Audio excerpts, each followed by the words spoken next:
one dude coming up.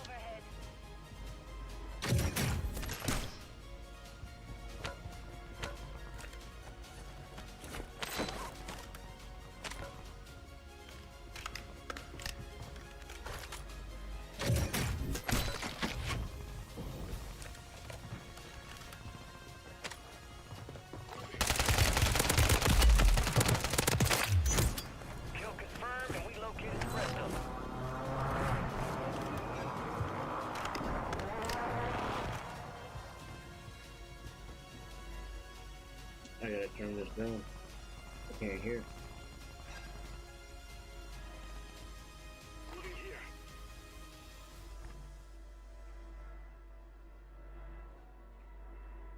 Enemies deployed a counter UAV.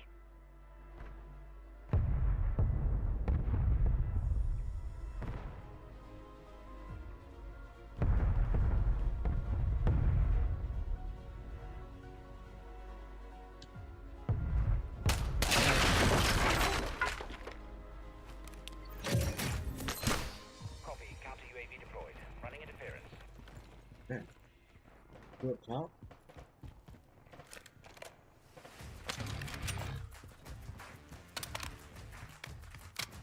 But they're on the boat, right?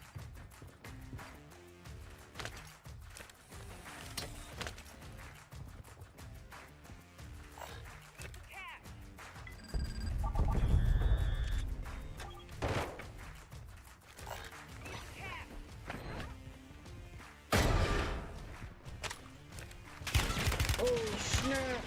Got gas moving in. Counter UAV. Bingo fuel. RTB at the side.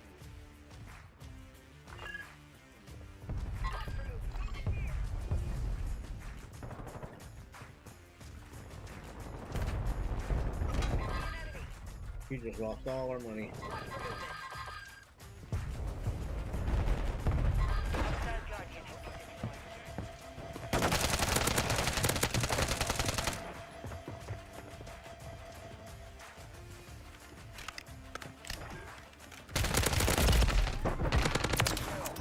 Mark the rest of that squad on your attack map. Get hunting. How is that hitting me?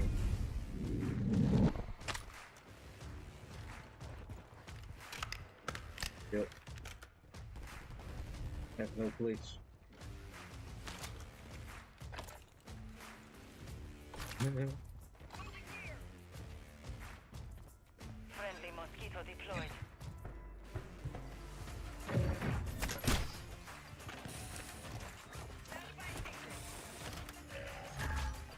Enemy soldier incoming. Being tracked by an enemy squad. Evade and survive.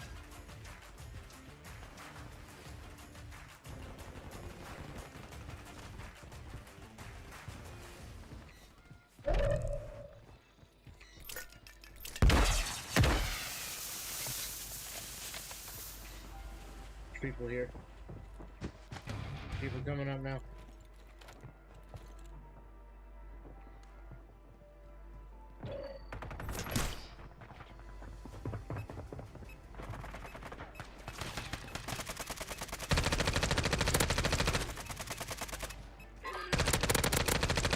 Back in.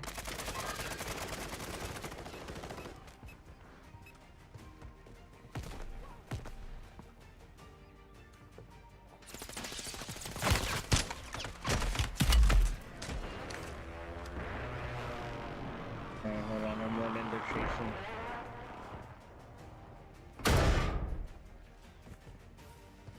Yeah. Alright, one's in the building.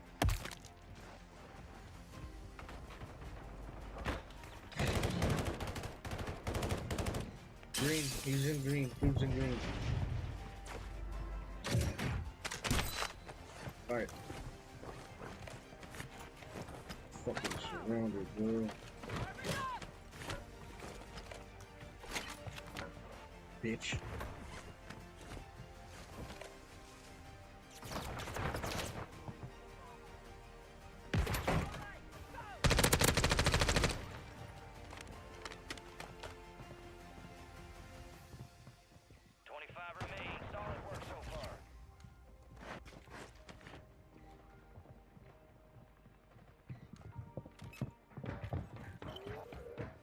He's climbing up the ladder. Kill them all.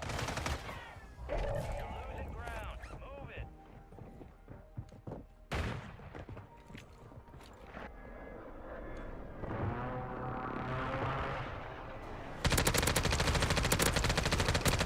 Down. Use your tac map to hunt down the rest of them. One to our right, bro. He's on top. So great, bro.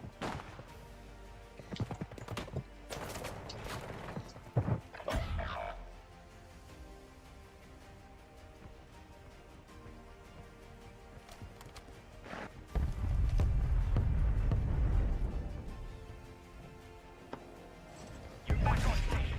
Go get after it.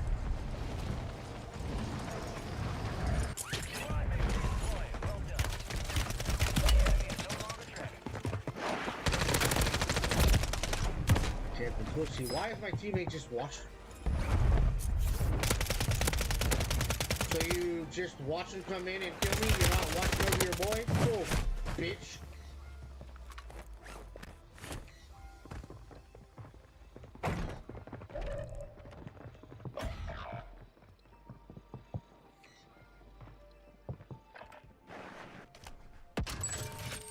Fire sale active. Buy station prices have been reduced.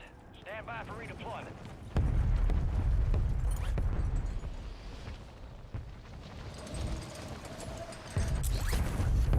I'm not picking our boy up if he goes down.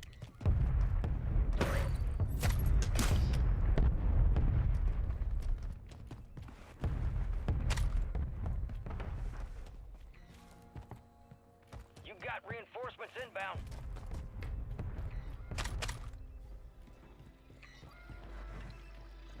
Resurgence window is ending. Watch your six.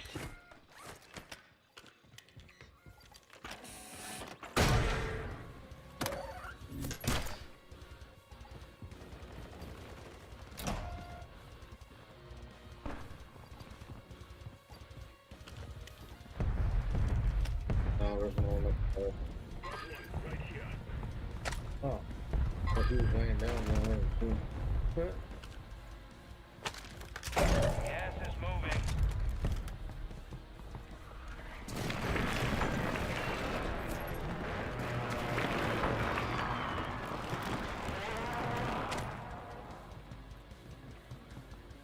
Move to the safe zone.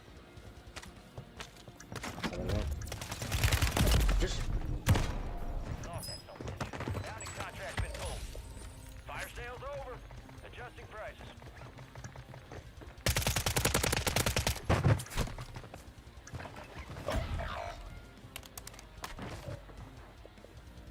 Rain, you are fucking ass, bro.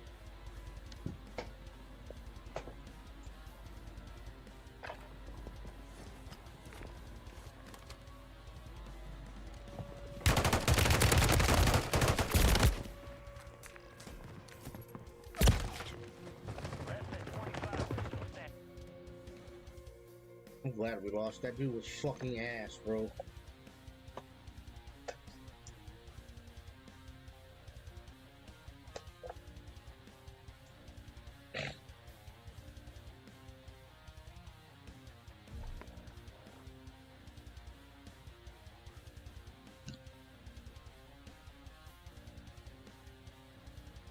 Just sit there and watch your fucking teammates die. Get the fuck out of here. Shit. How the fuck are you playing trios if you can't even fucking hold your own? Get the fuck out of here, bro.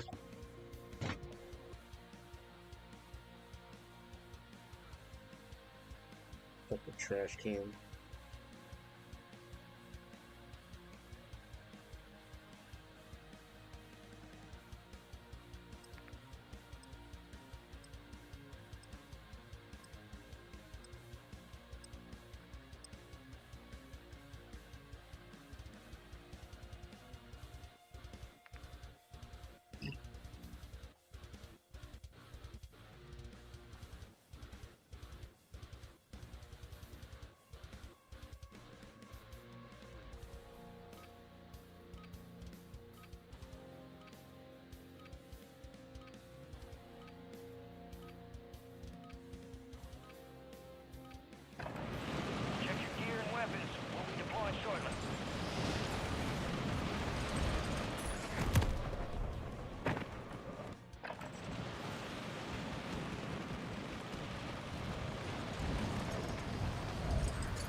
time's over. Stand by for deployment to the war zone.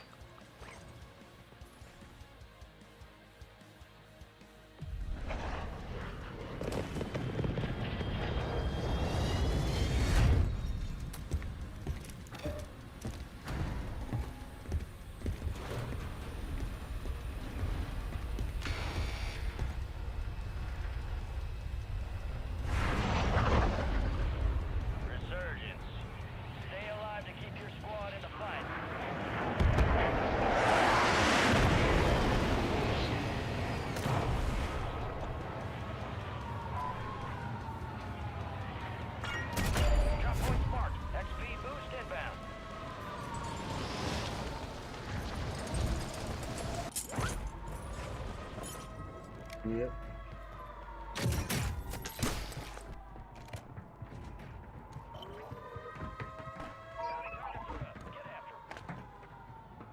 Hostile counter UAV overhead.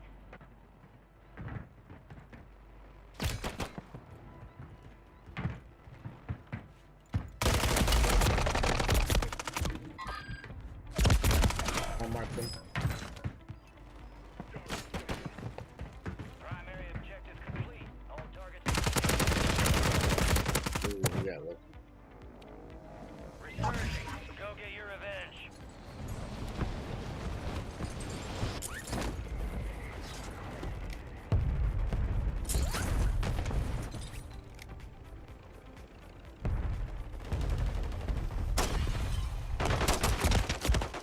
The chopper killed me. I don't know. It knocked me.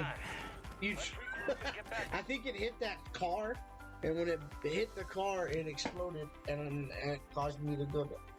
I didn't know you were throwing a chopper.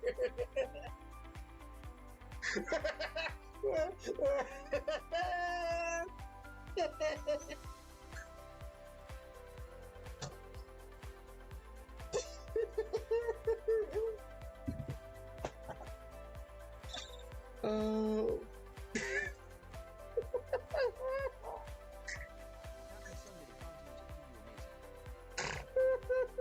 Don't make me laugh. I'm passing another kidney stone. Oh.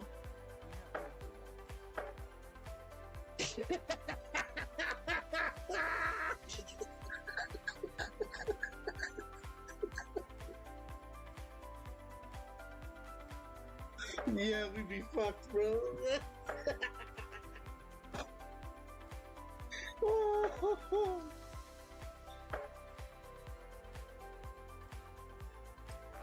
I got two. Yeah, I got my homeboy with me. When y'all gonna need two, though, let us know. Sorry. When y'all lose somebody, y'all hop on over. Player.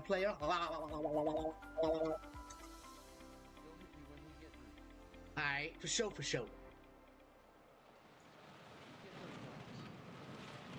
Yeah. Hey, we need to try and get that Champions Quest today. You're up fast. We're about to get evil.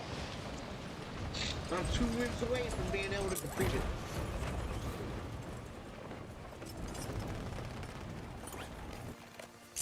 But I think the trick is we need to try, whenever one of us gets to 30, we need to try it, because if we're all at 30 and we start it, we all lose it. Enemies are dropping into How? the area. Watch Oh, the we're in skies. the loadout at the beginning. I was like, how do I have my loadout?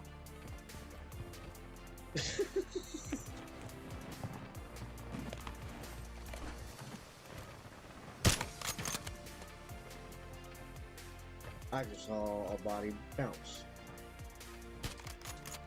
Enemies dropping into the AO. All stations, green light. We are deploying to the war zone.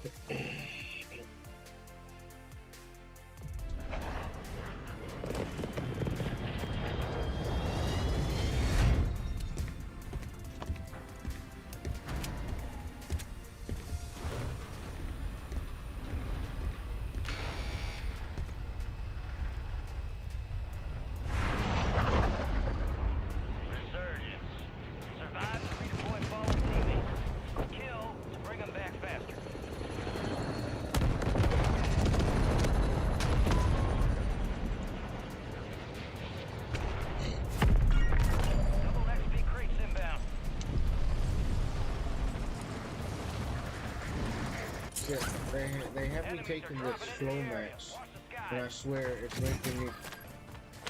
making the kidney stones come out that weren't supposed to be already be out. One on the landing on the other side. Yeah. You did? Oh.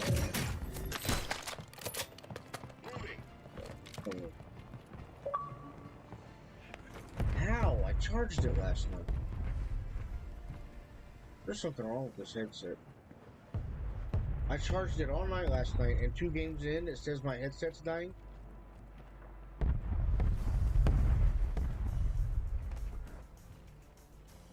I used to have the rigs. No, I had the rig 600 second gen. Only reason why I got a new headset is because I accidentally broke it.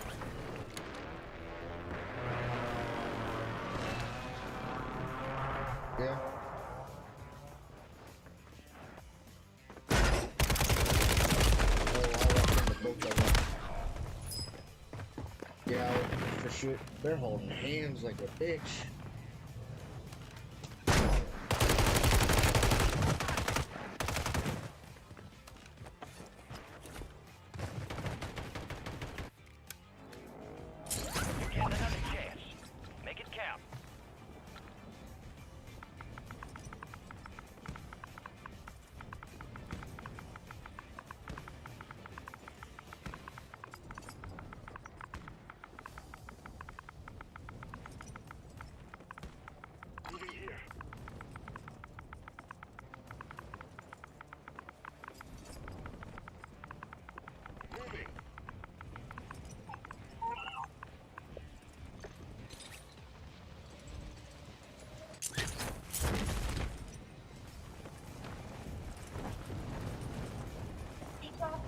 Where did you go?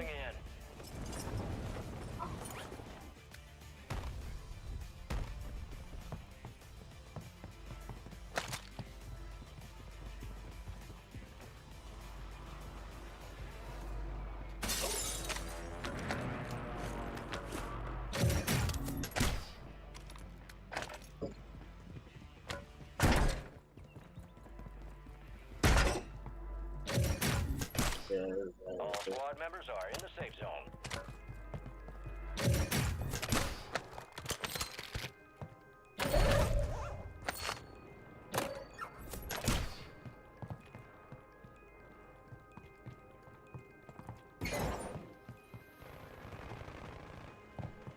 My money's at the buy. Oh.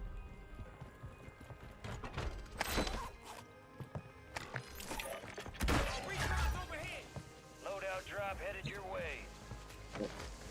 They're gonna be in the street.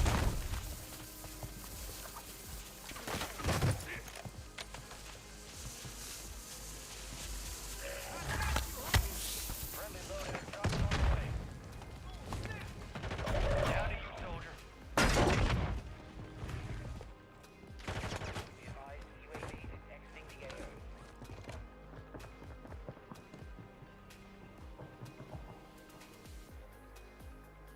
Your squad mate's back on station. Good work.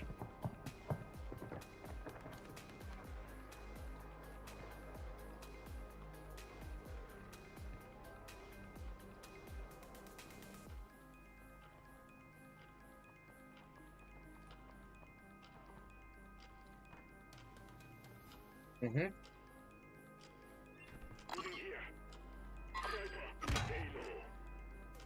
Be advised, enemies deployed a buy station. He's jumping to you. It's all on you. Stay alive so your squad can redeploy.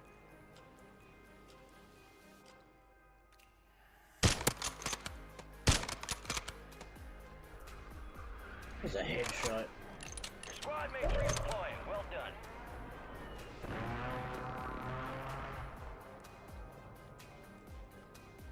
Get your shit. Still over here. You come get your shit. Get on the ground or go underwater to avoid detection.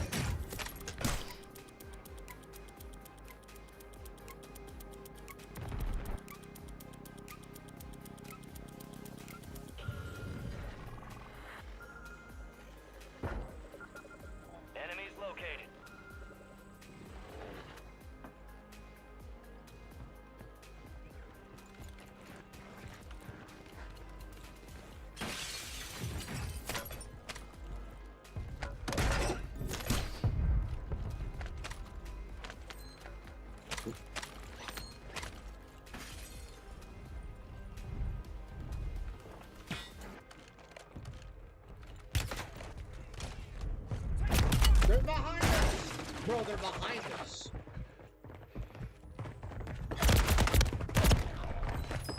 Fucking stupid, bro.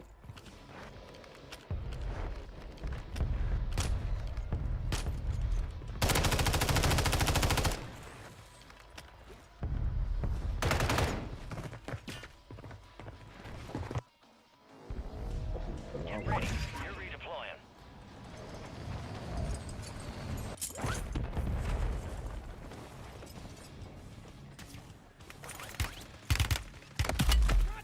God damn, bro. Well, from the left. If Funday's in the rotation, I'm just gonna fucking wait till the next rotation. Gas is inbound.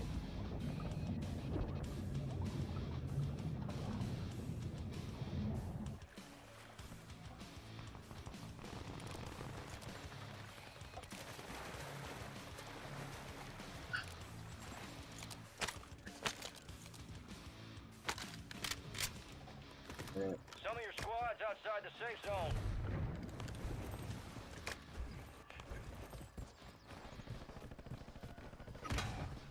Who got you? Squad is down. Stay alive to bring them back. What did Get I 'em just back. die from? Moving here. Marking enemy. I ran into a claymore? Really?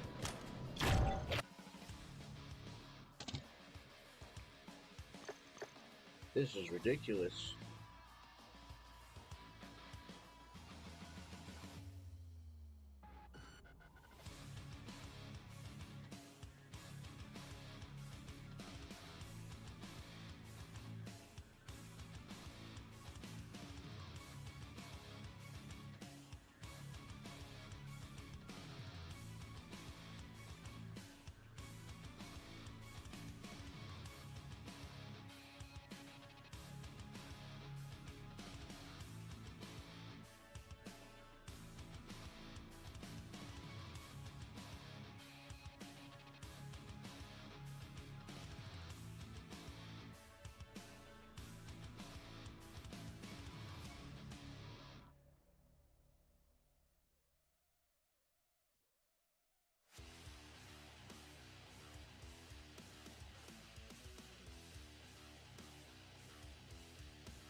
I'm in your debt.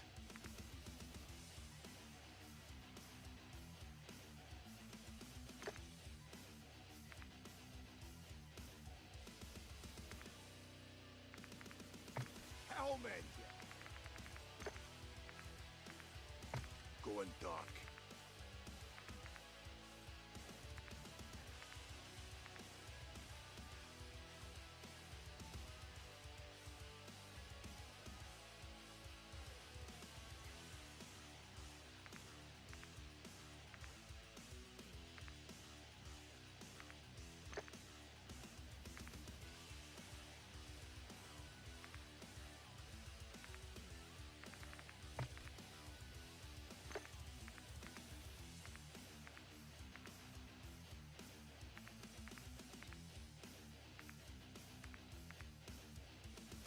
Violence and timing, I can do both. Oh, I'm going to enjoy this.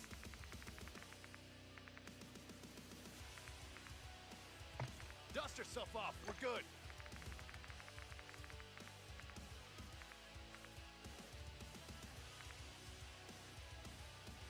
Got them back. Ha ha.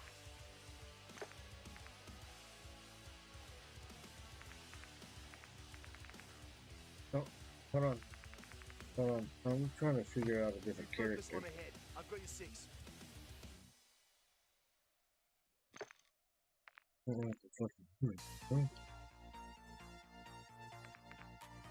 Let's do this. I can copy you. Yeah.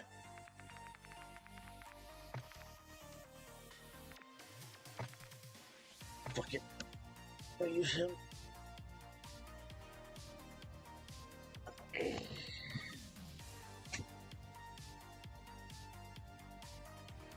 Yeah, yeah. I can copy you. You are a legend. Hey.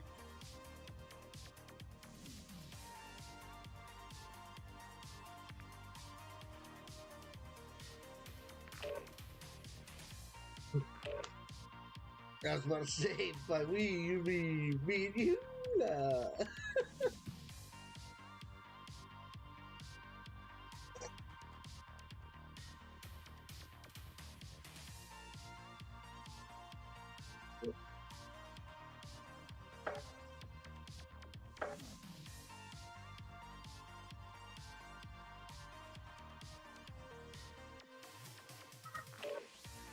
They got pretty answers, man.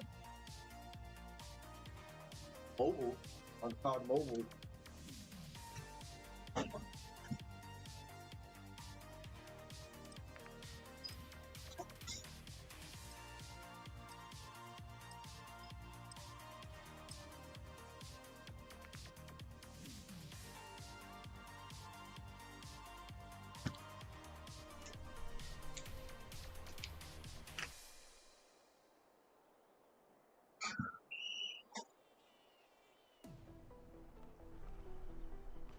Man, so get this right. For my YouTube, for me streaming, multi-streaming on Kick, and YouTube Kick doesn't really care what I listen to, but YouTube does. So I make sure that I search non-copyrighted music to play, right? Tell me why they still gave me a warning last night.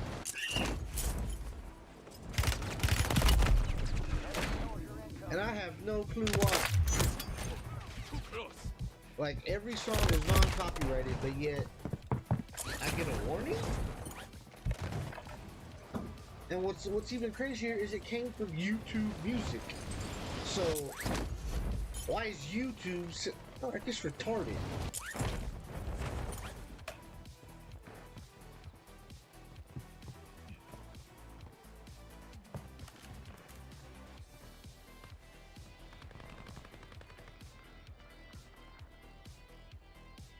Is it really? Is that the right time? It actually tells the right time on your watch.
Prep time's over. Now you deploy to the war zone.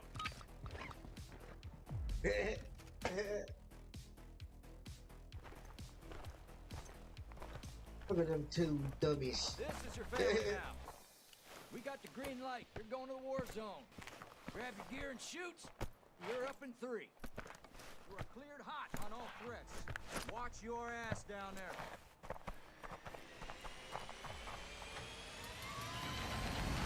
I'll see you on the other side.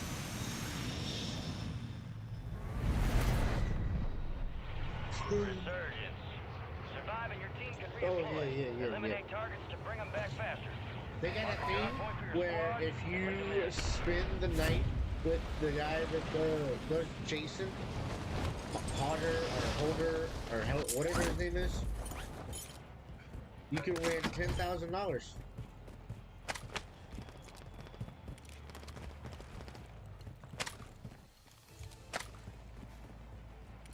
Yeah, well, you do some kind of like haunted shit with them, and if you can make it through all 5 levels, you get $10,000.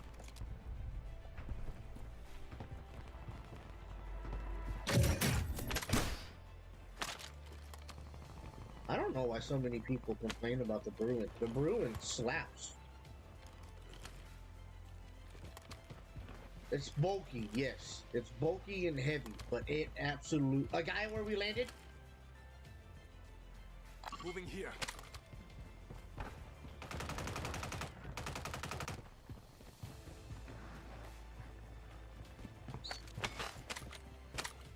Thank you, kind sir.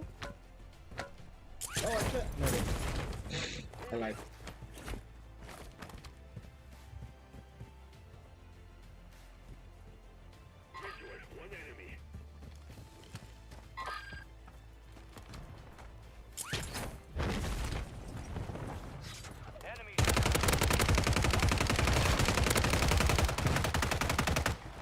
You dick.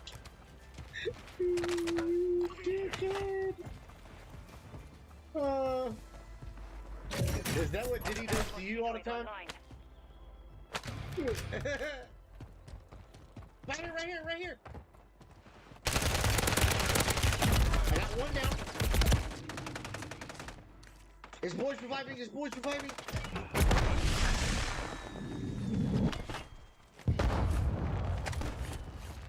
Right here! Jesus!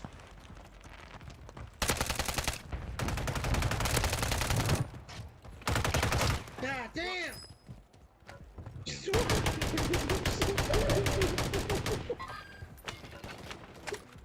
Oh shit! Oh god! Oh, I just don't know how I keep seeing it. Oh no, that's on us. I didn't do that on purpose. Alright.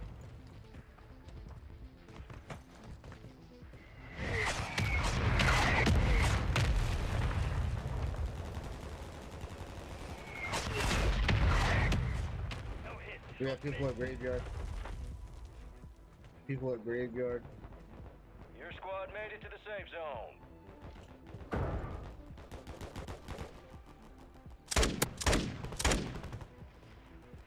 Try to put them up. Behind us! Behind us!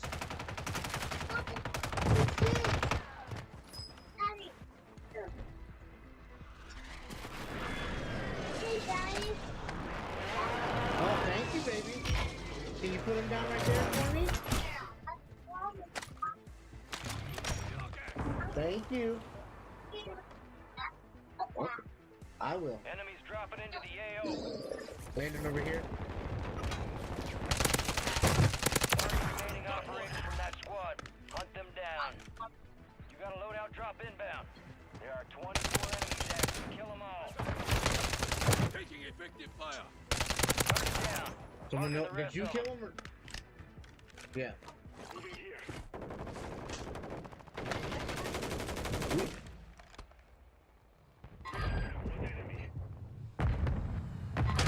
Distract.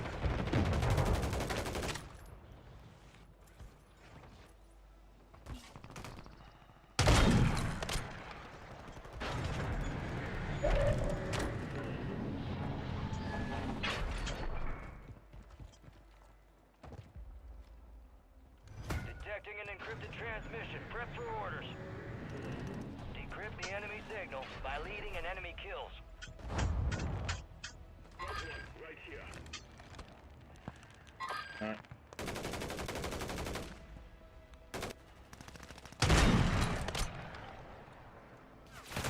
Oh, fuck! Oh, someone got him! I'm good. No! Got 10 squads active in the field. I couldn't get out of it! Remain.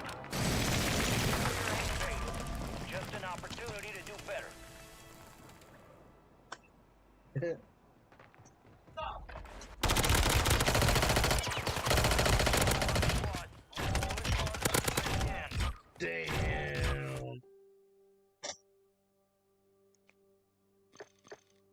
Yeah, yeah. It's one of the best ARs in the game right now. Both of them are the two top guns in the game right now. ARs. The 2.6 and the 5.56.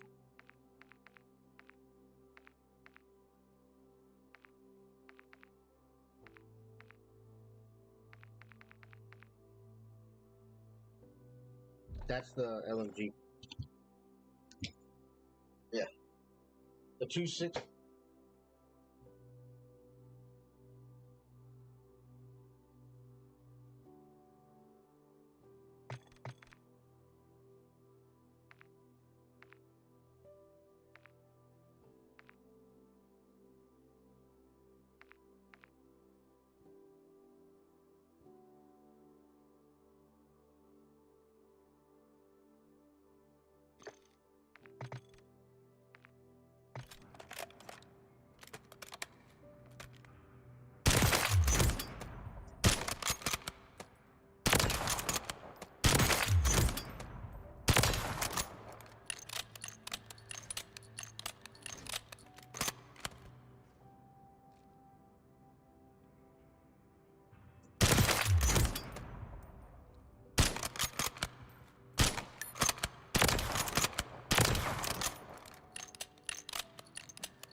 DG's really good too.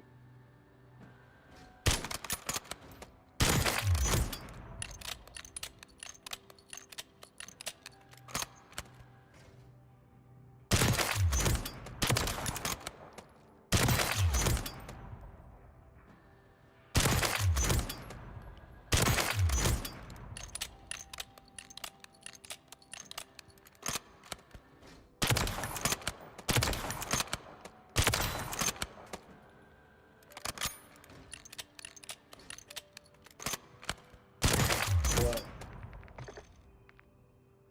Hold on. Give me 1 second. I'll set my question.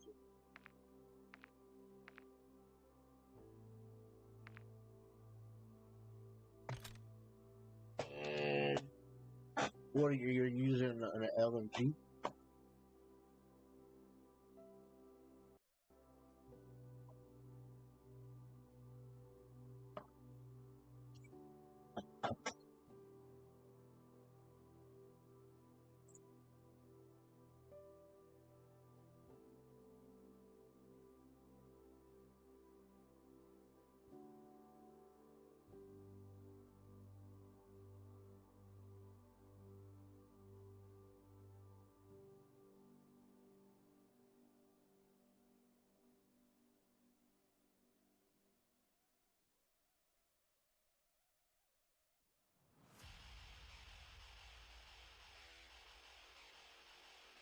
Alright. They have best loadout, long range, tac stance, sniper support, or mobility for the AMR 9. It says best loadout, also best for resurgence. Also best for resurgence. It says fast time to kill, SMG. Use this for close range. AMR 9 Commando Pro Barrel. Jack Glassless Optic. DR6 hand stop. 9mm high round.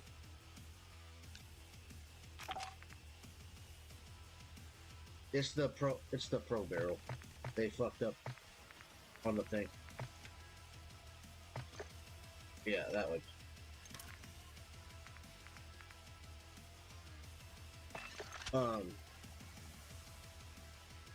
No muzzle. It has jackless optic.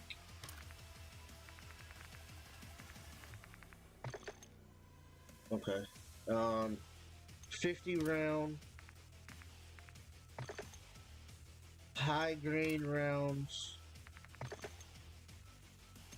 and DR6 hand stock.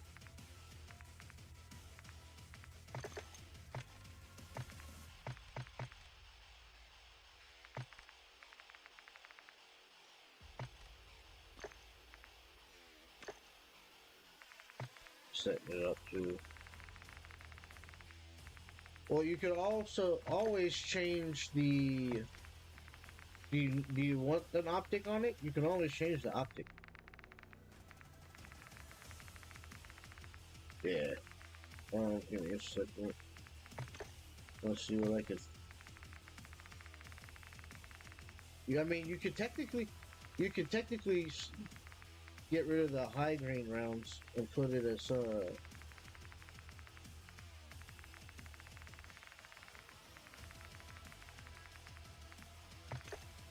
well, let's see. It's for. It says if you use a barrel or module, yeah, sorry.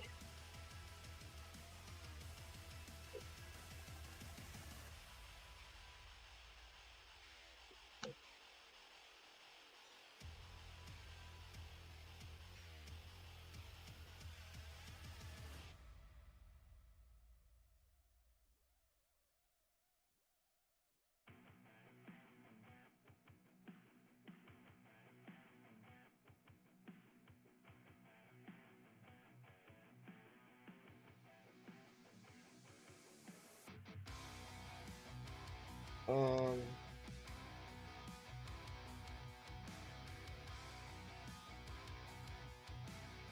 what do they not have?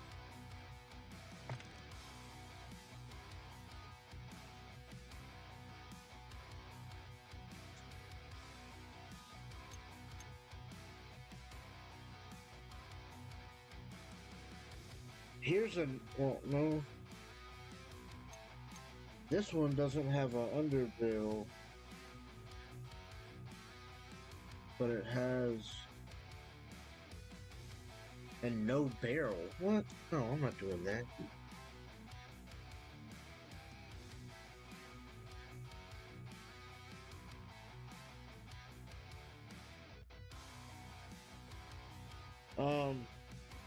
This other here's another loadout it has for it. It says the tectonic micro integral suppressor, Chac glassless optic, the demo buffer tube, the Saken ZX grip, and 50 rounds.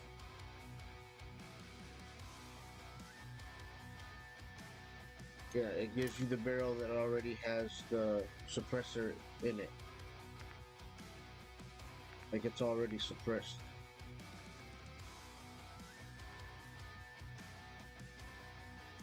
No.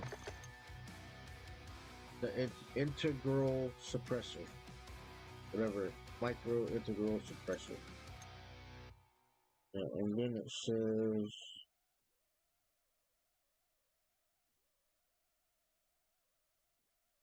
It doesn't have a hand stop in it. This one has a rear grip.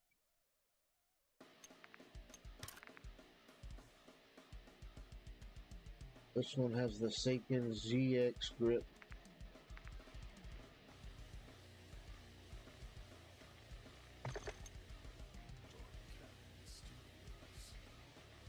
And then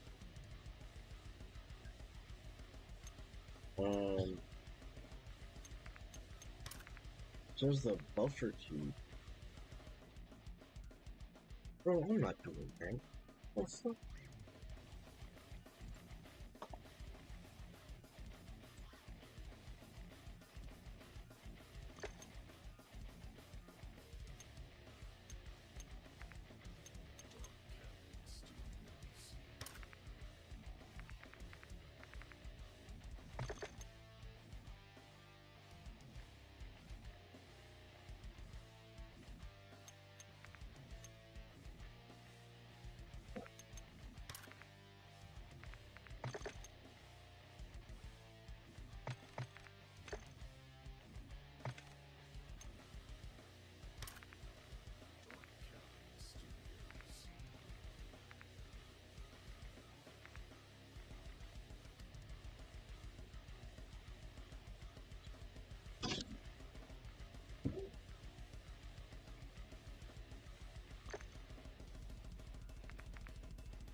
If you want to make it a long range, it says to use the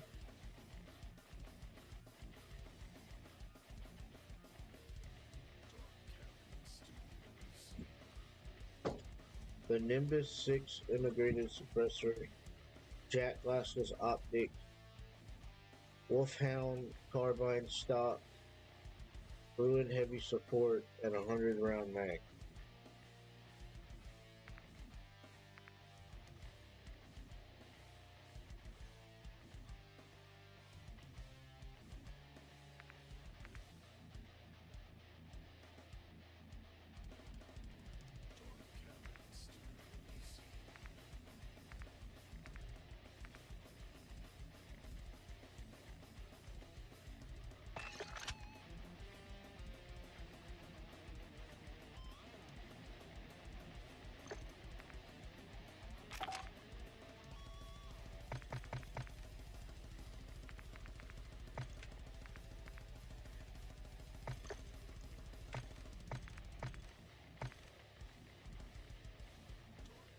Yeah, for long range.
Oh man, I can't do double D jukes. That's stupid.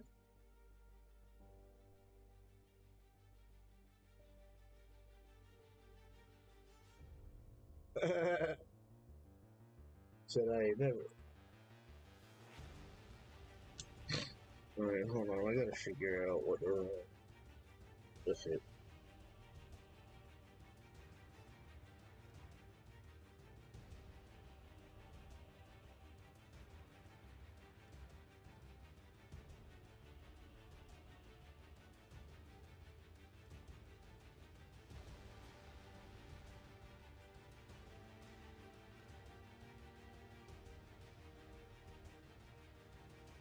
Yeah.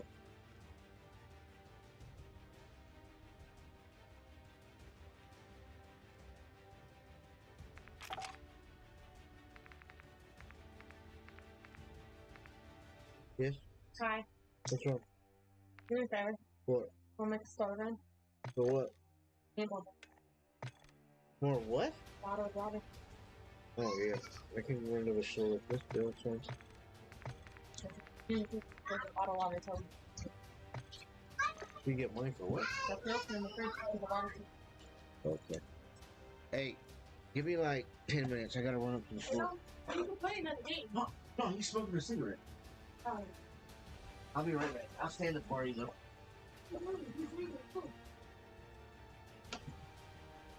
Alright, I'll be right back. We can't find the right filter for our water, or for our fridge. And the water's starting to taste funny. And the filter's out of stock. So.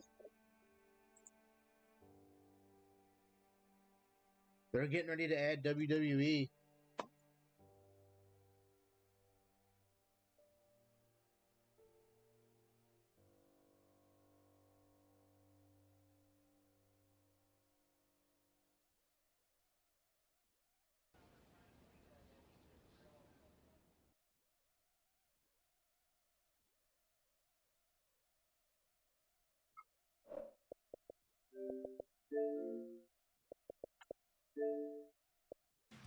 Alright, I am gonna put this to where the stream is watching something, and I will be back.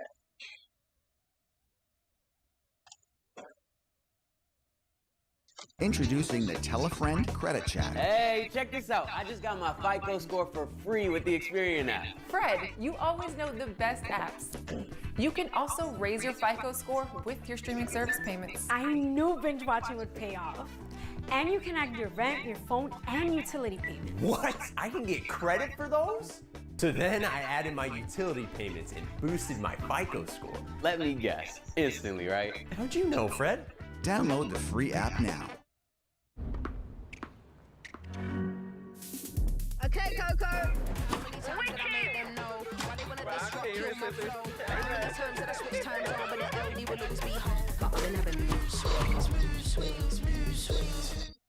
Today, I'm going to share two very bizarre missing person stories, and they're both very unique. In fact, the second one is so memorable, I think a lot of you will retell it to your friends and family, because the ending is unexpected to say the least, and really paints a good picture of what strange, dark, and mysterious content is all about.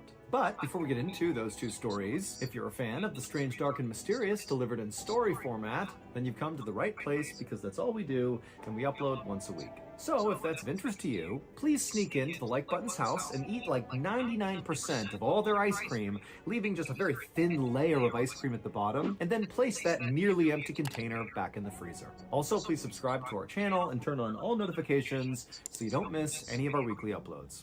Okay, let's get into today's stories.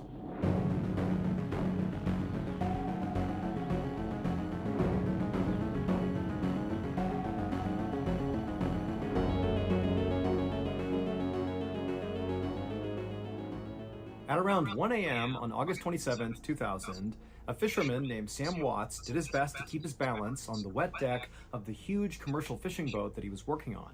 And as he tried to do that, he looked over at his crewmate, Michael Edwards, another fisherman, who was grabbing onto the mast as the ship rocked underneath their feet. Sam and Michael and the 4 other crew members on board this boat had just dropped their anchor 56 miles off the northeast coast of Queensland, Australia, and up until about an hour earlier, the sea had been very calm.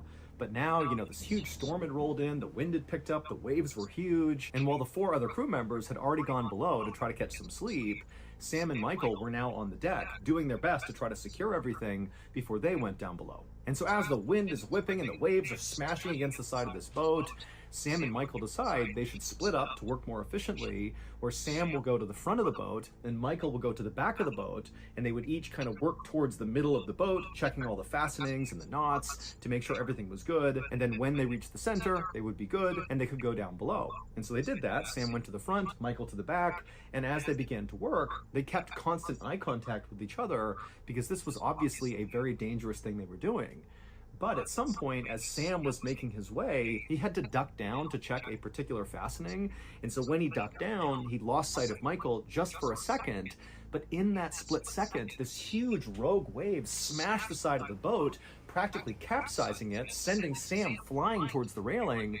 But Sam luckily grabbed onto the railing before being thrown into the water, and then as the boat kind of began to rock back to level, Sam instinctively looked back down the ship to look for Michael, and he watched through the darkness and the rain as Michael went careening off the side into the ocean. He hadn't been able to grab onto anything. And so the instant the boat kind of leveled out again, Sam screamed for Michael, but he couldn't see him, and so he ran down below, woke up the whole crew, and so moments later, the crew was on the deck. They had their big spotlights out, scanning the water, through this big storm, looking for signs of Michael, and at the same time, the captain had come up, and he was on the radio talking to police. And so several minutes later, a police boat managed to come out to the fishing boat, and at the same time, the crew is still desperately looking for Michael. They haven't found him yet, and now the police began circling around the whole area, calling out for Michael, throwing out buoys into the water in hopes of, maybe Michael sees one and grabs hold. But nobody could find Michael. He was just gone. And so all that morning into the early afternoon, the police continued to look in the area for Michael. You know, the crew on board the fishing boat did the same thing, but still nobody could find a trace of Michael. And so around noon that day, the search was called off, and the police told Sam and the rest of the crew of this fishing boat that unfortunately, you know, at this point, it seemed very likely that Michael had drowned. And so, of course, Sam and the rest of the crew were basically in shock. I mean, this happened so quickly. How could it be that, you know, Michael just a few hours ago was joking around with them, part of the crew, and now he's dead? I mean, it was just unbelievable. But now, unfortunately, Sam and the rest of the crew had to basically put their grief aside and make a very practical, albeit very cold, decision, which was, you know, even though Michael's dead, do we stay out here and continue fishing? Or because of his death, do we just go back home? And you might think that decision was actually super easy to make, that of course, you know, they would pack it in and go back home. How could you possibly stay out here and go fishing considering what had happened? But you need to understand it cost a lot of money to go out on these fishing excursions, and they had just left, and so they had not caught anything. So they had spent all this money and they had no return from it. And these fishermen were not wealthy. In fact, honestly, they needed the money from this trip just to provide for their families. And so if they did turn around right now, I mean, it would really hurt all of them, and it would also make it really hard to get the funding again to go out later. And so after some pretty awkward deliberation, the crew decided that, you know what, we got to stay out here and fish. But the silver lining was, hey, you know, if we stay out here for another day or so, you know, maybe Michael's body will float to the surface and we can at least recover him and bring him back home to his family. And so all day that day, the fishermen stayed out and fished, and they were very successful. I mean, one after another, they were catching these cod that were 6 feet long and nearly 100 pounds. They're called flowery cods. But despite how incredible this was for their business, you know, this was not a cause for celebration because they had just lost their friend the day before. And so it was a very somber day, and all day, you know, all the fishermen really are looking out at the water, hoping to see Michael's body. But, you know, by the end of that 24 hours of fishing, they didn't see any sign of Michael. And so they packed everything in and they headed back to port. They sold off all of their cod that they had bought. And then each of the fishermen went back to their families and grieved the loss of their friend. A few days later, a factory worker was standing in front of a fish processing line with this huge 97-pound cod right in front of them. This is one of the flowery cods that Sam and the other fishermen had caught 24 hours after their friend had gone overboard. And so this worker took their knife and, like they did every day all day long, began opening up this fish. And at some point, after cutting it open and looking inside of this enormous cod, the worker just stopped and couldn't believe what they were seeing, and then they began to scream. It would turn out a few days earlier, after Michael had been thrown overboard during that storm, he very likely had been alive when he hit the water. But the area where they were fishing off the coast of Queensland, Australia, was known for having lots of sharks and saltwater crocodiles in the area. And so pretty much immediately, Michael was attacked by either a shark or a crocodile, or maybe both. And during this feeding frenzy, as Michael's getting ripped to pieces, his head got ripped off and began to float away. And at some point, one of those huge flowery cods saw the head and ate it whole. And then later that day, Michael's colleagues caught the cod who caught Michael's head. And so that factory worker who opened up that particular cod saw Michael's undigested head looking up at her, and apparently his face was fixed in terror with his eyes wide and his mouth open as if his final moment had been him screaming.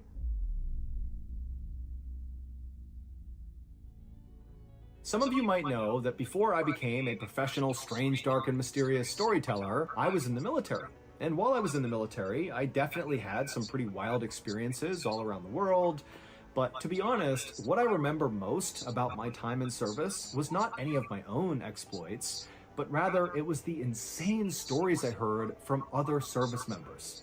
Keep in mind, military service members are sent to some of the most isolated, desolate, inhospitable places in the world, and many times in those places, weird things happen. Unexplainable things, like borderline paranormal things happen in these places. Think being out in the middle of the ocean with absolutely nothing around, and seeing lights popping up in the sky and coming out of the ocean, and seeing figures up on the mountains wandering around where there shouldn't be any people. I mean, there are insane stories out there from service members, but many of them are not necessarily told in the public. They're kind of kept within the military. It's like kind of part of military lore. That is the premise of Wartime Stories. And if that piques your interest, well, you're in luck, because not only can you right now go check out the Wartime Stories YouTube channel, but also I personally hand-selected Wartime Stories to come under the Ballin Studios umbrella, and we have collaborated to make a brand new weekly podcast, the official Wartime Stories podcast, which is available right now. Go look up the Wartime Stories podcast on any podcast platform. It's free. All you have to do is look up Ballin Studios and you'll find Wartime Stories that way, or you can direct search for Wartime Stories. Click on it, follow them, and give them a listen. It's an amazing weekly show with new episodes coming out every single Monday. Okay, back to the story.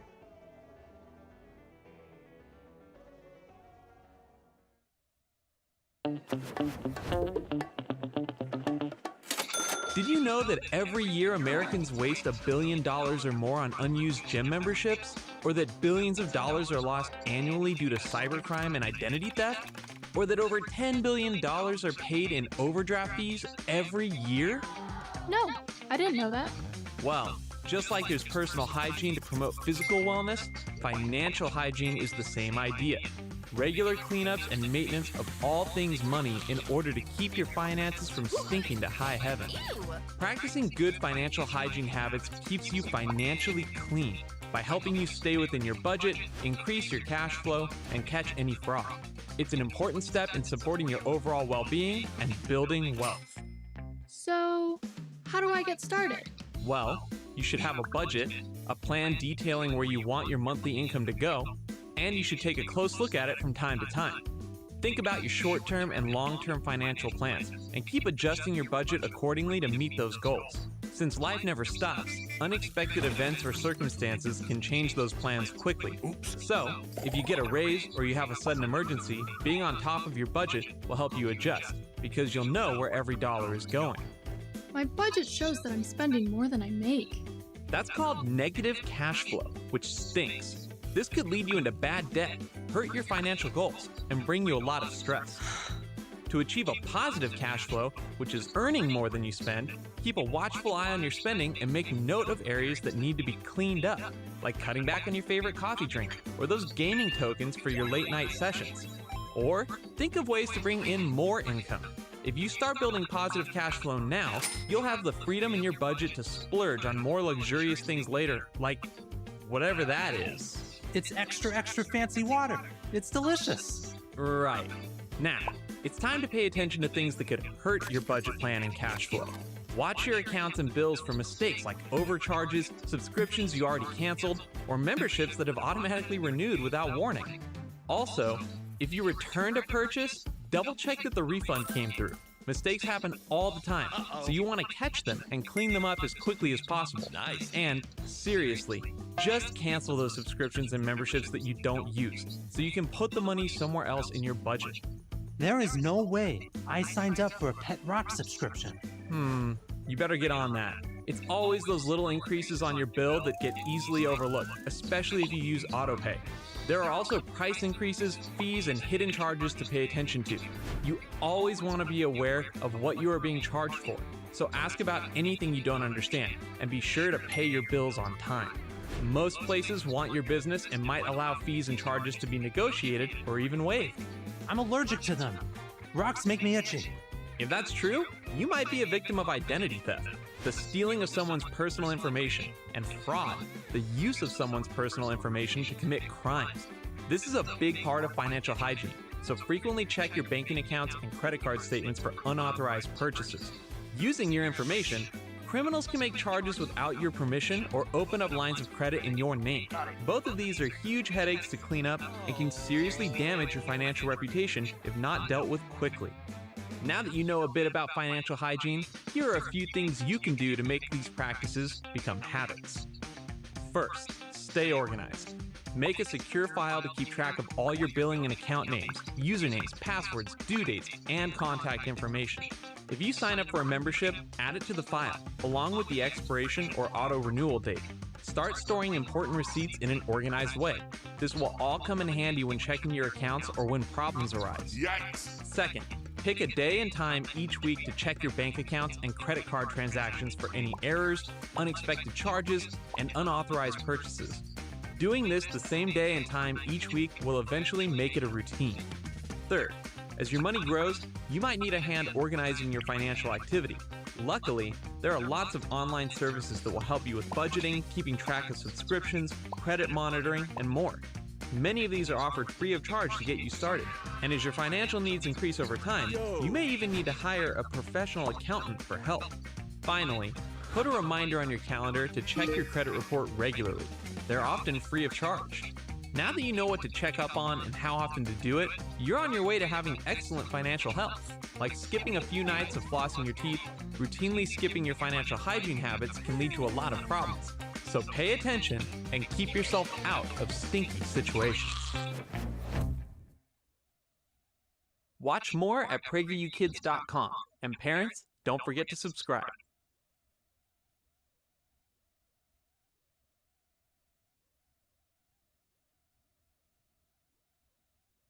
If your family has an athlete, or has a whole team, being prepared is the key to performance. And Beef performs every time. Fueling practice? Check. Game time snacks? Double check. Celebration meal? Triple check. Because win or lose, it's really about how you feed the game, right? Together, we bring more. Go to beefitswhatsfordinner.com for more recipes that will help your family perform.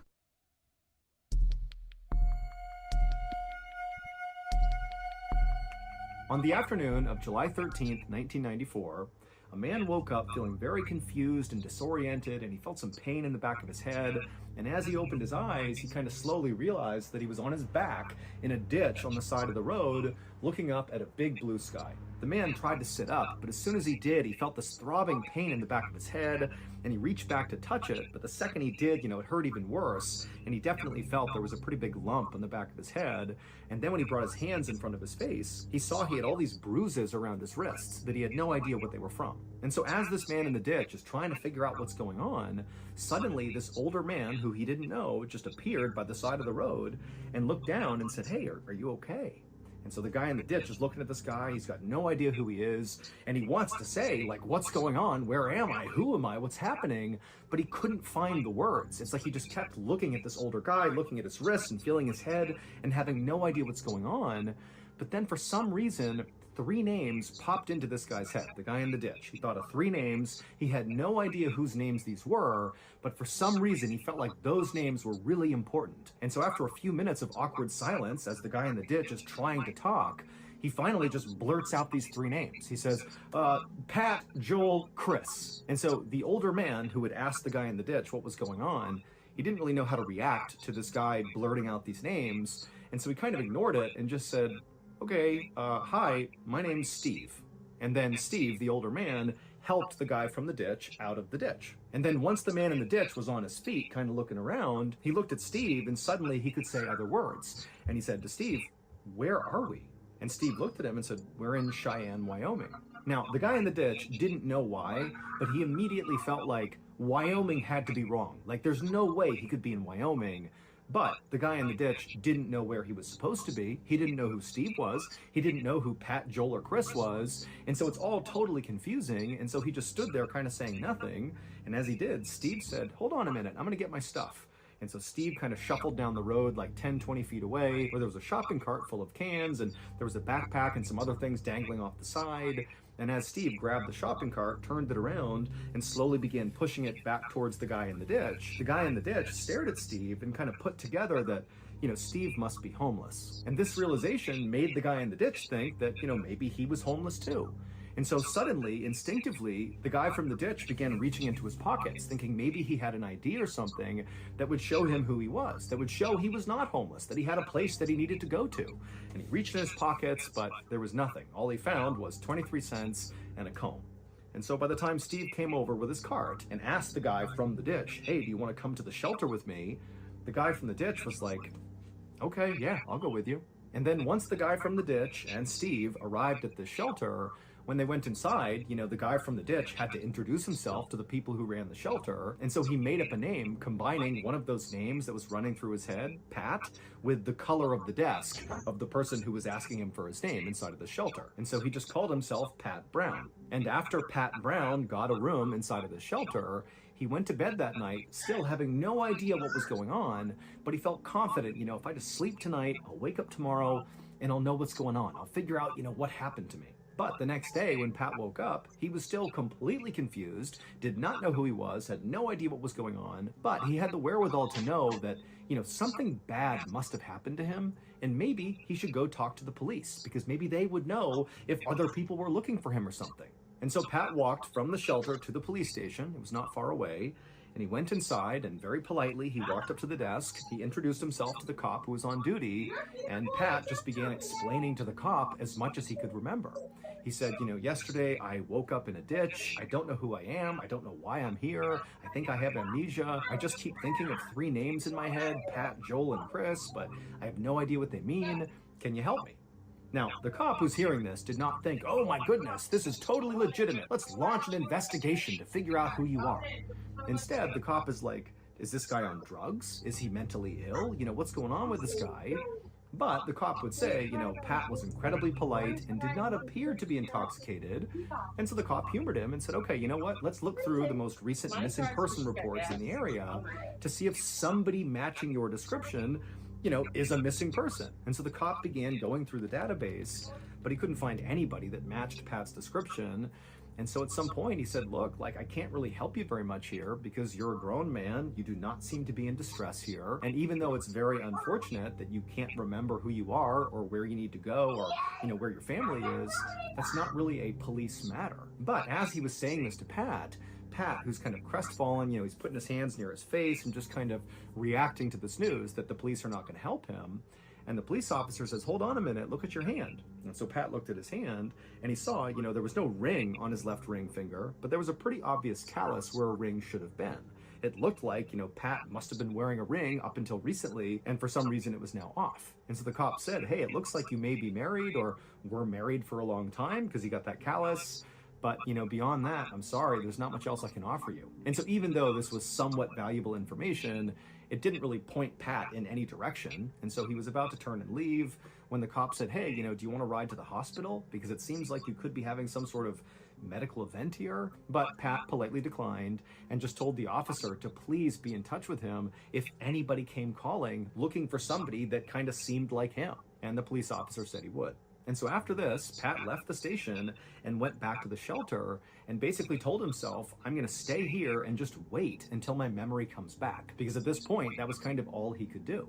However, weeks would go by at the shelter and nobody would contact the police looking for somebody like Pat Brown, and Pat wouldn't remember any more details. The only thing that kept coming into his head was those 3 names, Pat, Joel, and Chris, but that was it. And so finally, after a few weeks of no progress being made, Pat decided he would leave the shelter in Cheyenne and go to Jackson, Wyoming, because some other people in the shelter had talked about Jackson, Wyoming as being a place where people who don't have ID cards could get jobs and basically start over. And because Jackson was only a little over 400 miles away from Cheyenne, it was not unreasonable to try to hitchhike your way to Jackson. And so almost exactly 2 months from the day Pat woke up inside of this ditch, he began hitchhiking his way towards Jackson. Working it with the Experian app, your credit's gonna look so money. Fit check, see your FICO score anytime to find out if you're in the green. Lam it up with Experian Boost and raise your FICO score an average of 13 points. Get matched with credit cards tailored to you. And look like $1 million by saving on auto insurance. The Experian app looks good on you. Download it today and give it a try for free. Introducing the new Domino's Rewards. Now you earn free Domino's every 2 orders. It's as easy as 1, 2, free. Like free Parmesan bread bites, or a free stuffed cheesy bread, or a free medium 2-topping pizza, or even more. Free. Order now and start earning free Domino's today. And then when Pat got to Jackson, he was able to get a job without an ID. He got a job at a newspaper sorting mail and doing some clerical work. And at first he stayed in the shelter like he had in Cheyenne until he had saved up enough money to rent a room. And as the months went by in Jackson, Pat did begin to remember additional details about what seemed like his former life. He discovered while doing clerical work at the newspaper that he was able to use an adding machine without looking at it. It was like his fingers just knew where to go. He also discovered that he was able to do really complex math problems in his head. And then also, in virtue of being at the newspaper, he saw a lot of information about the stock market, and he actually seemed to know a lot about the stock market, even though he didn't know why. Also, while Pat was in Jackson, he started to feel this really intense compulsion to go to a Catholic church. And so he began going to Catholic Mass, and while he was in church, he just automatically began saying the prayers along with everybody else, even though, again, he didn't really know why he had that information in his head. But the biggest clue that came back to Pat while he was in Jackson was this recurring dream he would have, where he was at this campground somewhere, and this little boy comes around the corner and looks up at Pat and says, "Hey, Dad, Mom needs your help with Chris." And then in the dream, he responds to this child by saying, "Okay, Joel, I'll be right there." And so with all these clues kind of coming back into focus, Pat sort of felt like he had a grip on who he used to be. Based on the callus on his finger and on that recurring dream, it did seem like he was a married man who had at least 2 kids, Joel and Chris, and so his wife was very likely named Pat, or maybe Pat was another child he didn't know. And then also he felt like he must have been maybe an accountant or somebody who worked with numbers, based on the adding machine and understanding the stock market and complex math problems. And also he was a devout Catholic, because that's the only way he would know all those prayers. But despite kind of putting together who he seemed to be in his previous life, that didn't really tell him anything about what he should do now. Like, he didn't know where his potential family was, or where his job was, or where he should go. And so even though he had this kind of former life formed in his mind, he couldn't act on it. And so Pat's weird life in limbo in Jackson, Wyoming, just kind of continued to drag on. And so by the end of 1997, so by this point it's been 3.5 years since Pat has woken up in the stitch confused, he's still in Jackson, Wyoming, he still has no idea who he is, and it's starting to set in that unless he takes drastic measures here, he'll never figure out the truth about who he is. And so early in 1998, Pat does take drastic measure. He contacts a very popular TV show at the time called Unsolved Mysteries, and asked them to please cover his story, because if they did, it would be broadcast across the country, and maybe somebody out there would recognize him and come find him. And sure enough, when Pat contacted Unsolved Mysteries, they thought his story was totally insane, and they covered it. Pat's episode aired on April 10th, 1998, almost exactly 4 years after Pat woke up in that ditch. And on the day his episode aired, in a city in Indiana, 1,500 miles away from Jackson, Wyoming, a phone rang in a woman's house. And so she answered it, and it was her cousin, and her cousin told her, "Stop whatever you're doing and turn on the TV. Put it on channel CBS." And so this woman, she walks into the living room, she turns on the TV, flips it to CBS, and she sees an episode of Unsolved Mysteries is playing, and it's Pat Brown's episode. And this woman is staring at the TV, and she practically faints when she sees what it's about. But she stays composed and just stands there staring at the TV, so shocked she can't even say anything. And the whole time her cousin is yelling through the phone, saying, "Can you believe it? Oh my goodness." And then at some point on the TV, a phone number flashed at the bottom of the screen where the producers of the show told the audience, "Hey, if you know anything about this case, call this number." And so at this, the woman who's watching the TV, she hangs up on her cousin and she dials that number she sees on the TV. It's the All-American Sales Event at Lee Hyundai in Fayetteville. Drive a new Hyundai Elantra, made in America. Just $189 a month for 36 months. Or choose from a great selection of new Hyundais, including Santa Fe, Tucson, and Palisade, in stock now and ready for delivery. Celebrate summer with our biggest selection of the year. Don't miss our All-American sale going on right now at #1 Lee Hyundai. Thank you, America, for buying our cars. Pat's drastic decision to call Unsolved Mysteries would indeed solve the mystery of who he was. However, the truth about who Pat was is not what you think. It would turn out some of the clues that Pat had sort of naturally recalled in those 4 years that he was kind of figuring out who he was were indeed clues of his former life. He really was a married father. Those three names, Pat, Joel, and Chris, those were the names of his wife and his two sons. Pat was his wife, and Joel and Chris were his two sons. And he really was a devout Catholic, which is why he was able to remember all of those prayers. But some of the other clues he thought of over those 4 years, like his incredible aptitude for math, or the fact that he could use an adding machine without looking, or the fact that he understood the stock market so easily, those were clues about his former life, but specifically, they were clues about why Pat was in this position in the first place. It would turn out Pat Brown was actually a man named Carl Brodnick Jr. And Carl Brodnick Jr. was a wanted felon who had misappropriated tens of thousands of dollars from the advertising agency where he worked as an accountant. And Carl had been under serious criminal investigation when he suddenly disappeared from his home in Indiana on July 8th, 1994, which is 5 days before Pat Brown woke up in that ditch on the side of the road with a lump on his head, markings on his wrist, and having no idea who he was or what happened to him. Now, there has never been a perfect explanation for what actually happened to Carl, but if you think about this logically, his claim of having amnesia is very likely true. Why would a guy use amnesia as his cover story to flee the law, run to Cheyenne, Wyoming, and say, I don't know who I am, I don't know what happened to me, only to then, a few years later, go on national TV and out himself and totally make himself a target for the police? It doesn't make any sense. And then also adding credibility to this idea that maybe something happened to Carl versus Carl running off to save himself is we know that when Carl disappeared on July 8th, 1994 from his home in Indiana, he took out $1,000 in cash from his checking account and then also took out another large sum of cash from his home's second mortgage. However, when he woke up in that ditch, all the money was gone. He just had 23 cents in his pocket. Now, after Carl vanished from his house in Indiana, police did go looking for him because he was under criminal investigation, so they wanted to find him, and they pretty quickly found his car 250 miles away from his home in a strip mall parking lot in Missouri, but there was no sign of Carl anywhere. And then right after the police found his car, they checked Carl's credit card, and they discovered it had just been used in Colorado, so 900 miles away, to buy clothes. But when they went to that store and tried to find security footage of, when that transaction took place, there was no footage. And so there was no way of knowing if Carl really was the guy in Colorado making that transaction or if somebody else had his credit card. And then after that, there were no other leads. Nobody had any idea what happened to Carl. His family didn't know, the police had nothing to go on. And so very quickly, his case went cold until 4 years later when that episode of Unsolved Mysteries aired. Now, there are many theories about what could have happened to Carl, but the leading theory, that again is just a theory, is that Carl may have been in debt to some very dangerous people.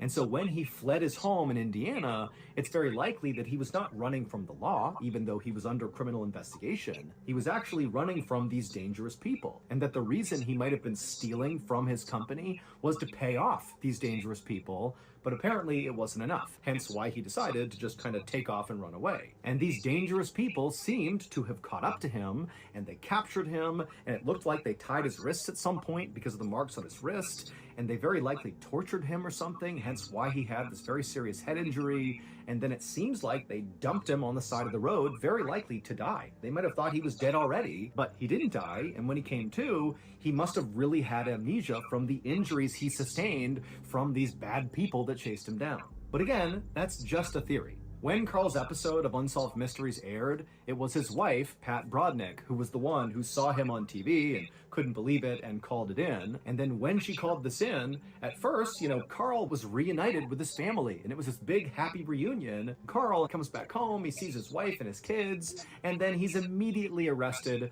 and prosecuted for embezzlement. Now, ultimately, Carl would plead guilty to the charges against him, but he would say the whole time, I don't remember committing this crime. I don't remember anything. And so ultimately, Carl did not get sent to prison.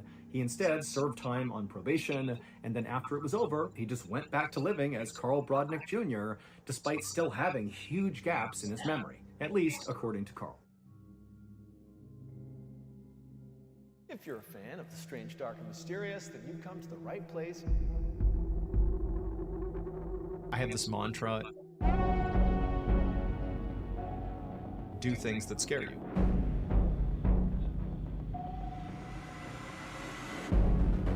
I am doing a full-blown tour across the United States. How do you feel about this? Oh, terrified, but that's why I'm doing it. It's a privilege to have the opportunity to stand in front of people who have chosen to be here just to listen to me. I want the people in the audience to be drawn into the stories I'm telling the same way they are at home.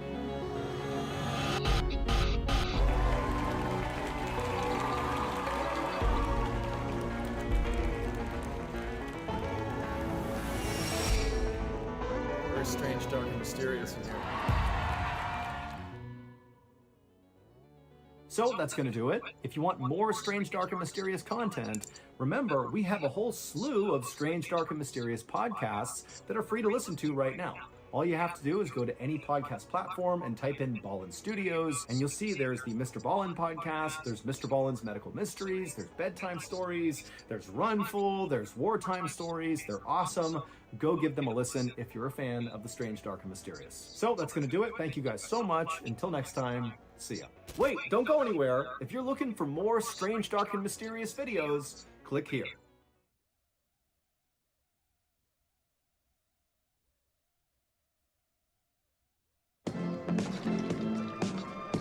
Is that the last White Claw? Let's leave. I ran out of White Claw once. T-Pain.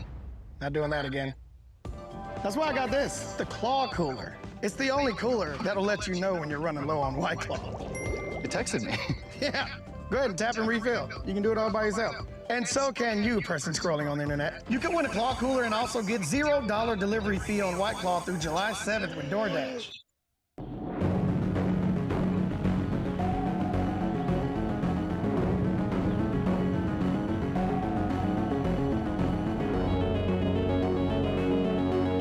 On June 23rd, 1963, 7-year-old Bruce Farron, along with his aunt, uncle, and cousins, began the 2-mile hike into the Uinta mountain range in Utah. They were headed for Pyramid Lake, where they planned to do some camping for a couple of days. After they arrived, they decided they would head down to the water to cool off. But right before they got in the water, Bruce told his aunt and uncle that he needed to use the bathroom. And so his family got into the water, and Bruce walked over to a grove of trees and bushes to relieve himself. After a couple of minutes, Bruce did not come out of the wood line, and so his aunt and uncle started yelling for him. He didn't come out again, and so the uncle walked up and walked into the trees to go find his nephew, but he was not there. And so his uncle starts yelling for his nephew, but he's nowhere to be found. And so he yelled back for his wife and his kids to come help him look. And for the next hour, they searched the entire area yelling for Bruce, but there was no sign of him, so they contacted the authorities. That day, a huge search was launched for Bruce, but just like his family, nobody could find any trace of him. The following day, at 4 p.m., Bruce had still not been located, and at this point, his family is starting to lose hope. And it was around that time that a searcher who was several miles away from where Bruce had last been seen was walking up this very steep trail heading up towards this cliff.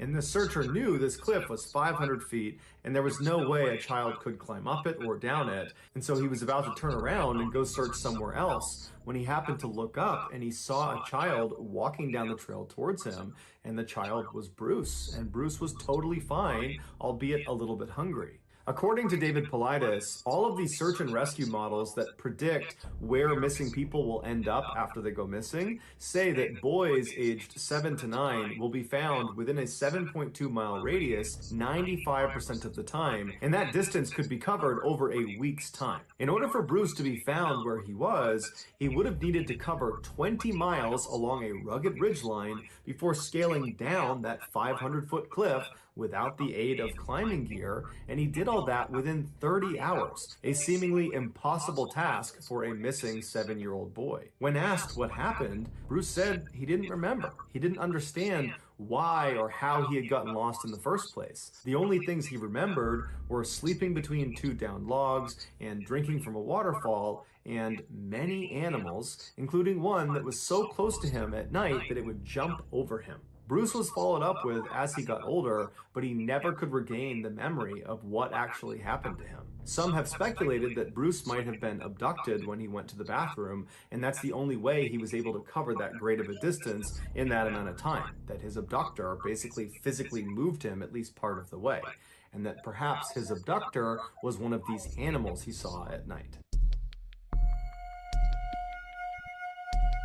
In 2007, Barbara Bolick was a 55-year-old, fit, happy, healthy woman living in Montana with her husband of 14 years. In July of that year, her husband's cousin, named Donna, and Donna's boyfriend, named Jim Rawmaker, came to stay with them for a couple of days. On the evening of the 17th, Barbara offered to take the couple hiking with her the following morning at her favorite hiking spot, which was this totally unspoiled wilderness area on the border of Idaho. Barbara liked to hike a particular trail that brought her up to the Bear Creek overlook that had this incredible view down to the valley below. The couple happily agreed, but the following morning, Donna was not feeling so good, so she couldn't go on the hike. But her boyfriend, Jim, was still feeling up for it and said, I'd still like to go. And so he and Barbara wound up doing the hike on their own. At 1:30 that afternoon, Barbara's husband got a phone call from a police officer saying his wife was missing. And her husband just couldn't understand that. Barbara hiked in that area all the time, and she had been with Jim, so where could she have gone? But the police officer didn't have a great answer, and he just told him, you should come down here and hear Jim's explanation about what happened. When Barbara's husband arrived at the park, he rolled right up next to the officer and Jim. He got out, and Jim, who was in total shock, began to explain what happened. He and Barbara had made it up the trail successfully to the Bear Creek overlook. They'd stayed up there for about 30 minutes. They had a picnic, and they were enjoying the scenery. And then at the end of it, they packed up, and Barbara began walking down the very well-marked trail, and she was about 20 feet ahead of him when he decided to turn around and take one more look at the beautiful view. And he said he was looking at the view for about 40 seconds before he turned back around, and Barbara was gone. And he hadn't heard her call out for help. He hadn't heard her fall. There was no sound of other people. There was no sound of other animals. There was no sound of any struggle whatsoever. It was just complete eerie silence. And as he took a few steps down the trail, he said he started looking around, expecting to just see her behind a tree or something, but she was nowhere. And as he walked, he noticed that the ground underneath every step made a lot of noise because there was lots of loose rocks and shale all over the ground. And so he stopped and he's listening really intently to see if he can hear where Barbara's gone, but he doesn't hear anything. And he's thinking, how could she have gotten away from me without me hearing the sound of her footsteps? And then he also began looking around and realized the area they were in, this trail, it was well trafficked, and so it was not very densely forested. You could actually see a pretty good distance in all directions because there was enough space between the trees. And so he's looking around thinking there's almost nowhere to hide. And so Jim started to feel scared and just began walking down the trail, expecting to run into her at any moment. But he didn't, and he kept turning around and looking behind trees and rocks, and he's thinking, this is impossible. I should have seen her. I should see her now. Where could she have possibly gone? And so he made his way all the way down the trail, the whole time turning around and looking for her and yelling for her, but never getting any feedback from her. And he got all the way to the parking lot, and he saw her car was still parked in the parking lot. And he's looking around the parking lot, she's not out there, and he noticed a crew was working in the road. And he went up to them and he asked if they had seen her or anybody come out of that trail, and they said no. And so Jim's starting to panic, and he ran right back up the trail, all the way back up to the Bear Creek overlook, hoping that along the way he would see some indication of where she went. But again, there was nothing on the trail. He gets up to the overlook, he's looking around, he's yelling for her, nothing. And so he ran right back down again and he contacted authorities. Over the next 48 hours, a huge search was launched all around this area for Barbara. It included helicopters and huge search teams and highly trained sniffing dogs, but nothing was found. There was no signs of foul play, there was no signs of an animal attack or some sort of abduction. There was nothing. Not even her scent was found, despite the fact that the dog's handlers knew exactly where her last position was. But none of the dogs picked it up, which is highly unusual. It really was like she had vanished into thin air. At first, Jim was obviously a suspect because he was the last person to see Barbara alive, but he never changed his story despite how far-fetched it seemed, and he was very cooperative and was very quick to offer to take a polygraph test, and so the police ruled him out as a suspect. And shortly after the search started, they shut it down because there was no sign of this woman anywhere. And so unfortunately, her family had to face the awful reality of getting zero closure. She was just gone and nobody knew what happened. And unfortunately, to this day, we still don't know what happened because no trace of Barbara has ever been found. Michelin innovates on the road and far beyond, with airless tires designed for exploring new frontiers. Michelin, motion for life. VA education benefits allowed me to earn a degree without the type of student debt that so many people face. My service was then, my benefits are now. Get what you earned. Visit choose.va.gov.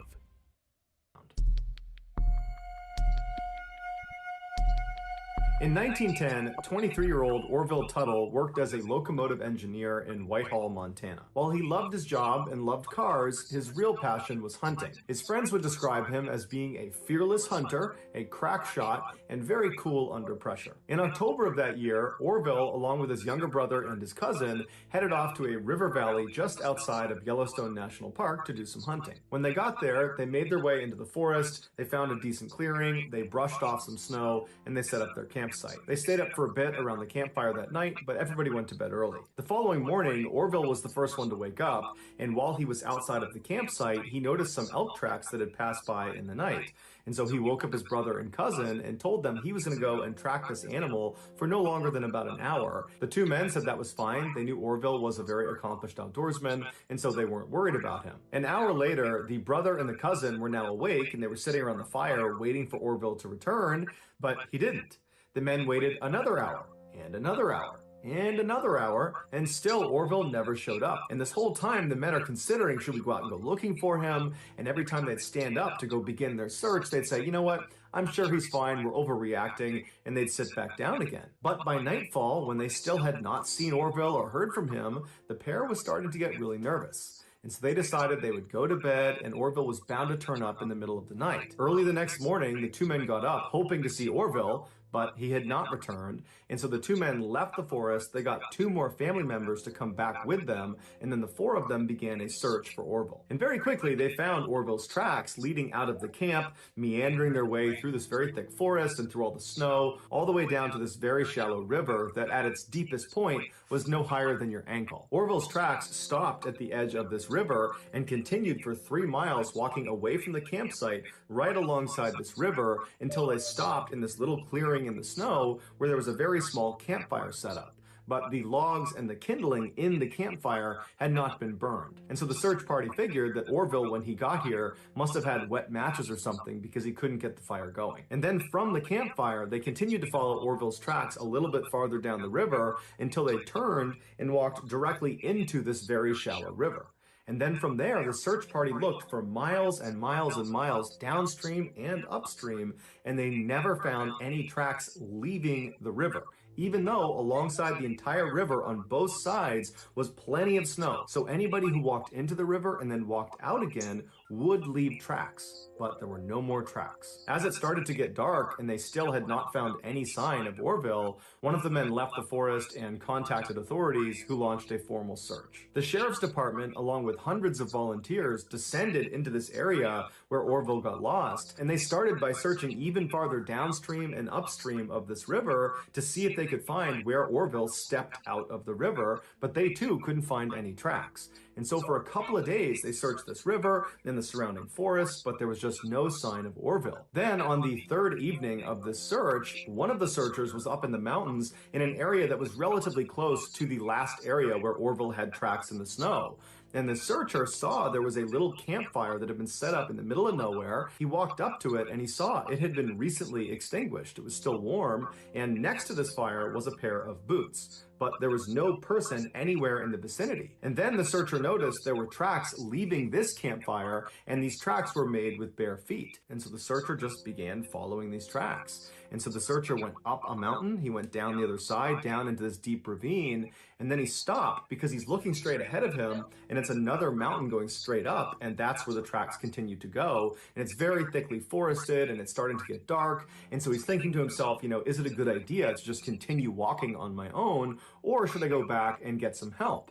And so as he's weighing out what he should do next, he catches movement out of his peripheral vision, and he kind of glances up into the mountain right ahead of him, and he sees this dark figure kind of slowly moving up the mountain quite a ways away from him. But from his perspective, even though he doesn't have a good view, it looks like a man. And so if it's a man walking up this hill, it's probably the same guy that left that campfire and therefore is leaving these barefoot tracks up this mountain. And so the searcher thinks that's got to be Orville. Something's wrong with him. You know, who knows what's going on with him, but I gotta get his attention. And so the searcher yells out to this guy to try to get him to stop, but even though he was clearly in earshot, this guy just did not stop moving. He just methodically continued moving up the mountain. And so the searcher's confused at why this person wouldn't stop. And so he pulls out his pistol and fires 3 shots into the air, which is like the universal stop what you're doing and turn around. But again, this figure, this person, this guy didn't stop. They didn't react, no flinching. They just kept moving up and over the top of the mountain and out of sight. And so now the searcher's thinking to himself, what did I just see? Who is that? What were they doing out here? And he's thinking, you know what? It's too dark. I can't just continue up this mountain towards whoever this is. I got to go back. And so the searcher marked where he was, turned around, and he ran back to the search party, and he told them what he had seen. And they said, okay, well, we'll go looking tomorrow. And so the next morning early, this huge search party gets to that ravine where he marked that spot. But at this point, so much snow had fallen, all the tracks of this barefoot man who was walking around the night before have all been covered up. And so despite doing a very extensive search with a lot of people in that area, they couldn't find any trace of the shoeless man. Many believe the shoeless man was Orville, and in fact, the local newspapers at the time speculated as much. But if it was Orville, why didn't he turn around when someone was yelling his name, or when multiple gunshots were fired into the air? And where was he going walking barefoot in a snowstorm in the middle of the night? Others have speculated this was not Orville, that it was some other person or some other creature lurking around the woods at night, and that perhaps they had something to do with whatever happened to Orville. But regardless of who or what that figure was, no one ever found any traces of Orville or the shoeless man ever again. So if that's of interest to you, please offer to do all of the like button's laundry, but only dry their clothes about 80% of the way.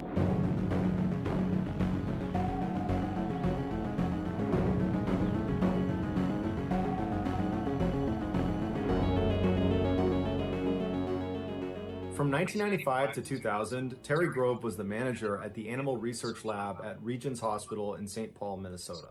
During that time, she noticed there was an issue with a particular piece of large cleaning equipment that she and the other lab technicians used every single day. She voiced her concerns to the hospital and said that they needed to replace it ASAP because it was a disaster waiting to happen. But the hospital decided they didn't want to replace it, they wanted to fix it because they figured it was salvageable and it was more cost-effective this way. But after the repairs, Terry and her team reported having the same issue with this piece of machinery. And so again, the hospital decided to fix it instead of replace it, and again, after the repairs, Terry and her team said the issue persisted. For years, Terry complained to the hospital that there were big issues with the design of this piece of equipment, that no matter how many times you try to fix it, it's always going to have this core issue, which is why it needs to be replaced. But the hospital was unwilling to spend the additional money required to replace this piece of machinery, and so eventually Terry and the rest of her crew just had to accept that they had a faulty piece of equipment and they had to be extra cautious every time they used it.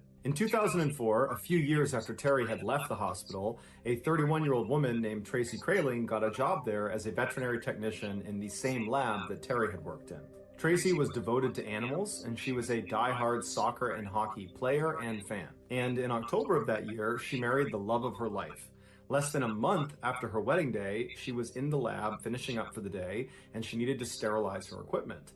And so she walked over to the still faulty piece of cleaning equipment called the autoclave.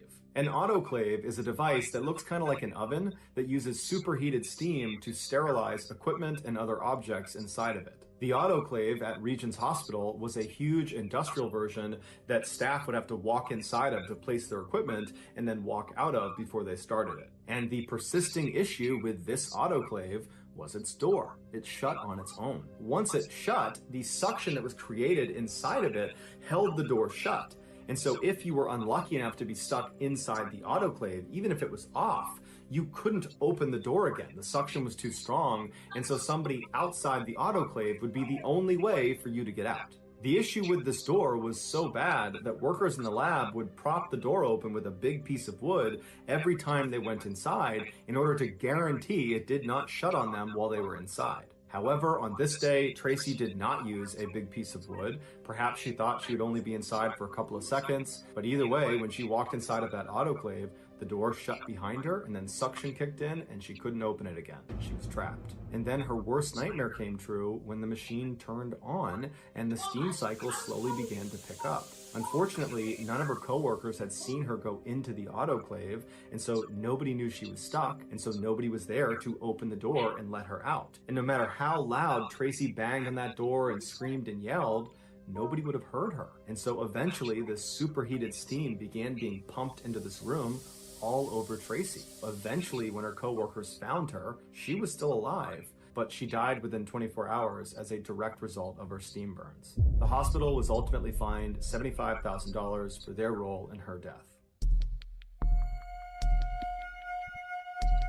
If you take a trip to Hawaii, there's a good chance you'll visit the beautiful Rainbow Falls on the eastern side of the Big Island. But if you travel less than a mile upstream of those falls, you'll find an equally beautiful attraction that far less people know about, and it's called the Boiling Pots. 10,000 years ago, after a volcanic eruption, lava was flowing down the side of the mountain when it entered the Wailuku River. As the lava gradually cooled, the river water flowing all around it wound up carving out these standalone pools of water that were connected by a series of small waterfalls. These pools collectively make up the Boiling Pots, and they get their name because periodically the water in these pools appears to be boiling. Tourists at the Boiling Pots are allowed to look at the water from a safe distance on the cement overlook, but under no circumstances are allowed to actually enter the water. In 2015, Jolie Ricewig was a 62-year-old woman living in Kona, Hawaii, which is on the western side of the island. There, she owned a bed and breakfast whose main allure was that guests at this bed and breakfast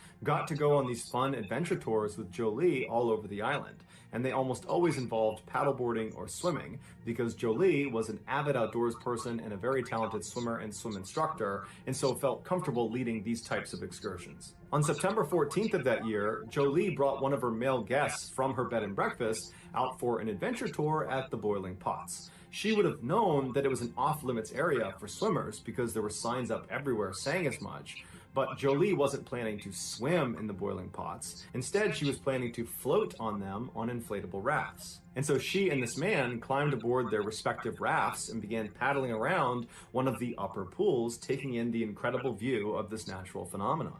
As they were relaxing, suddenly there was this rush of water that came tumbling over the fall that dumped down into the pool they were in. It was a flash flood. And before Jolie and this man could swim outside of the pool and get to safety, the water under them began to churn violently and actually thrust them over the edge down into the next pool. And as soon as they hit the water, they had fallen off of their rafts. Now they're swimming in the water, and they're feeling a current pulling them down and pulling them forward towards the next lip into the next pool. And so they both began desperately swimming towards the edge. Jolie actually grabbed the man and helped push him up and out to safety. And as soon as he was on land, he turned around to grab her, but she wasn't there. And so he's looking around, and all he can see is her raft floating on the surface being taken down into the rapids. And so he thinks, okay, she must have fallen into the next pool. And so on the side of the waterway, he runs down and he's looking into the next pool, the next pool, the next pool, and she's nowhere to be found. And after a few minutes of looking and not knowing where she was, he called the authorities. They came out and they launched this huge search for her, but despite searching the entirety of the Boiling Pots and all the way downstream, there was no sign of her. And after looking for an entire week, they never found anything. It was like she just disappeared, and so they turned the search off. As devastating as this was for the family to not have closure about what happened to Jolie, this was not a surprising outcome. In fact, it was almost an expected outcome considering why the Boiling Pots are off limits to swimmers. Each of the pools of water that make up the Boiling Pots is a deep, nearly vertical shaft of water, and at the bottom of it are these entrances to these underground tunnels. And these entrances are big enough for a person to slip inside of. And these tunnels are not short. They go on for a long ways in all different directions. In a flash flood scenario, that increased water that's flowing down the Boiling Pots creates this unbelievable current that inside of each of these pools is pulling straight down, which gives the water the impression that it's boiling, because basically the water's tumbling over as it's being filtered up and down inside of this vertical shaft. And so if you get grabbed by this current, it's going to pull you down and into one of these tunnels, and you won't get out again unless the current releases you. And so Jolie, after helping her guest get out of the water to safety, she was pulled down and into one of these tunnels, and she was held there for 5 months until finally the current released her, and her remains were spotted just below the pots in a tide pool. Your name, your email, your phone number, your address, the address of your friends, and your interesting online searches. Your data is leaking. Protect your online privacy with Surfshark. Pick your go-to pasta and homemade sauce with Create Your Own Pasta, starting at $12.99.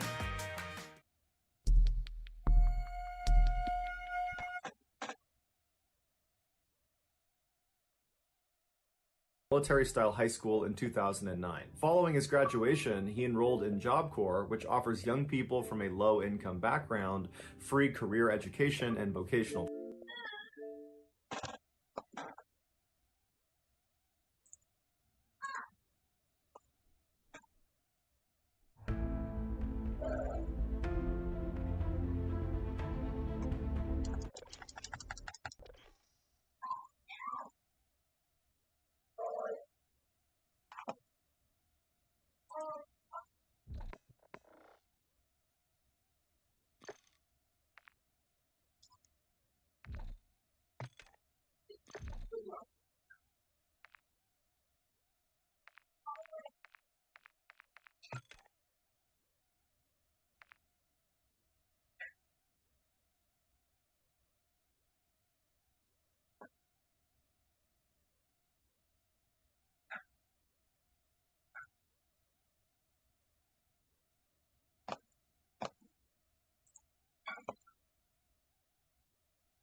Yeah.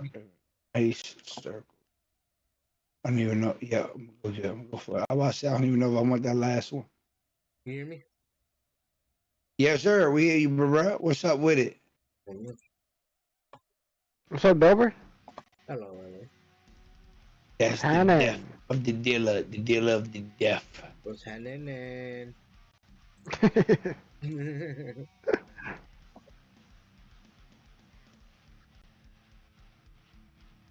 Oh my God. Hold up, what are you doing? I was completing that contract. Don't worry. We Not the did fucking it. bomb drone. Yeah, I got money. Oh,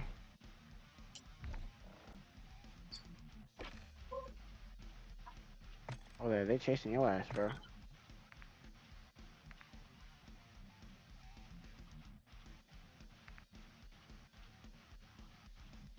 That nigga over there camping? Alright, you're back, buddy. You're back. Let's go crazy. Let's go crazy. No, I'm not back yet. Crazy by me. Crazy by me. I don't know where you are. Right at the loadout, at the buy station. Right there, the one that... I didn't know what you said. Yeah, but they were looking at me over there.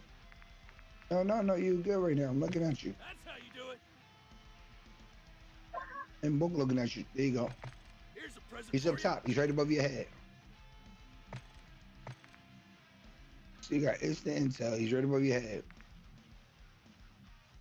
I need to land over here. I gotta say top roof. I got a loadout, lol.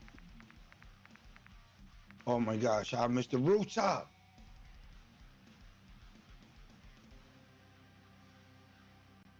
Oh my fucking god. They cheated me. I missed the whole roof. And then he's in the window. Oh, Lord have mercy. Yep, come on, Def Dealer. After Crazy wins. After Crazy wins. How, bro? Bro, get a fucking life. Get out of here. You're gonna have to clutch up, bro. I'm fucking dead. Of course, that same Teletubby team is still alive. Yeah, I knew we was gonna see them at the end. Fucking cheating bastards. Crazy got it.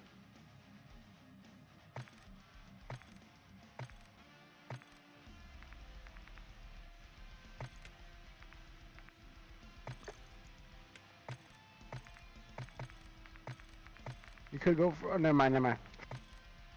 Ooh. Good stuff. Too late. That's all right. We got Def Dealer with us now. Oh, I should have sniped him.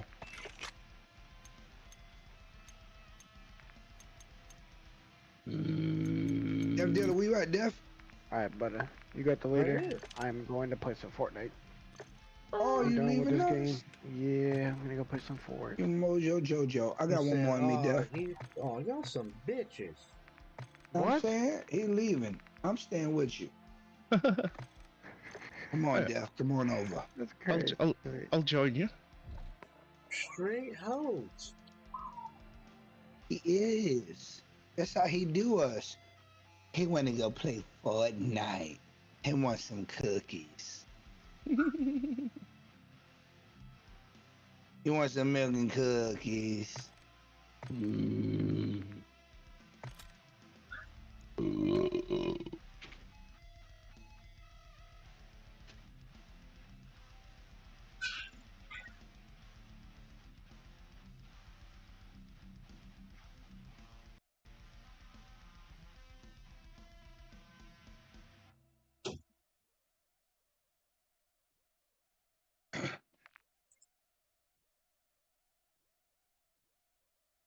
White quads.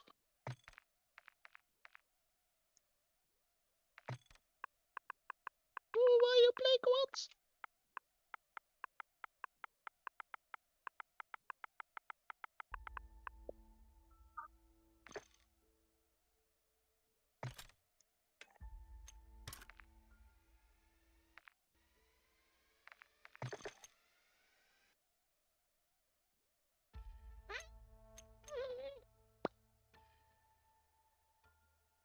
Una besene la la la la la.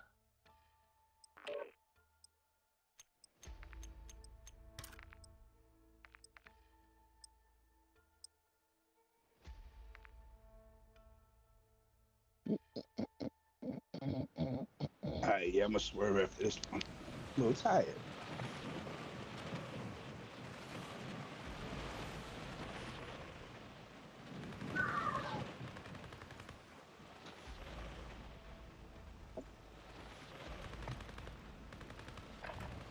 Gear up fast, we're about to get evil.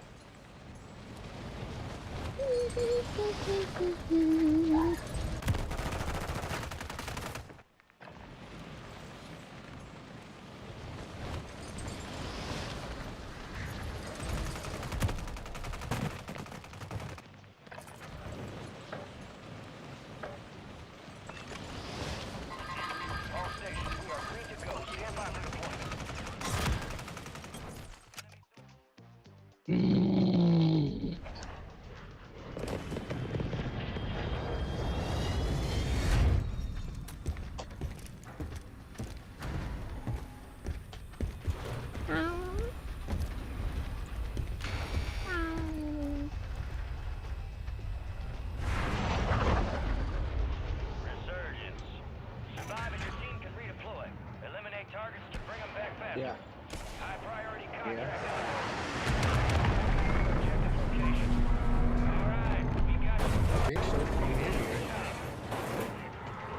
No?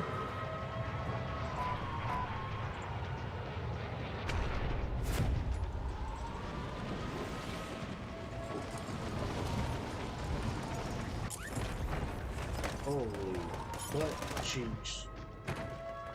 Oh my god. Talk about some people.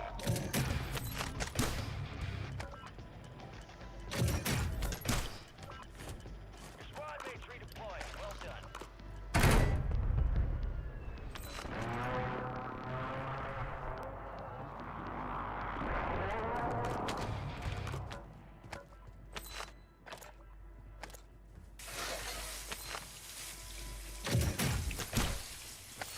Hey, Dev Dealer. Yeah.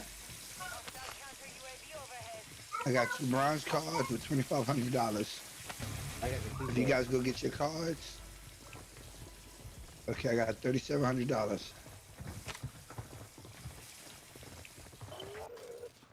I got my money on the station. And here is the key on the station. Oh Lord, yeah. I called it out twice. Damn. I didn't hear you calling nothing out. I said on But me. I'm with you. On me. Damn, I thought she was at a Diddy party. My bad. Oh, come on.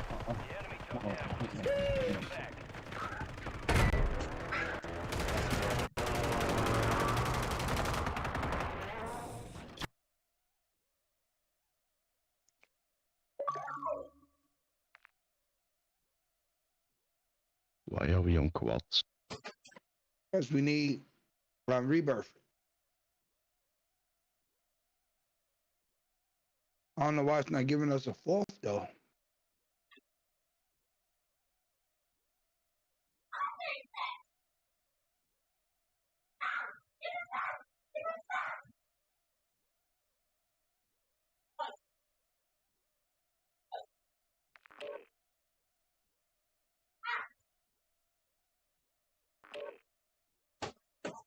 Oh, okay.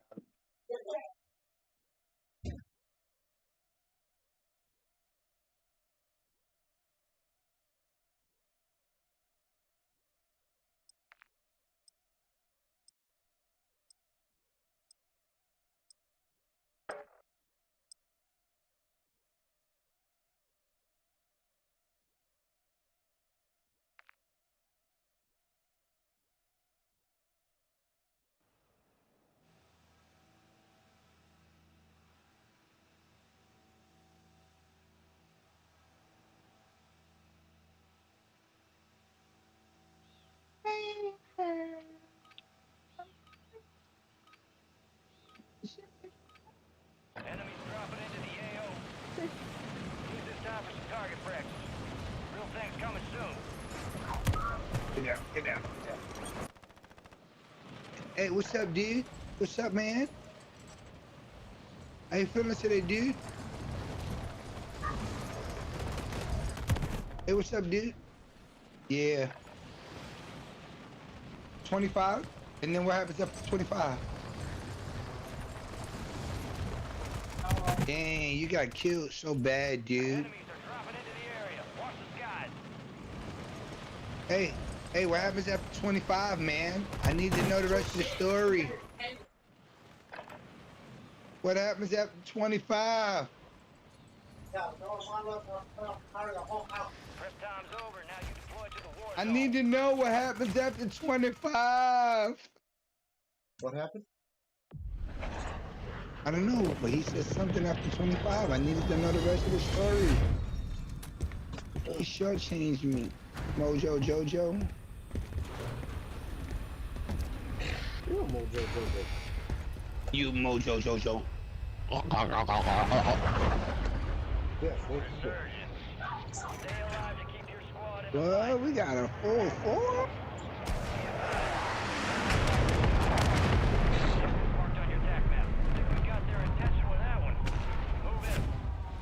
Oopsies. She said she didn't want to take her shirt off. Be my guest, I decided to take my shirt off. This is not good. Bounty targets identified. Weapons free.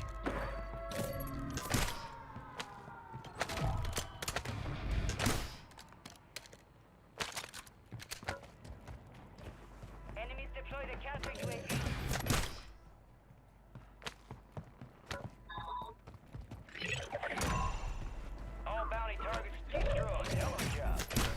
Let's go, bounties. Let's go, bounties.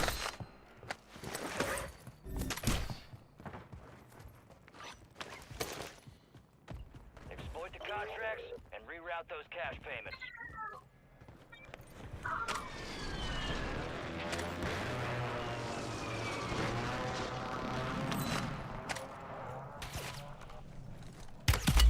Contact. Man, get a load out. That's 5100. Precision airstrike. Oh, man, get the load out, bro. Contract intact. Secure the next target. Get this other contract.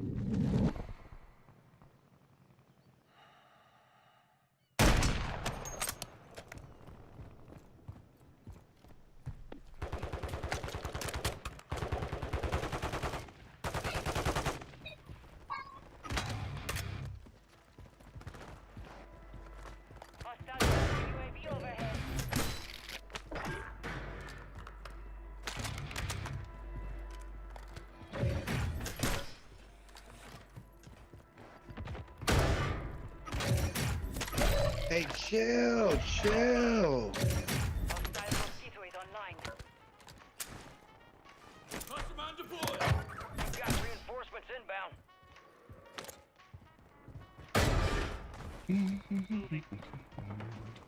I just gotta get that contract and we in the money. Oh my God. Hey, yo, chill, chill. Wait a minute. Locate available contracts to hack. Get moving. As soon as I can land, I'll have the contract. Squad mates back on station. SMT here. Good work. Calling in a counter UAV. Alright, here we go, here we go, here we go. Assault rifle marked. Bruh. As soon as I touched the contract, they started shooting at me. Contract taken down. Hack another contract to finish up. Alright, right here, right here.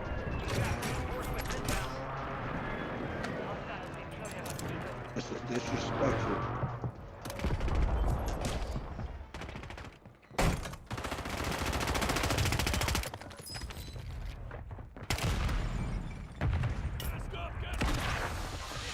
Hey, yo, chill, bro, chill. I just want to complete. Hey, yo, you muted, definitely talking crazy. You muted. I don't hear neither one of y'all. I'm not talking. All right, I bet. You locked in. Yeah. Got a loadout drop inbound. Contract time is expiring. Activate those exploits. Contract time is up. Terminating contract.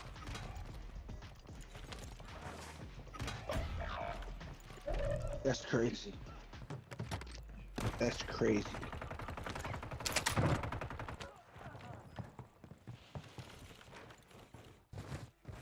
Your squad mates back on station. Good work. Enemies dropping into the AO.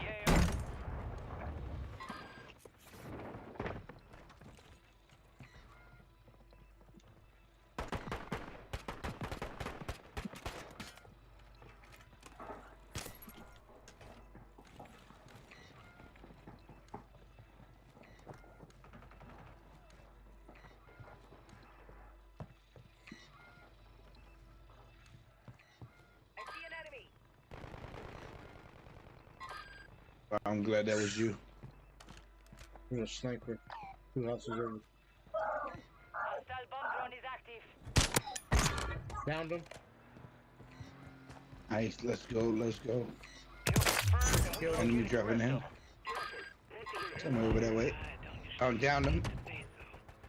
Let's go. Kill confirmed. Huh? I'm gonna get one out here.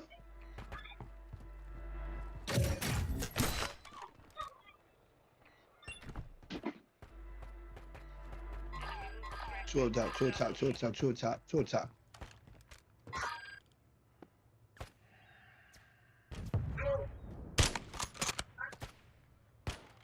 He's down. Good down, yep. This boy gotta pick him up. There he goes, boy Ken land, he landed. He's picking him up. Hold on, I think I got a headshot. Hold on. Careful. Gas is closing in. Ah, down him again! There's two on top of there. I was like, yo, I think I got a headshot, and I seen them. They behind the wall now. We just got both of them got up. One downstairs, one downstairs. There's three. Yep. Your squad made it to the safe zone. Hit him. Yeah, they jumping.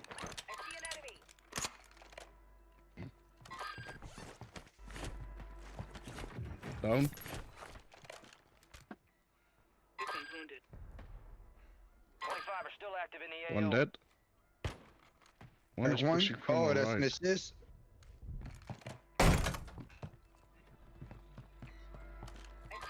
Another one just jumped off. That's another lock ping. I'll crack them.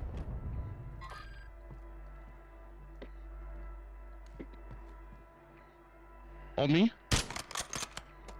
And he jumped off.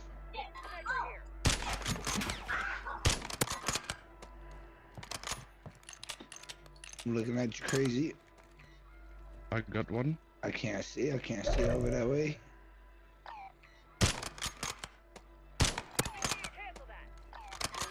Two of them. One upstairs, one downstairs. One upstairs, one downstairs. Crack them upstairs.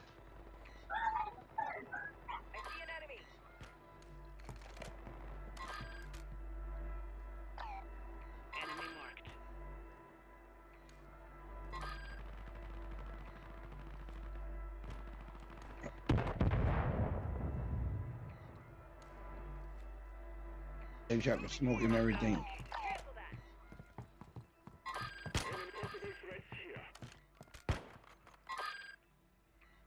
Resurgence is about to end. Make it count.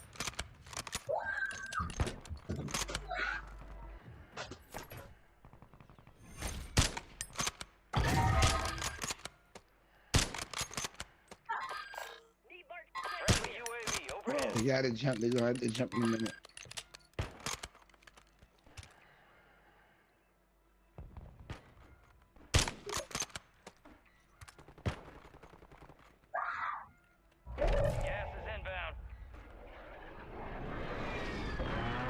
They just jump. Another one up top.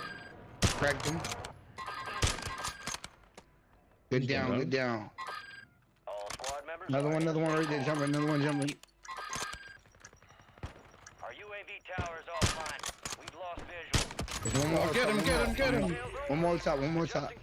I don't see why I can't hit him. Thank you.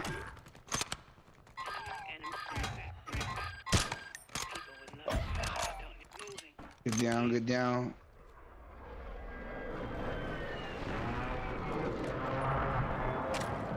Oh, there's more than one. Fuck. No, don't. Yeah, don't push. I didn't know. One right there. He's in the building. Don't go there. There's now like 6-7 people. Nah, 14 with 4, but we're gonna get him. Enemy buy station incoming. Open up some boxes if you can. Got reinforcements inbound. And they gotta push forward. We don't have to push towards them. They gotta push towards us.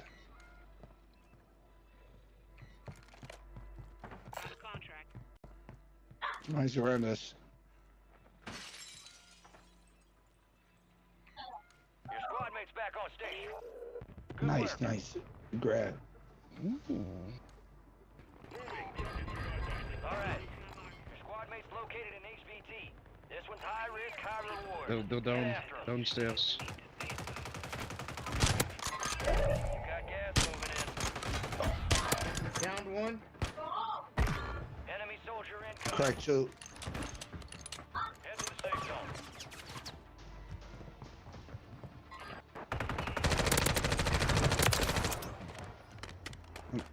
I'm on the third roof. He says he's inside here. He knows where we at. I don't care. You can know where I'm at the whole game.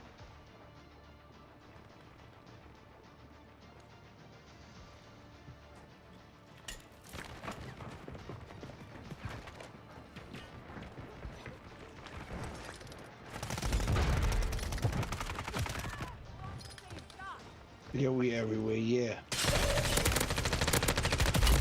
He's tracked right there? Get him, get him, get him! He was tracked. I don't understand.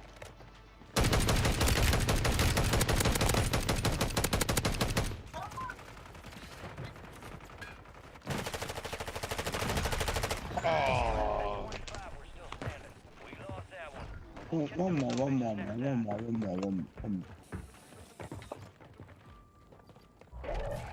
We had that one, crazy.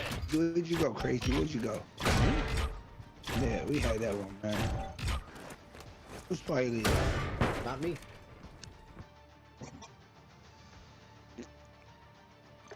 Rock. One. My dog is ready to go outside. That's one rock. Doobie doobie doobie.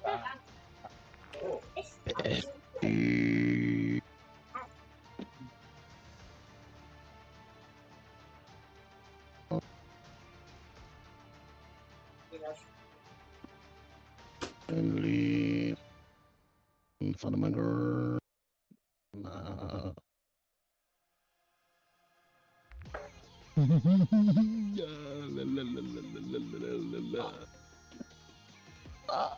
Rock.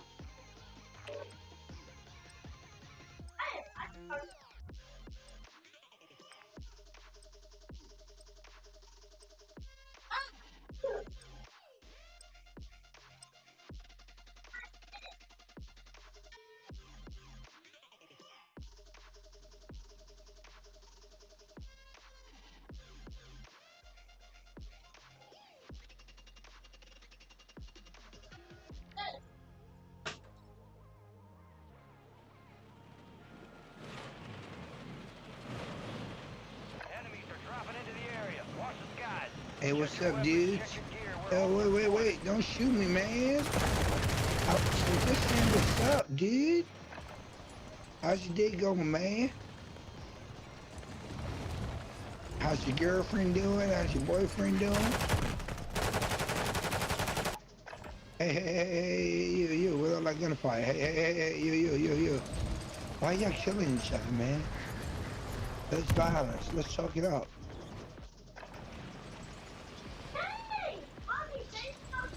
Hey, Snoop. I just took you out, Snoop. I just took you out. Relax. Hey, you, relax. I just told you, let's be honest. Let's talk it out. Relax. Hey, leg shot. Boom, leg shot. You out of here. I know you ain't shooting at me.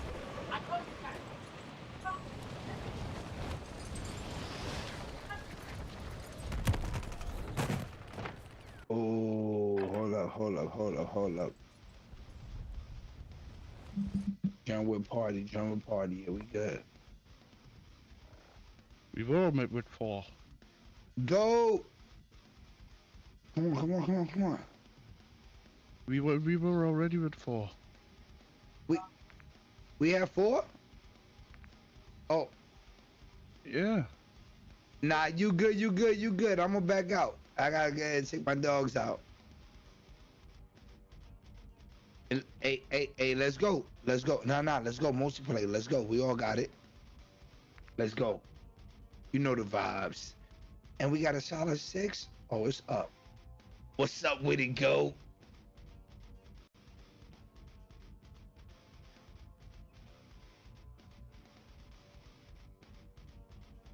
I'm gonna have to get some ink from you. My wife and I, we getting our names on each other. So we definitely gonna need some ink. Yeah. I'm getting mine on my neck. She's getting hers on her arm. And mine? You got like any numbing cream or anything for the neck? Cause the last tattoo I got on my neck, Jesus Christ. Who's she? Amazon it is. Hey, what the heck maps you got us playing, bro? What kind of stuff is this? Oh, nice. Alright, well I've never played this map before. I apologize ahead of time. It's a 3-laner.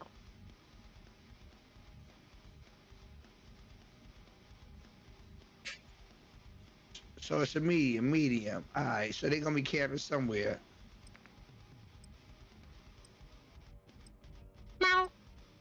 Hey. Fart. Hey, fat. You look like a hide of fat. Hey, fat.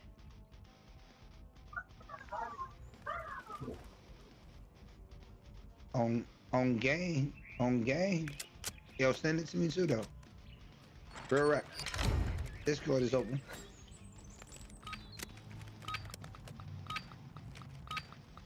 I'll give you my phone number, bro. What's your name?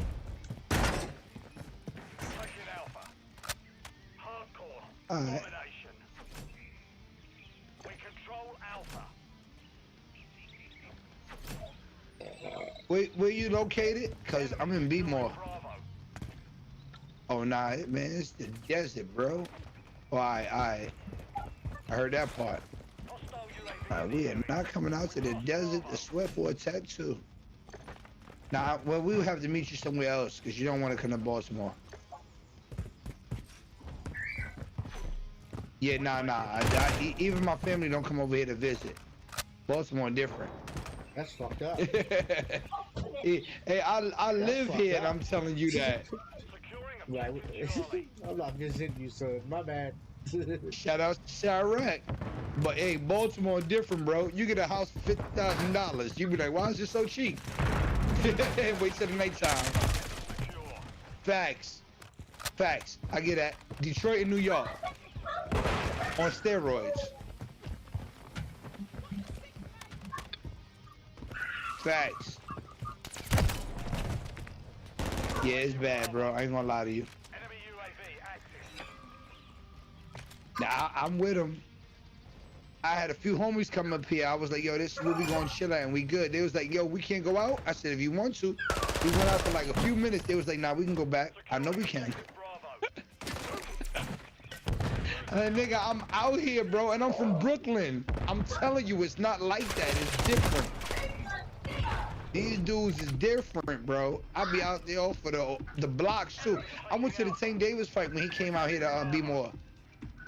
That was the only time I actually seen unity out here. So salute to that. Tank Davis brought everybody together. Bro, they smacking us. I can't stand these big maps, bro.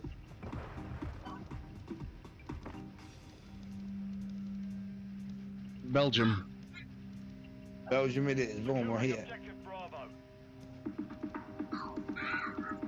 Ah, shot me in the face. Nicolas Cage. Face off. No Diddy. Face off. Oh no. Chill. Yeah, I don't know nothing about this map. So why we ain't winning? You know what I'm saying? Charlie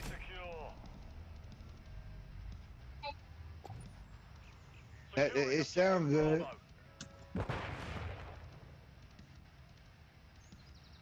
Well, put us on the small maps. This way we can play the objectives and you can kill. Don't put us on these maps. We playing hide and go seek, trying to get to the hard point and all that. It ain't even hard point, trying to capture a flag. Hey, yo. This is ugly, bro. Look at this score. This is ugly. The enemy holds 2 objectives. Secure those positions. We're taking You Bravo. telling me, my motherfucking ass. We gonna need more than that with the lead they got up. Alright. There we go. Oh, he's laying down. Laying down on B.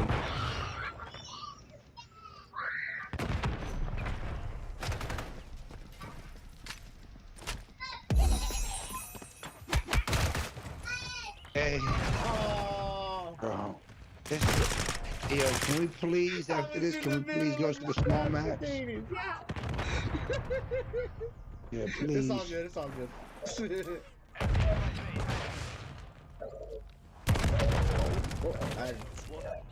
Right when you get across, oh, what is he? Right when you get across the map to kill somebody pops out from another corner. If this was shipment, I would have been knocked off him and his mans. No didn't. I'm out here laying up there so you don't get assassinated. I got you snot 4 rocket. kills. I'm out here looking like Death Dealer. I got 4 kills.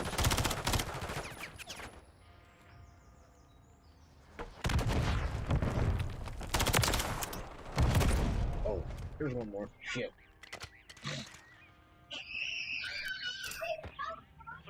I can't believe I got 4 kills. I'm definitely looking like Death Dealer right now. I'm telling you. I got my Death Dealer perk on. Oh, la, la, la, la.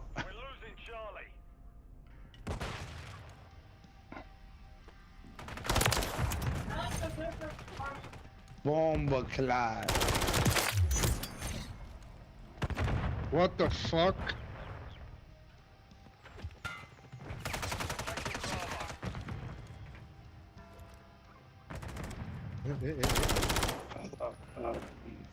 Goodness gracious. Great balls of fire.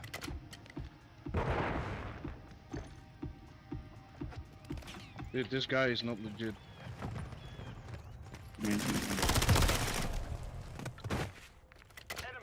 Yeah.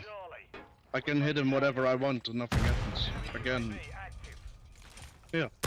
Nothing. Where was he? On C. Oh my god, he on X Games mode. Yeah, fuck this shit.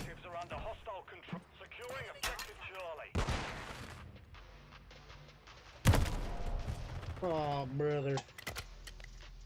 Objective Charlie secure.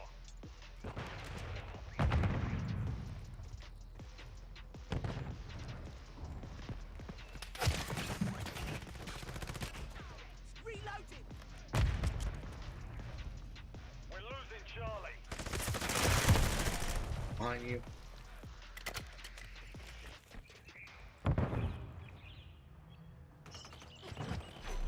Yeah, every time. Enemy Overwatch helo inbound. The enemy has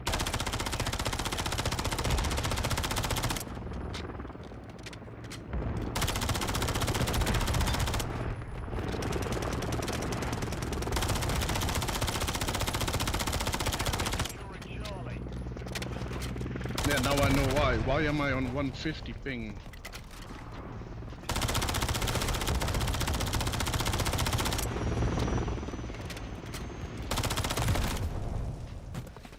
securing objective Bravo.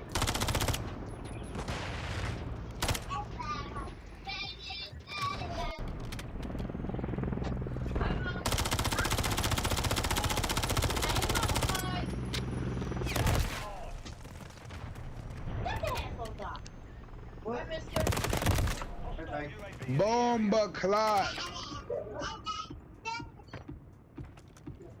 Hostile FAE near your position. Oh, I don't even know this map, and every time I turn a corner, I'm getting shot.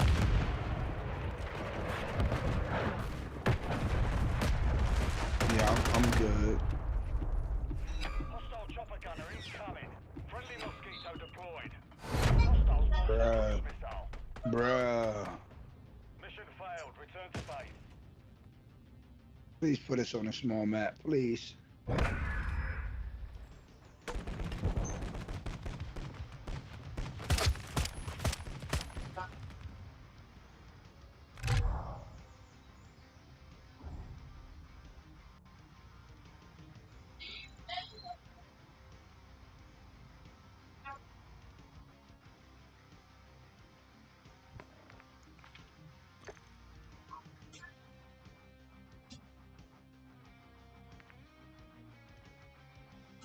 This is gonna be my last one right here.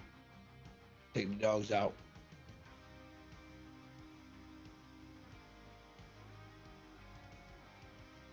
Hey, you give me the host for 1 round. I just got 1 in me. I give right back. All right.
My bad, stand out.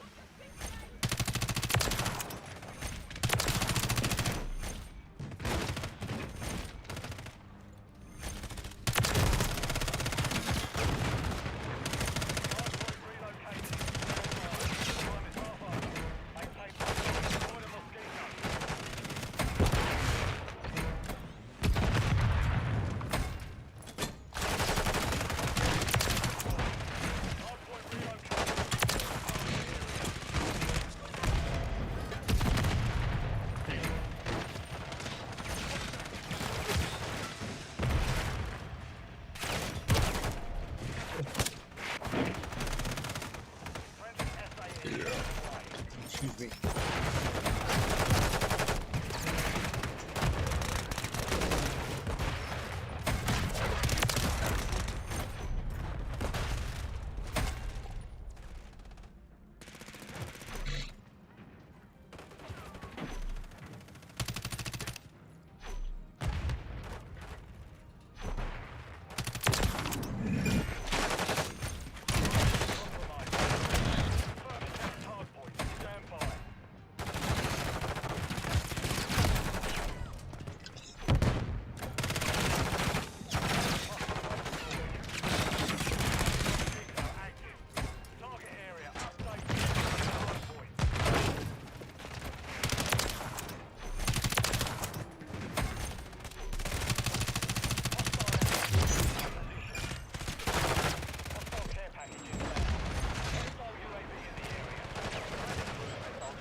little bit of.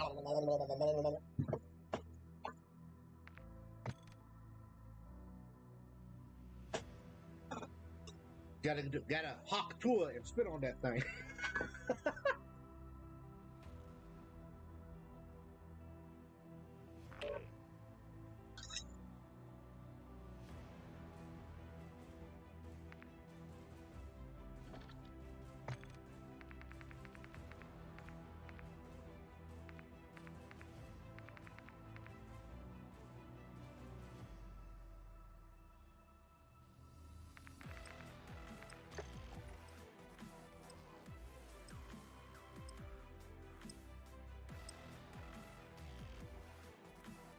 He got that Dollar Tree mic.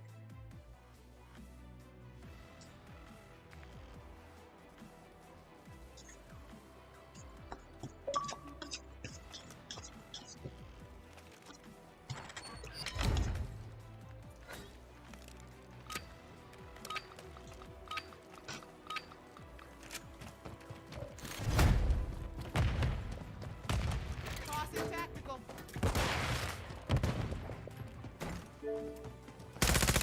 We have enemy down.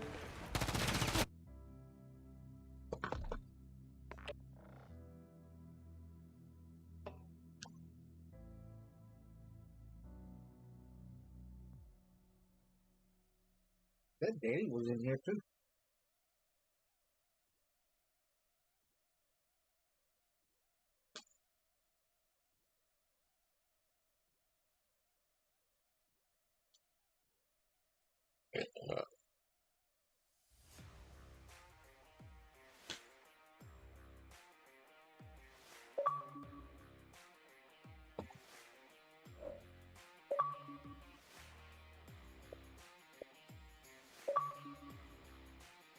It said Danny was in here too. When I went to join your party, it said Danny was in here.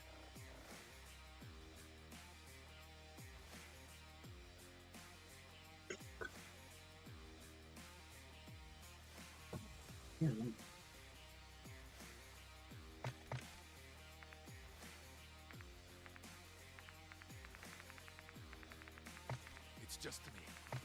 Copy. Let's hunt.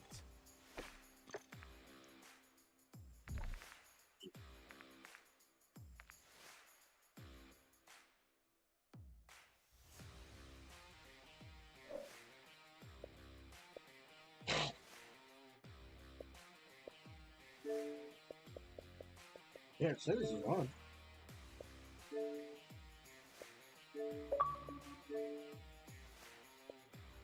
I invited him to both.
I'm gonna grab a drink. Gear up fast. We're about to get evil.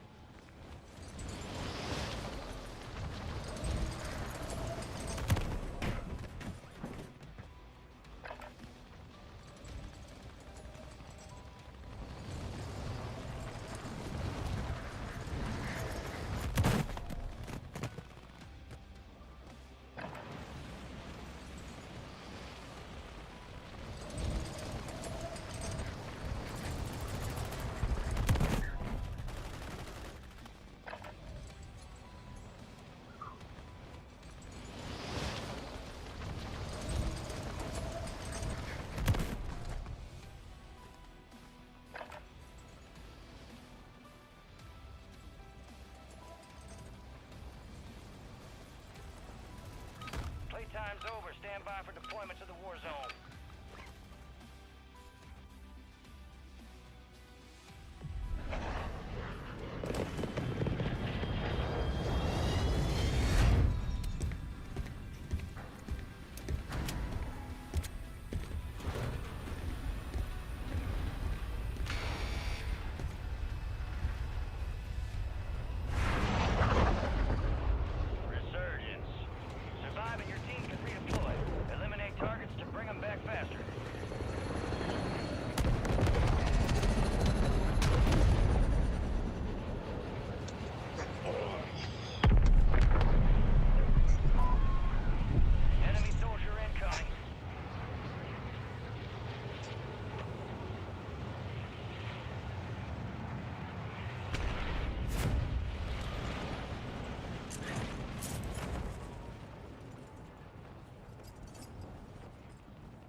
He's right here. Moving.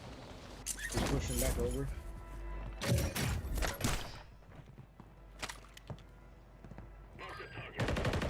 They're giving me nothing but a fucking shotgun. I'm trying to get something to help.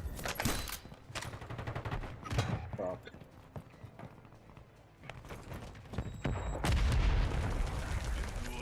I'm back up.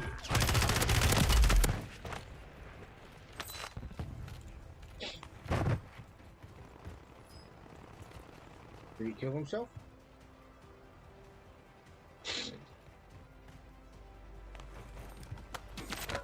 he still alive?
Drop inbound.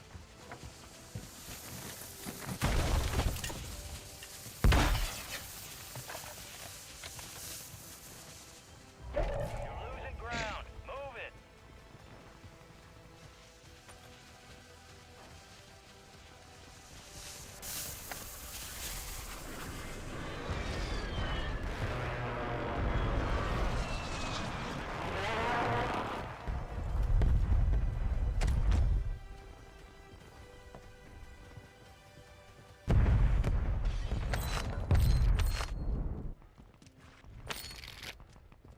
Squad made it to the safe zone.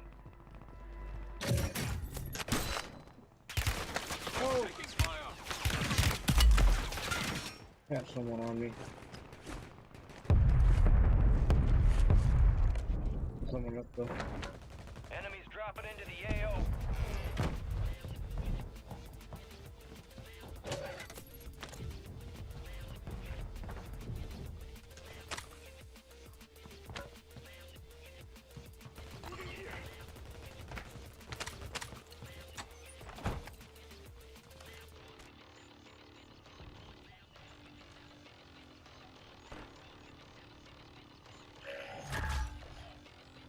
Drop headed your way.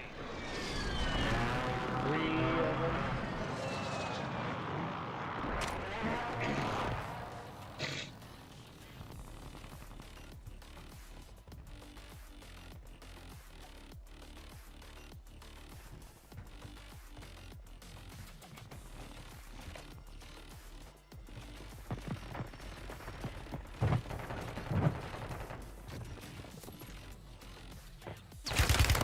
Hey, he's cheating. He's cheating.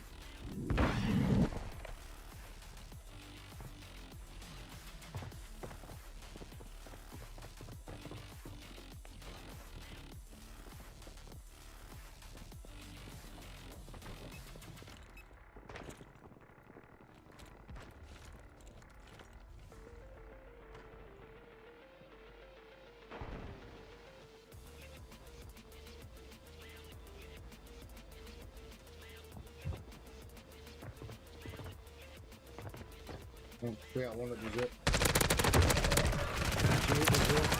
They're dead. Fucking pieces of shit. Oops. Yeah, that was squad wipe.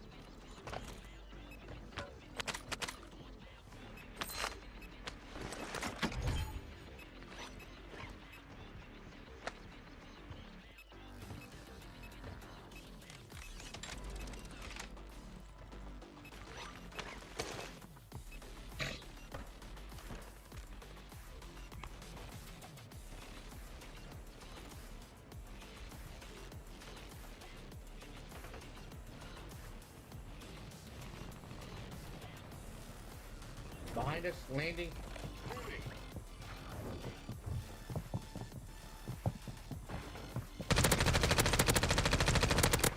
There's two there.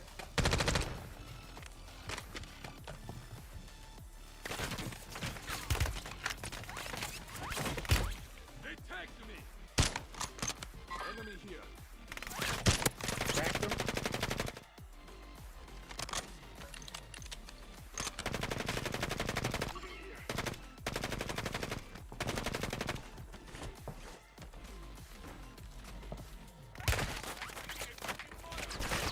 How is he hitting? Okay. That was close.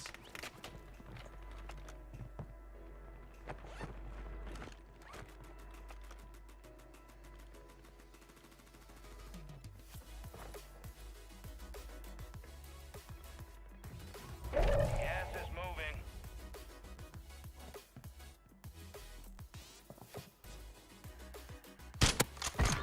I downed the dude over here.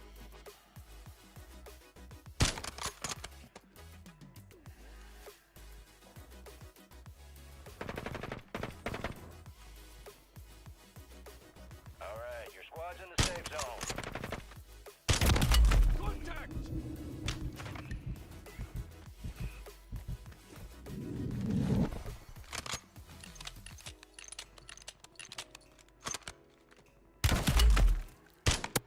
Enemy UAV overhead. It'll take more than We're fighting back and forth. Found him again.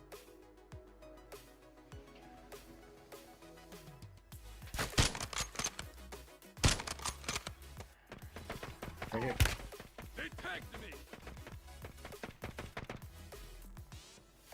Oh wow, really? I don't have any plates. Oh, there's a plate box right here. Armor here.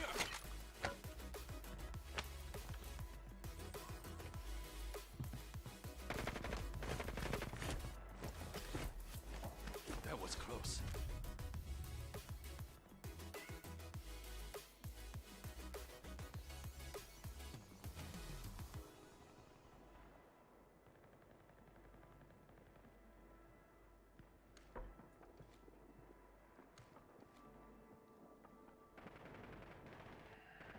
Moving here. Cancel my last.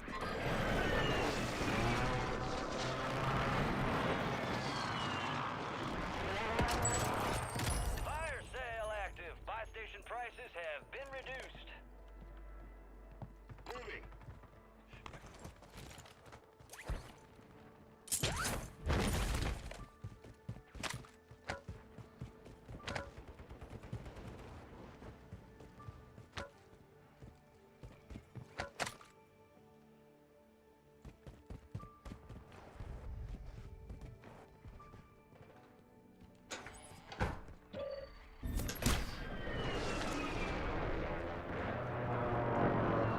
This is about to end. Make it count.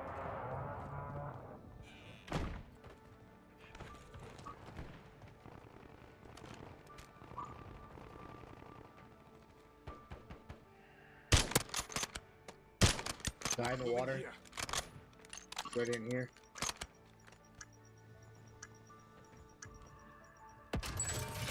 Fire sale's over. Adjusting prices.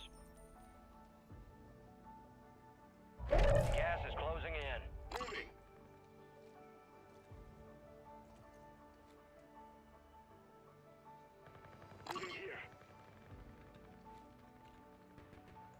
Yeah. Moving. All squad members are in the safe He zone. went around the building.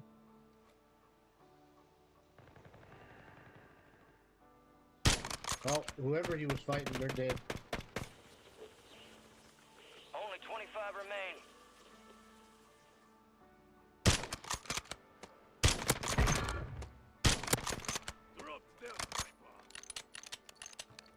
I knocked him. Yeah, you ain't here. Top line.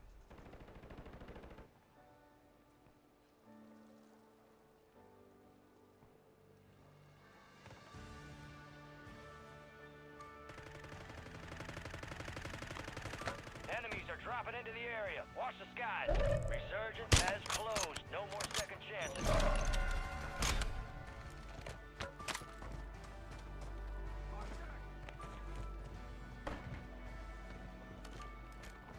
Yeah, hold on, I gotta do right in front of me too. Right here. We're in a bad spot. People are coming up these stairs right here. They're up the stairs. Turn around. He's halfway up.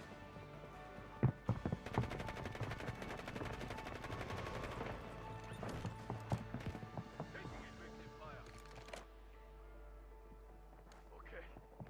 That was close.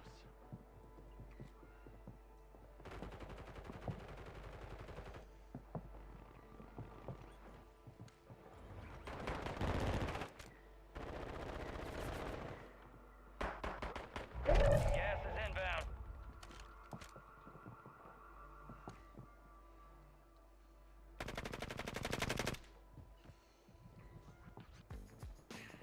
Move to the safe zone.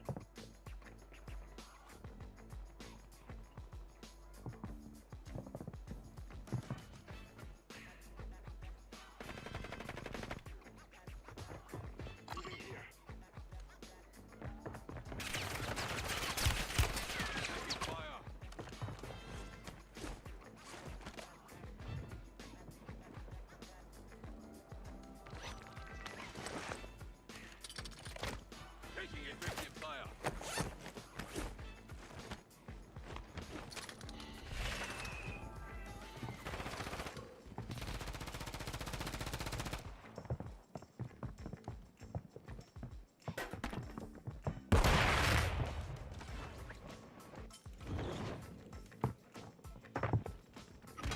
Be advised, resurgence is no longer active. This is for keeps.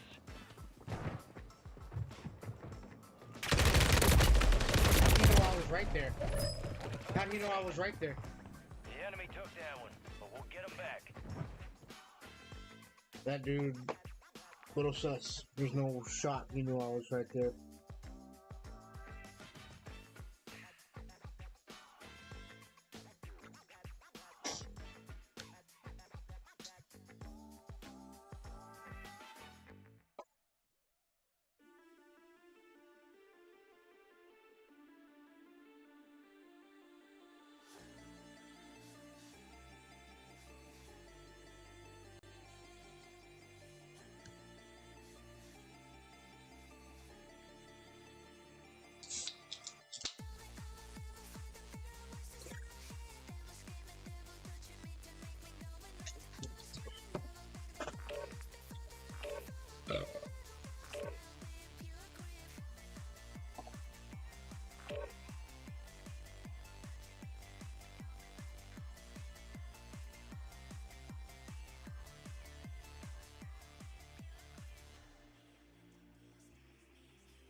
the 5 dudes.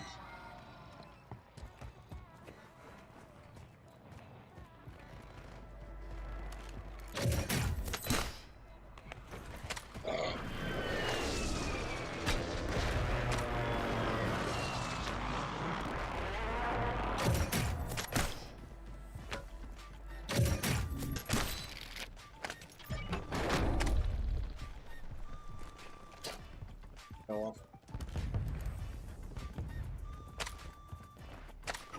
It's all on you. Stay alive so your squad can redeploy.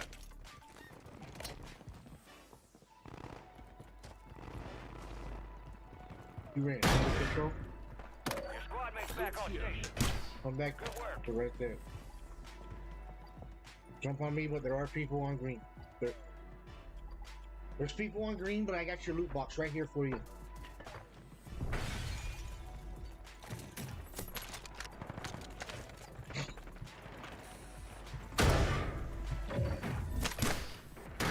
There are 24 enemies active. Kill them all.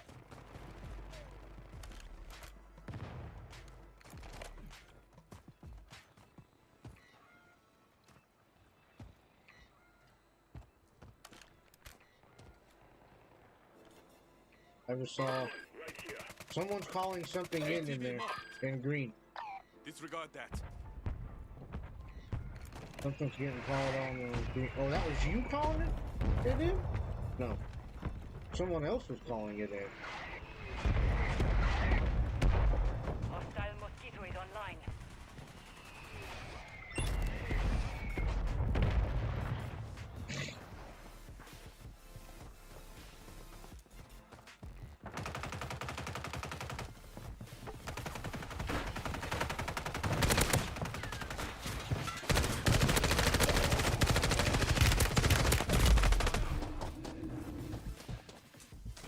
Moving.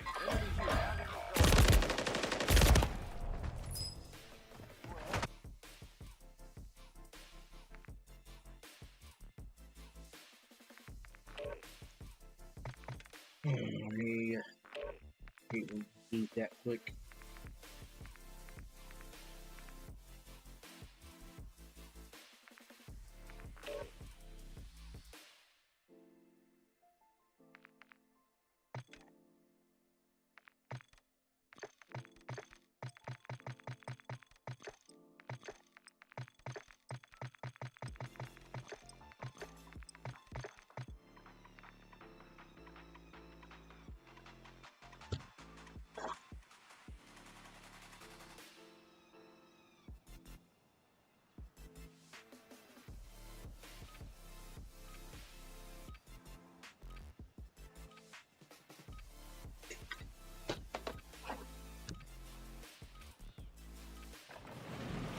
Time for some target practice.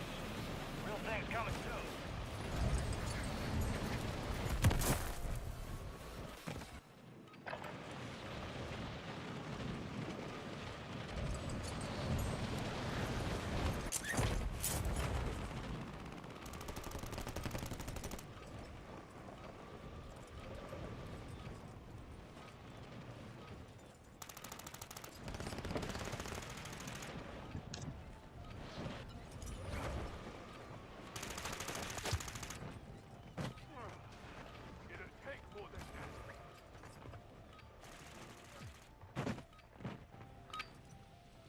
Prep time's over. Now you deploy to the war zone.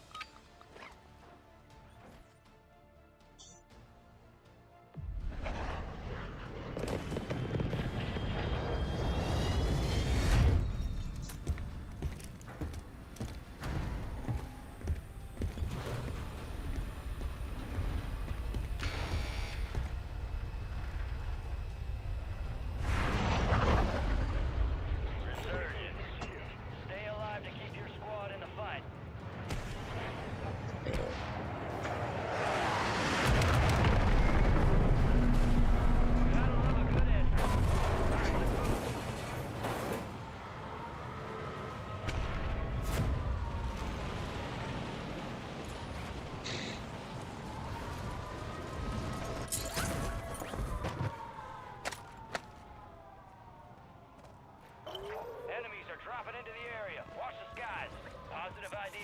targets. Hunt them down.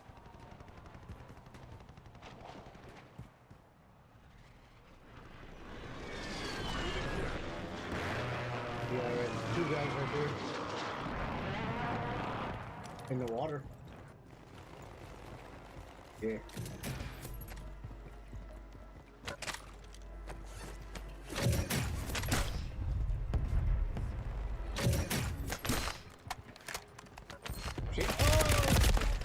And on the boat. Primary objective complete. All targets eliminated.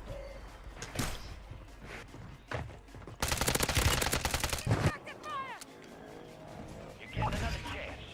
Make it count. I don't know. I don't know.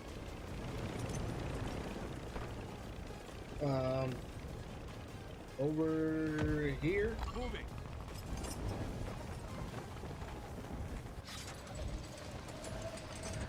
Hostile Guardian has been destroyed.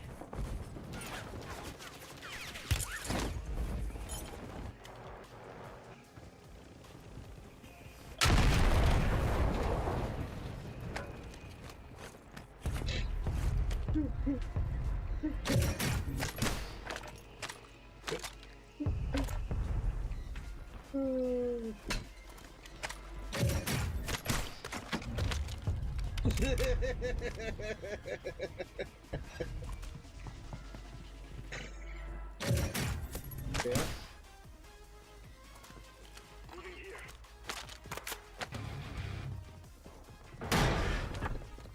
Ah, they're down below now.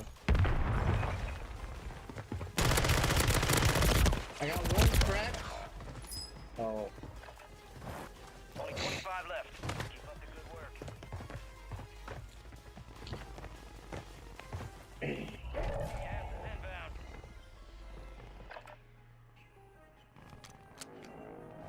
Stand by for redeployment. I only pushed because he hit my claymore. I didn't know there was 2. I'm coming behind him.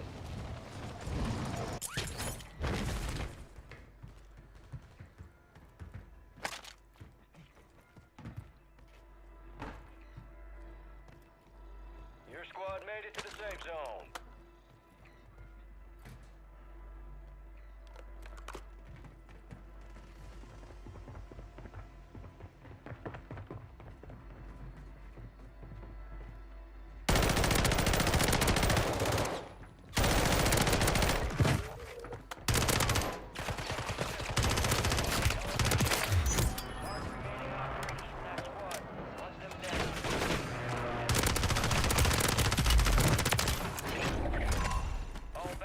Fuckers that killed me.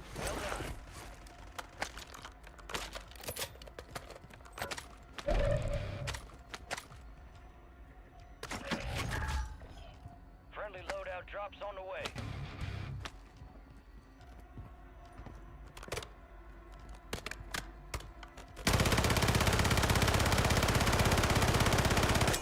Nothing, they're watching me, so I'm shooting their body. Because they're recording me.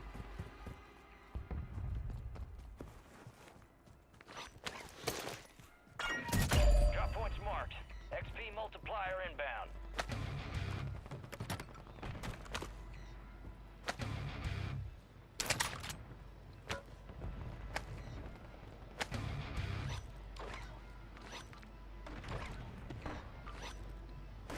Final point.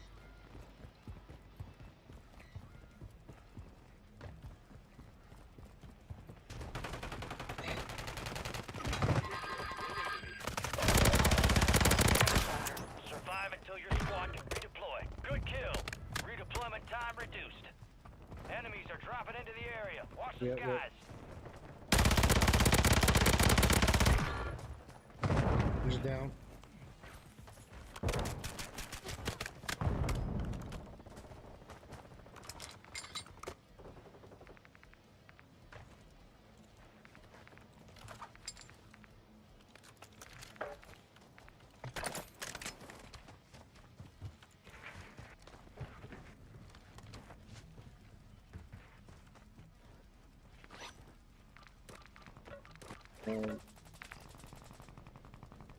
Fuck, I don't know. done here.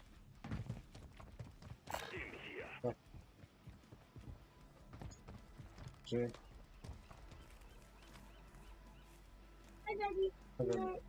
Good night. Mwah. Yes, as soon as this game is over, I'll cover you up.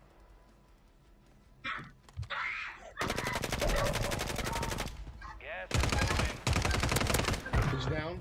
He's down. He's down. He's down. He killed himself.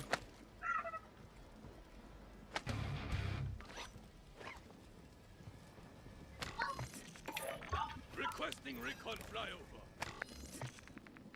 Head to the safe zone. Counter UAV online. They are blind. Copy. Counter UAV on station. Running interfere.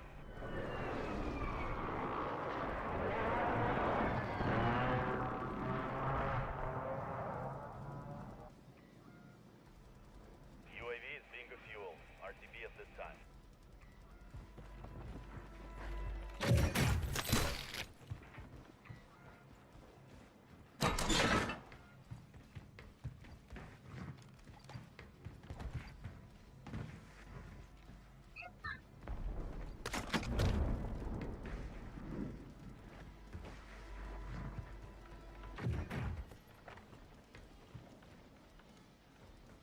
Counter UAV is returning to base.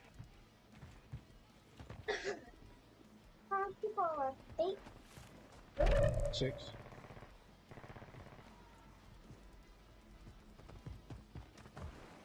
Five. Fire sale is active. Buy station prices are adjusted.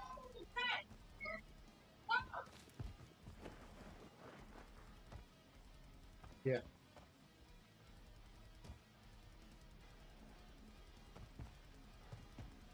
We need to get the prison.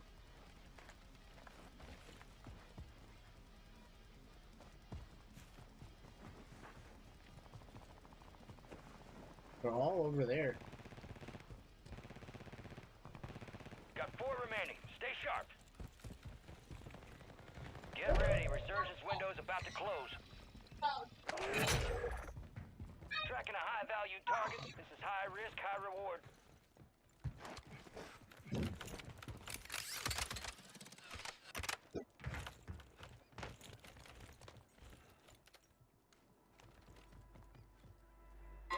Right here.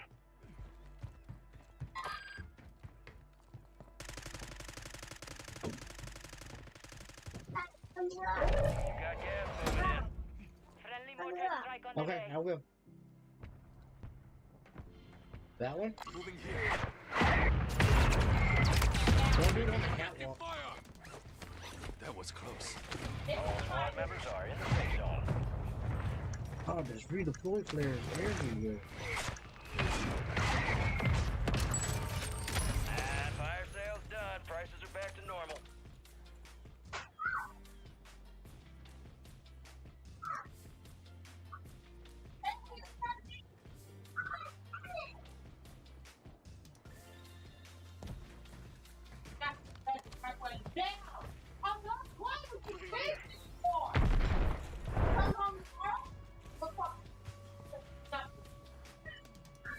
Yeah.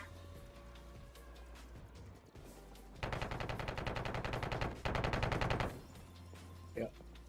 Resurgence has been deactivated. This is the end game.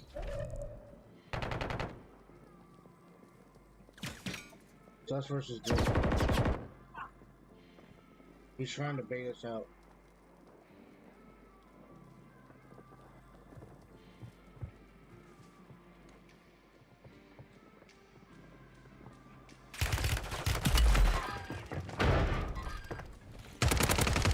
Cracked one. Cracked one.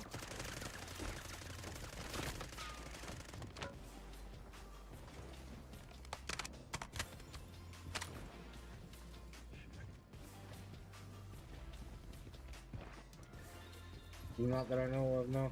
Gas is closing in. Moving. Get to the safe zone.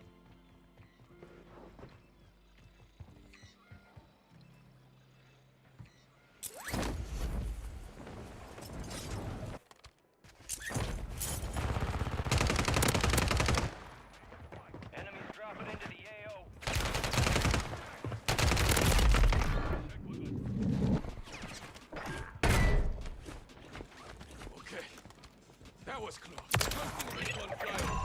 All bounty targets destroyed. Hell of a job.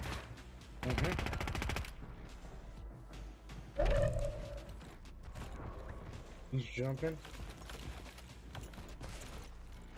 Advanced UAV is bingo fuel. RTB at this time.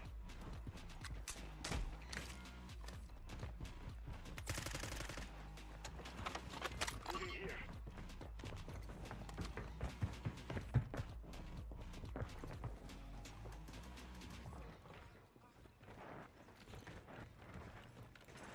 He's up top. You're losing ground. Move it. Requesting recon flyover. Head to the safe zone.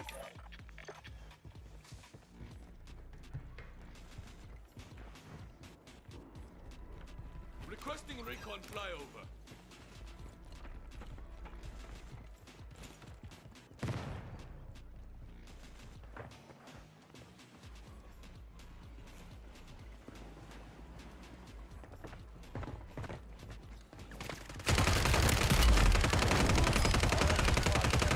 That's a job well done.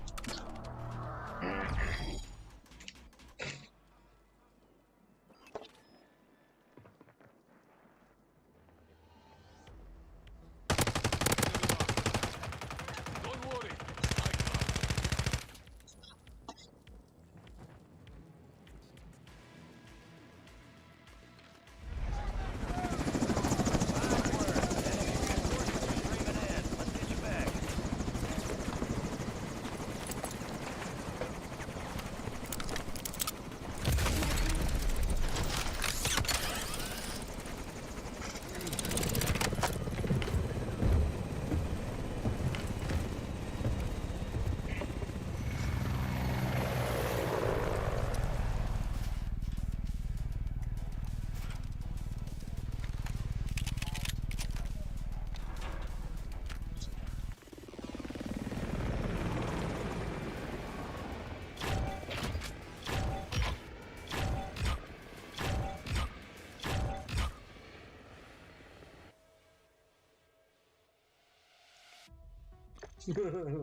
Check your gear and weapons. We'll be deploying shortly.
Shadow 01. Deployment to the war zone has been authorized.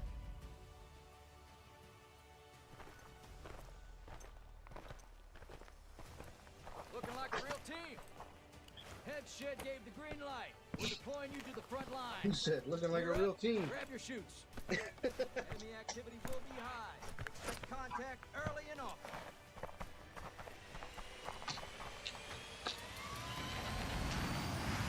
Let's roll.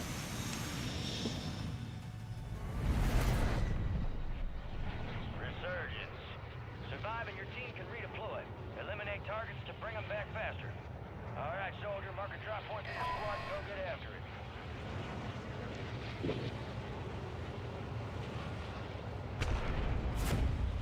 My bad. I had to put some hand sanitizer on my head. Enemy soldier incoming.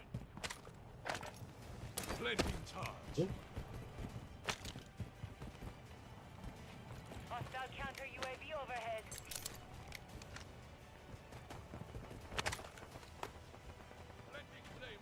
There's a shit ton of titty. Jesus.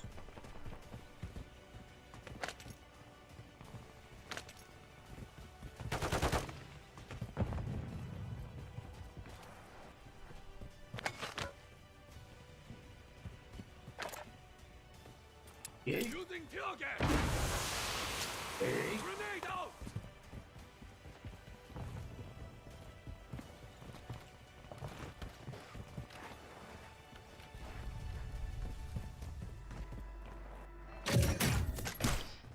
In the new Call of Duty, you're gonna be able to dive backwards.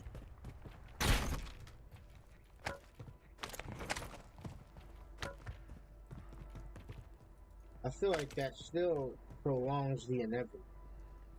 Like, you're gonna get shot at eventually.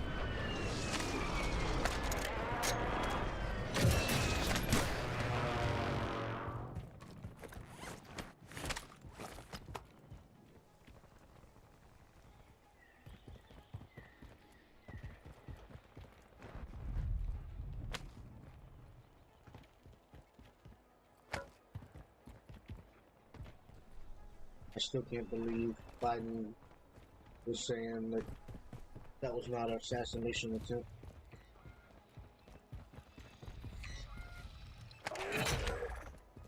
Bounty targets marked. Kill them all.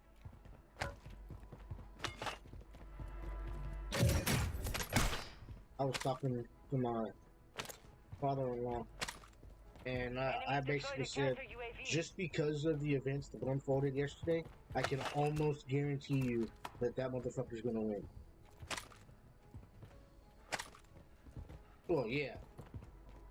But when he, oh fuck yeah. Gas is inbound. Yeah. And all you see, all he cared about after he got shot was his shoes. He's like, help me get my shoes back on.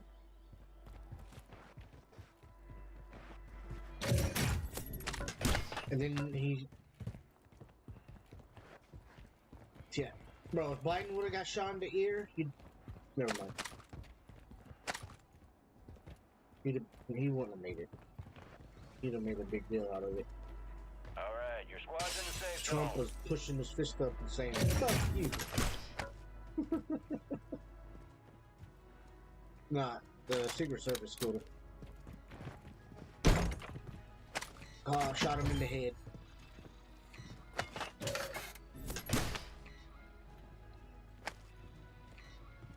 Shot him in the head, dead. He was only 20 years old, bro.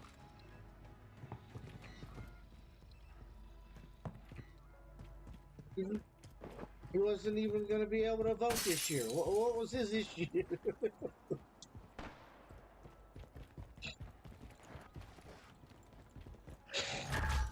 Go to that. You got a loadout drop inbound.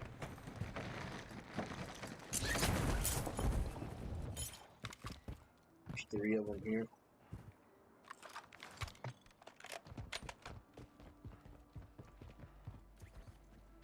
Our bounties right here.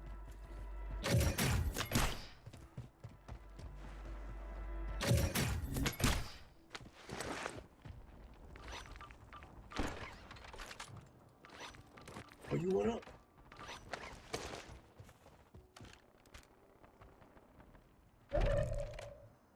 I'm gonna see if they want to ask about my vector. Rogue signal broadcast detected. Encrypted signal confirmed. To decode the signal, No, they're not jumping prioritize for opening loadout. loot They're cache. going back to the lobby. Loot is yours. Stay relentless and secure His dart. He threw a dart in the air.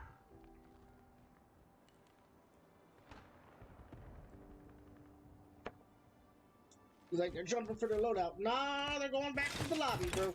Friendly Guardian is active.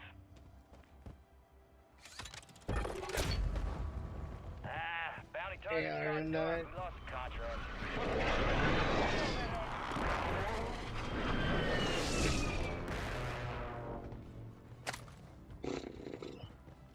We're outside the top squad. Let's push harder to break in.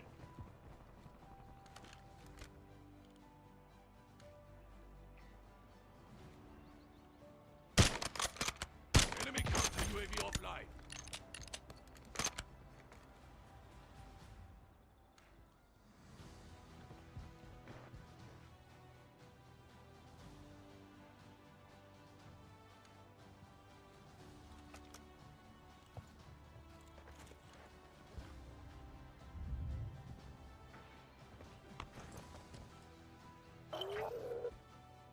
Bounty targets are up. Get after them. Our Guardians lost power.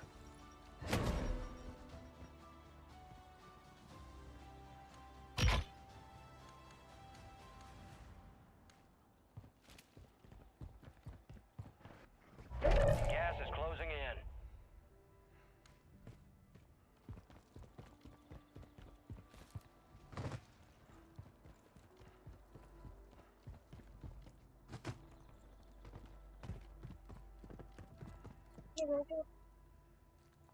What? Be advised, you still have squad mates outside the safe zone. All bounty targets are KIA. Well done.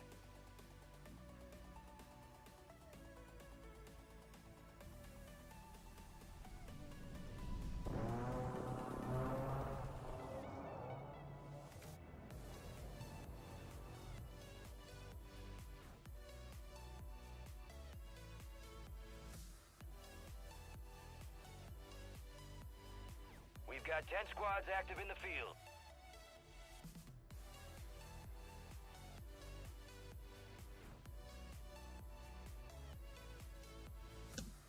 Oh, sorry about that. Put my kids in the bed. You're still here. Should have said something. Bad.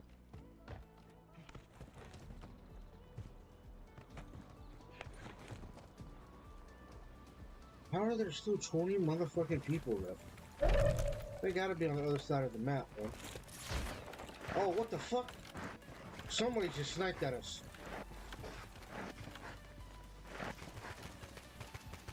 Titty. We busted that bunker.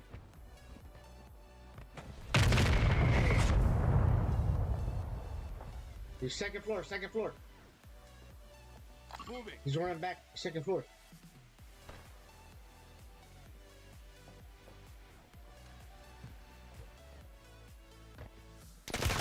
Ow.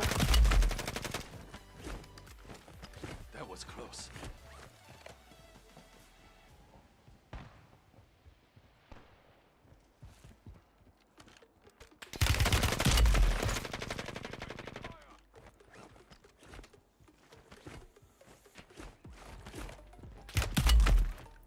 Resurgence window is ending. Watch your six.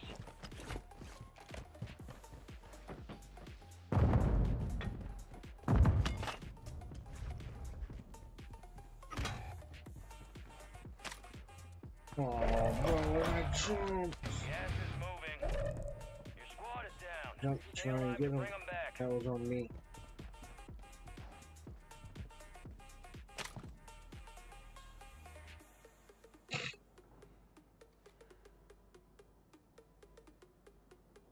Yeah, right here for you.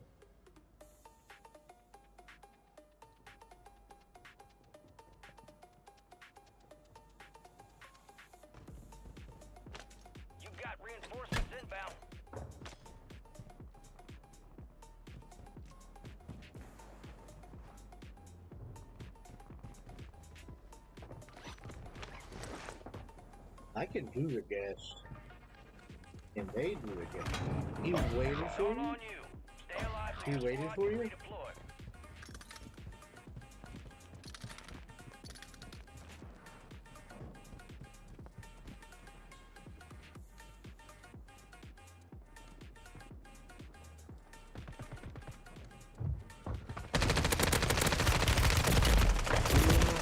Both of them? Why are they? We lost that one. We'll get them bitches next time. You owe me one.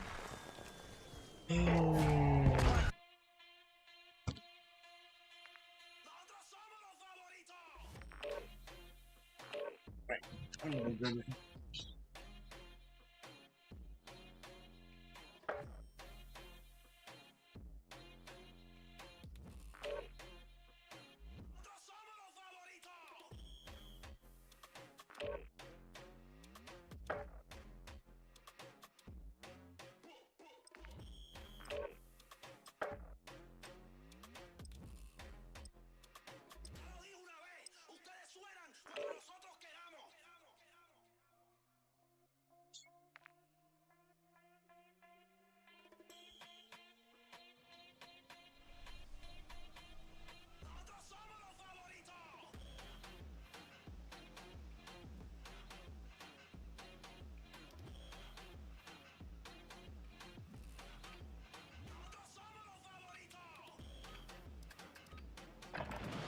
Check your weapons, check your gear. We're holding for deployment.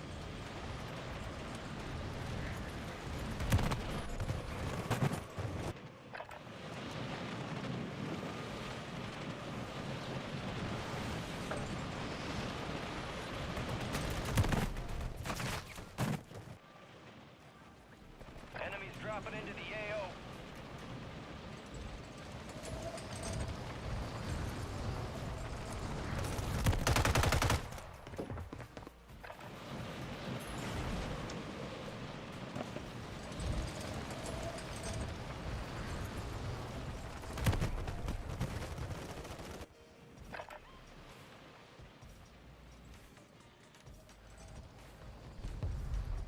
All stations, we are green to go. Stand by for deployment.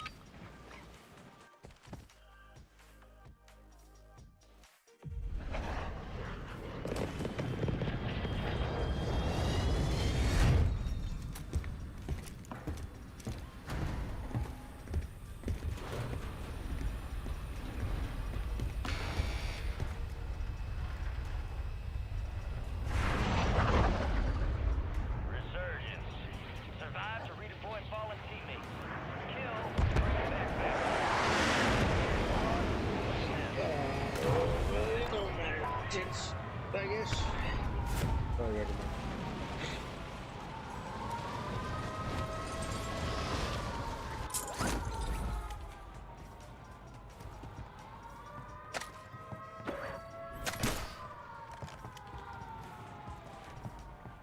no.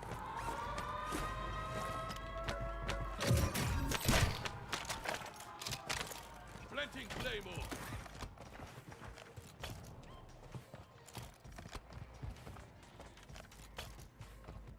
One's running back green.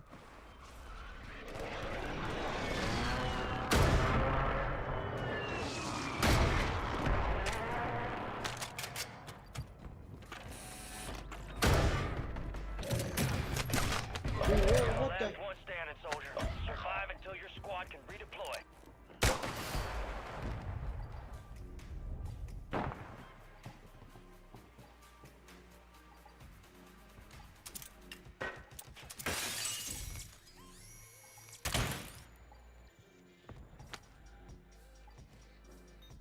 He's 35 meters in front of me.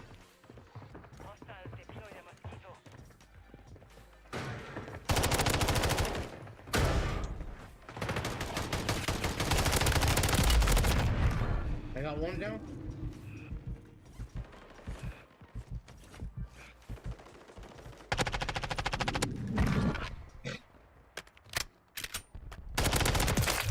Marking the rest of that squad on your tac map.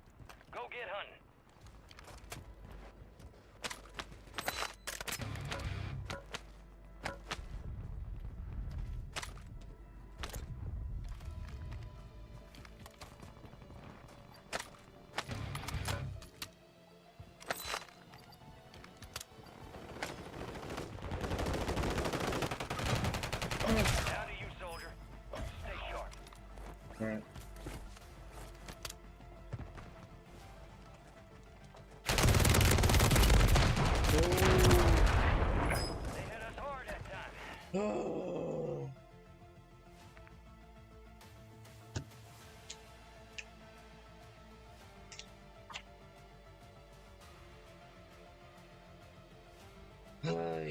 My kids have summer school starting tomorrow. Kids are in summer school starting tomorrow.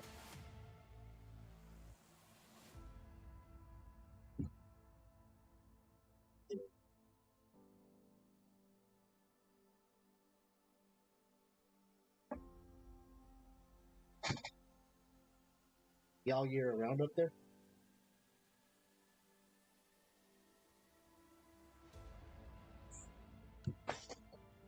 It's getting weird. Half the days that the kids get off nowadays, I don't remember ever getting off when they were in school.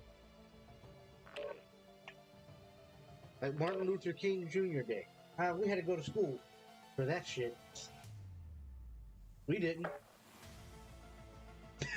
So did I. Yeah, I got arrested.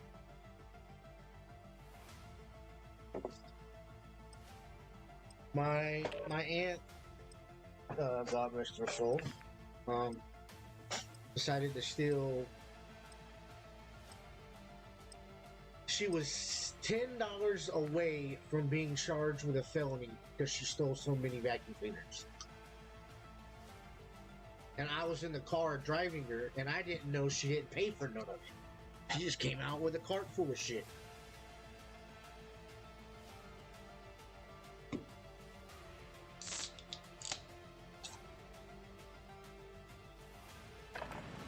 You're up fast. We're about to get evil.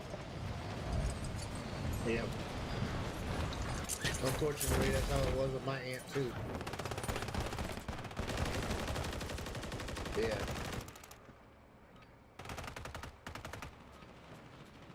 Enemy soldier incoming.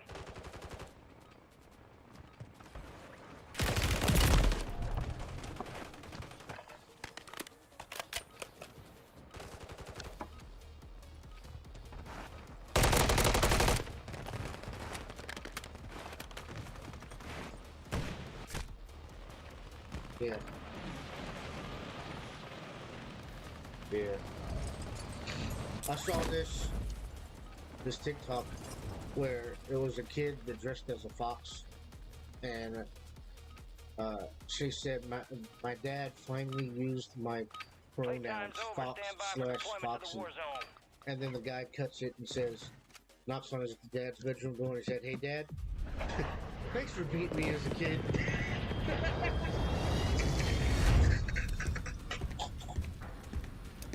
I said, well, shit, yeah, good deal.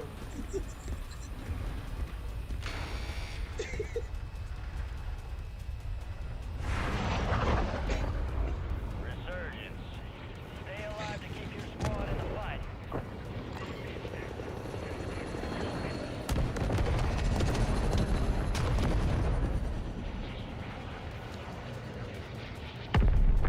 I'd probably still be playing baseball if I wouldn't have got my nose shattered playing baseball.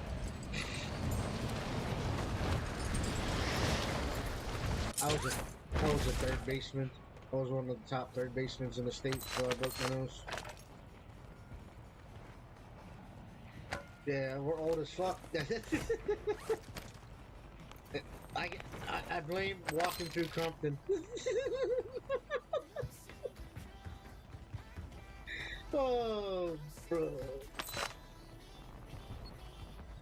Bro, I wish we could go back to that.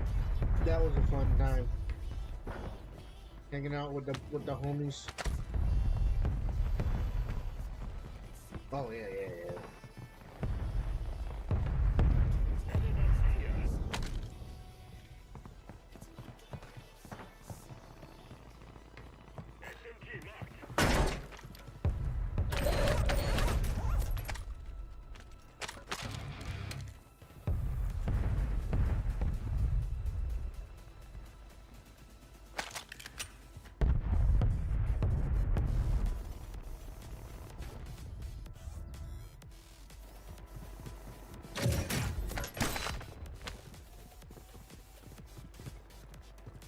We have enough for loading.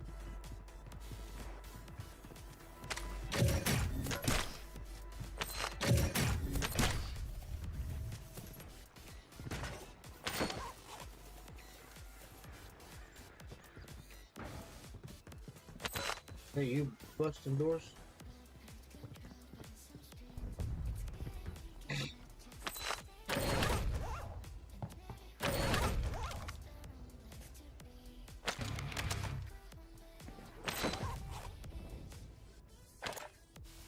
We'll go get Lodi.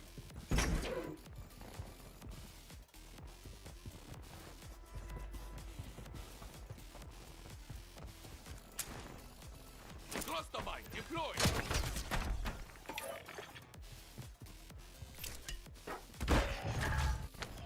Loadout drop headed your way. You're losing ground. Move it. Tossing smoke grenade. Are you sniping?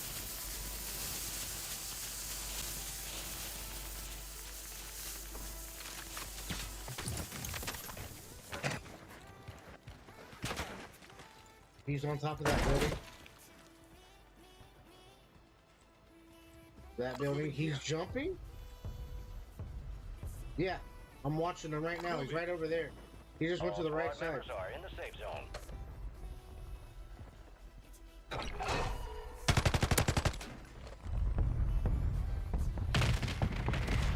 Above me and on the other side of the building.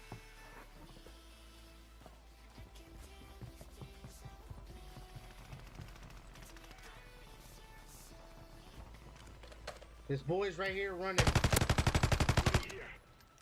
Moving. Yeah. That's where he was.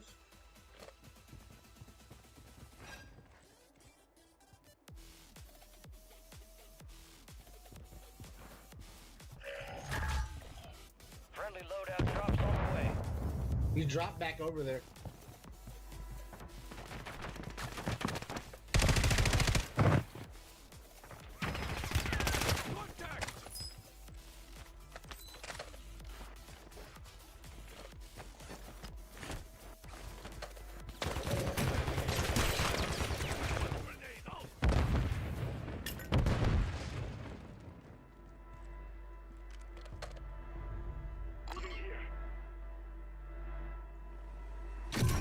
Enemies are dropping into the area. Watch the skies.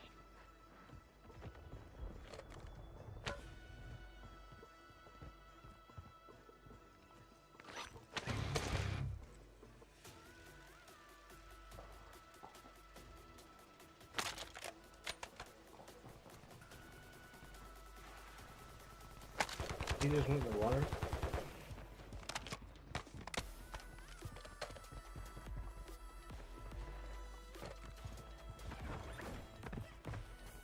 Who's directly above me? Squad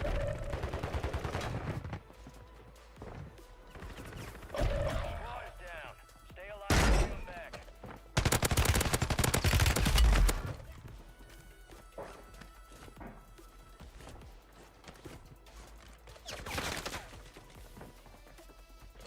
Your squad mates redeploying. Well done.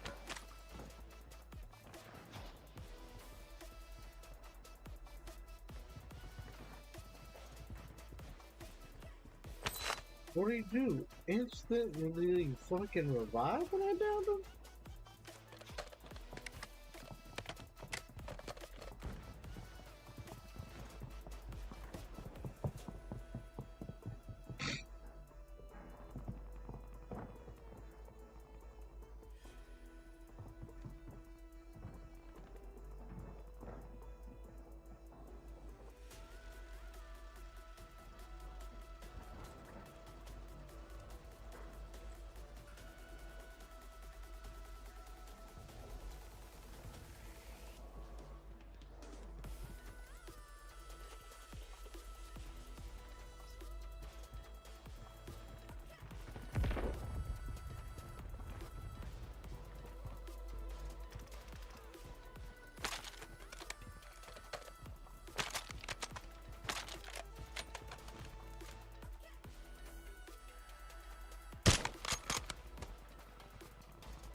Oh, that bridge. Well done. Big bridge.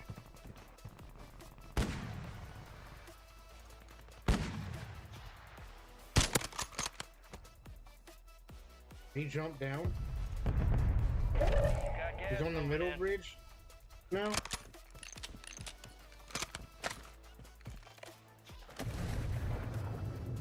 Oh yeah, street level.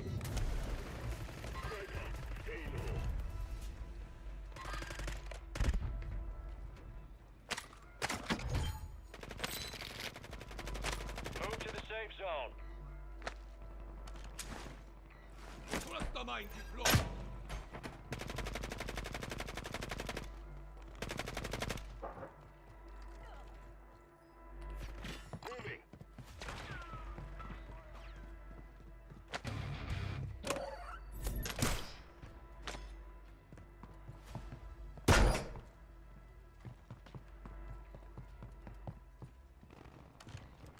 Okay, hold on.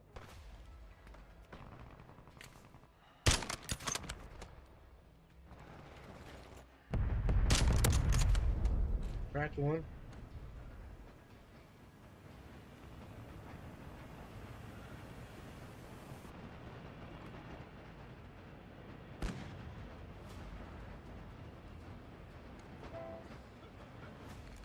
Oh shit.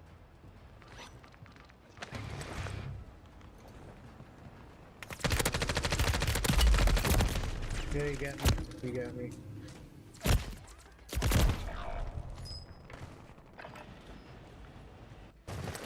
That's why they both fucking died. Fucking pricks. Yep.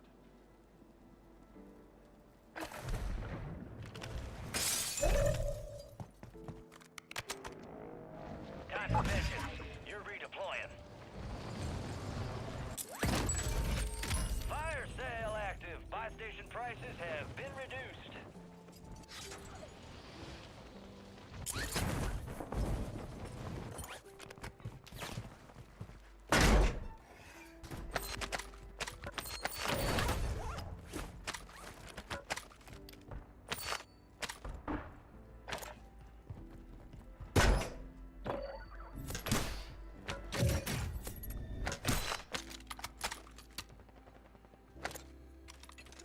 Setting charge. Get ready. Resurgence window's about to close. I was getting shot at. Gotcha.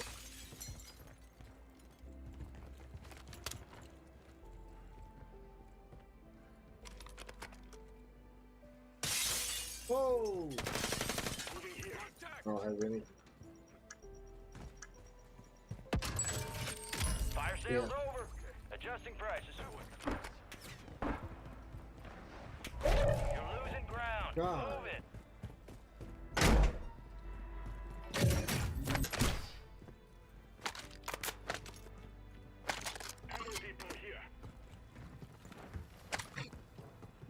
Get to the safe zone.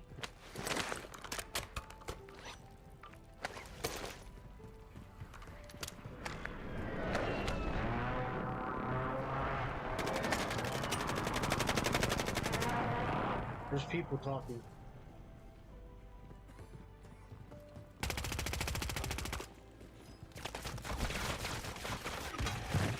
Down to you, soldier. Stay sharp.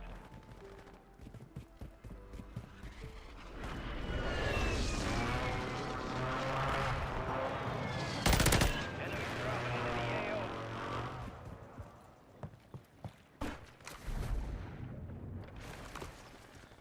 He ran. Resurgence has been deactivated. This is the end game. Your squad mate's back on station. Good work.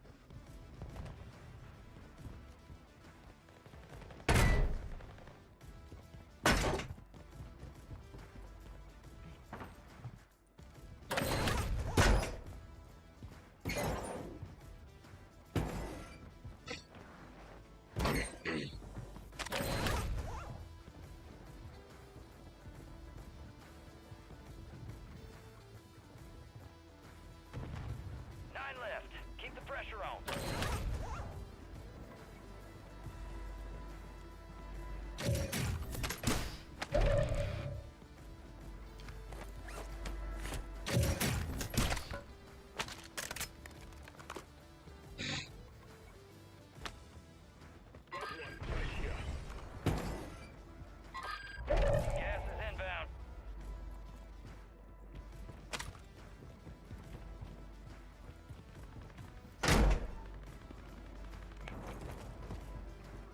Move to the safe zone.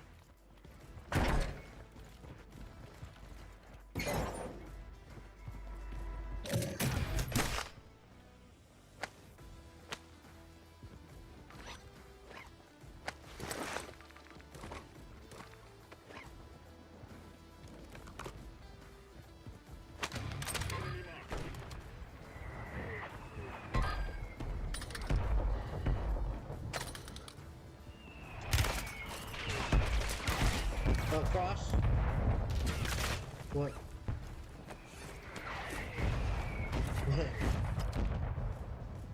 Good. No, I was watching shrink.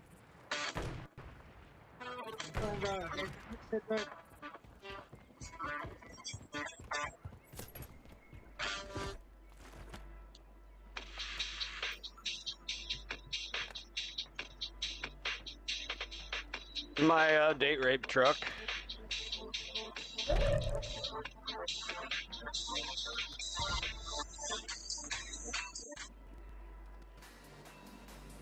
My headset This died. time my bad. victims don't live it out, make it out of here alive. My headset died. My bad. My headset died. My bad.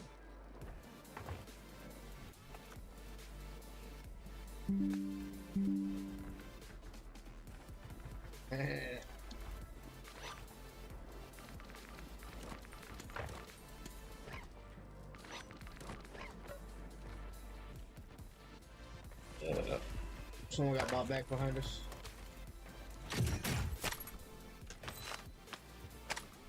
Gas is moving.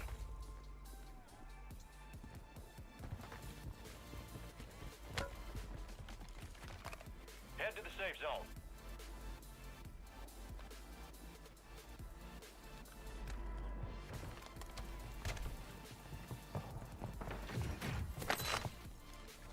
Enemies are dropping into the area. Watch the sky. Drop in the water. Across, across! Oh, and behind!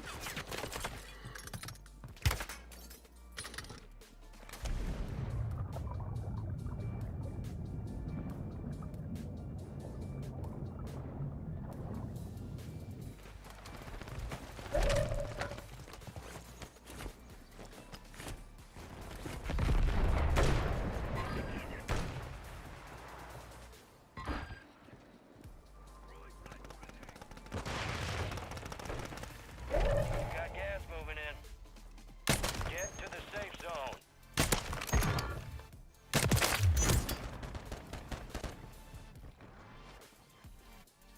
One in front of us in front.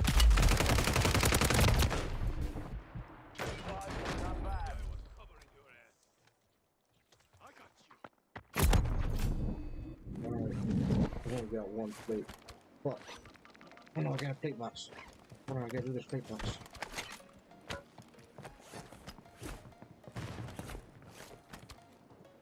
Yeah, that's what it sounds like.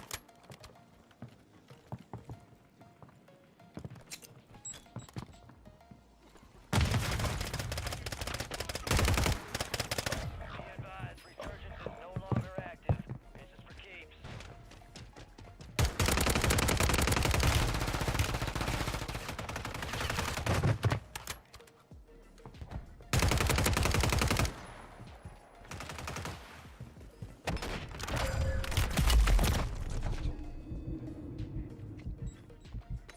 Who's on the fucking catwalk, bro? Boy, only 5 remain. You were close. Failure ain't fatal. It's just an opportunity to do better.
stations, this is Shadow 01. Deployment to the war zone has been authorized.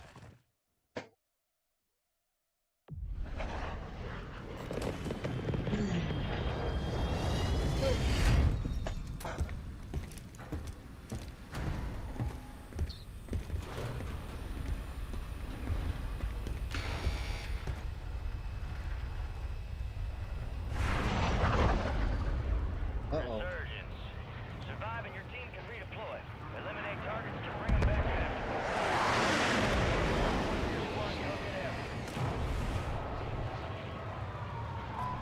Enemies dropping into the AO.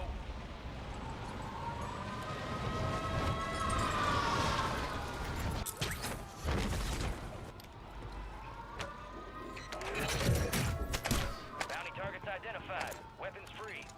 Plenty time.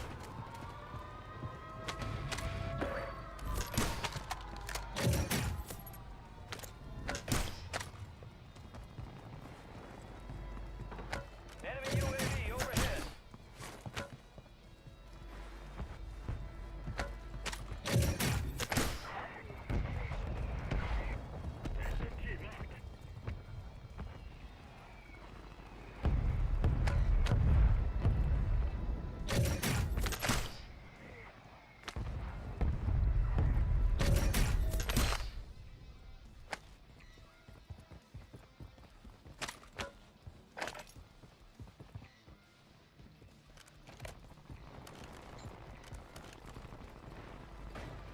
There's a guy close to me.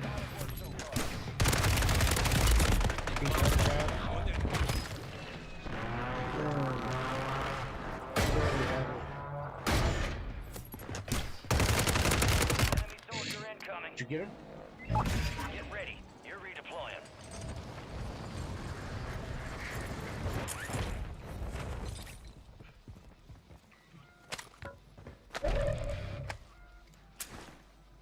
Cluster mine. All on you. Stay alive so your squad can redeploy. All bounty targets destroyed. Hell of a job. Squad mates redeploying. Well done. Moving here.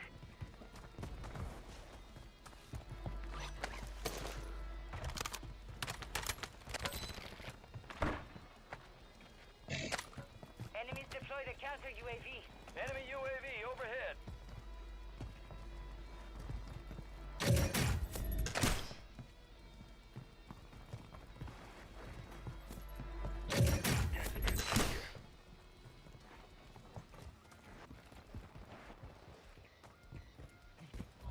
Gas is closing in.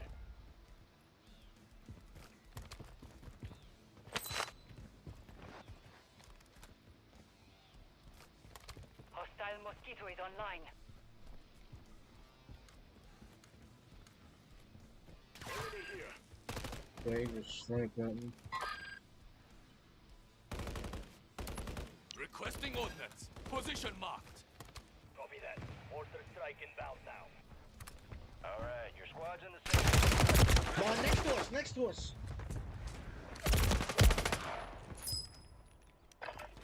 He came back. That's crazy. 125 remaining. It's a valiant effort. Keep your head up. Turn to base for debrief. No effect on target.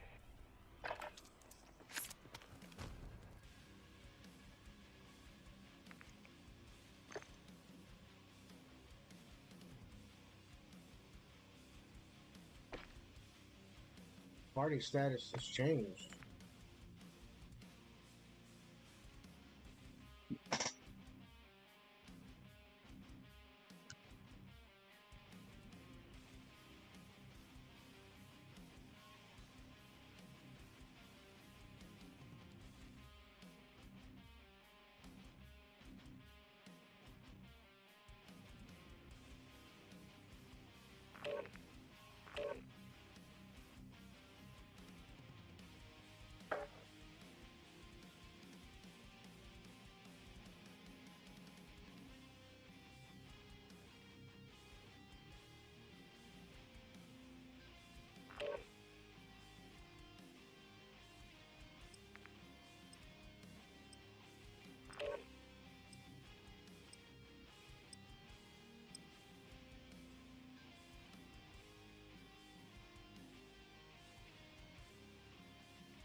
people are green.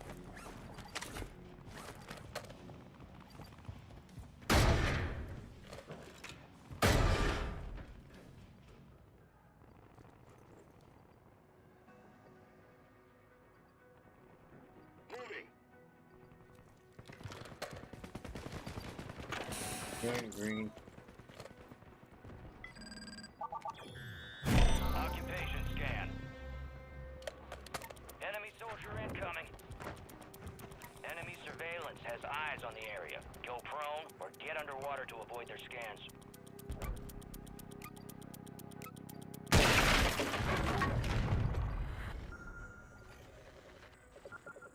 Enemies located.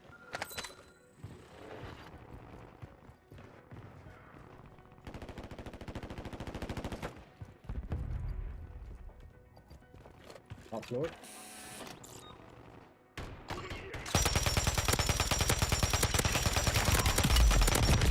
What? All targets eliminated. He's just eating it?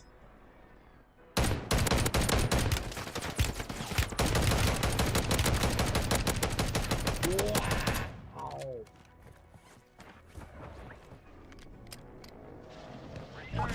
Go get your revenge.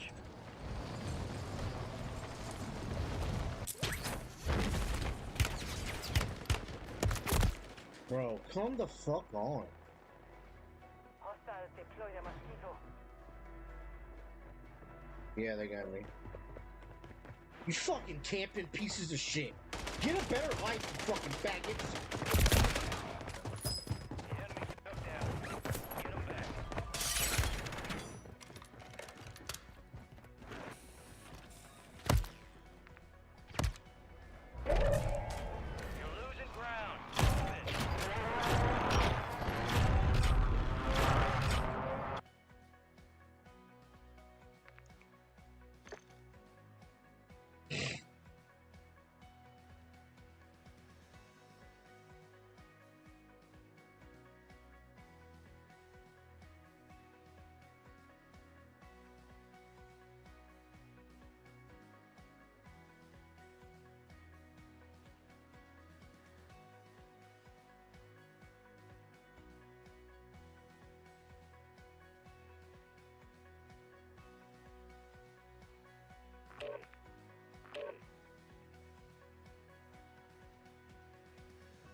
Check your gear and weapons. We'll be deploying shortly.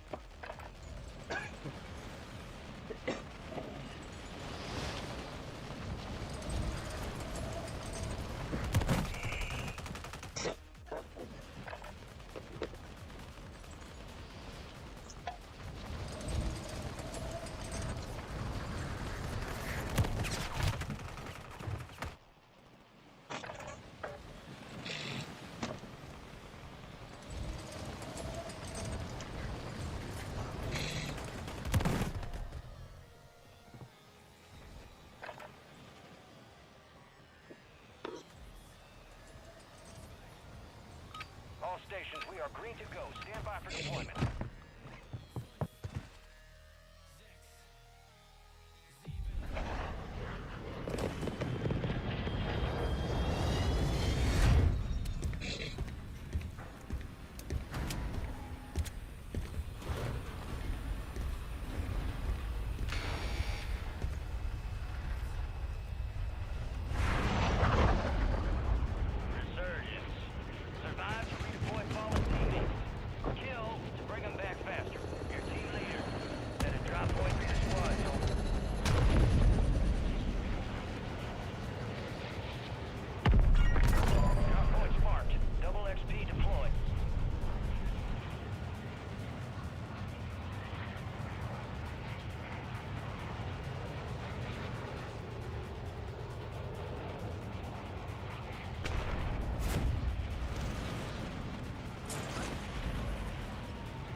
Love you, brother, but I wasn't paying attention. I was texting. I'm far away.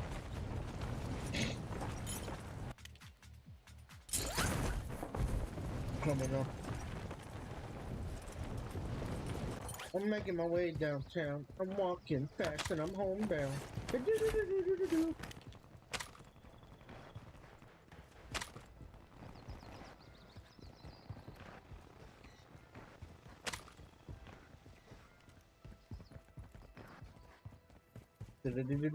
And he takes it in the butt.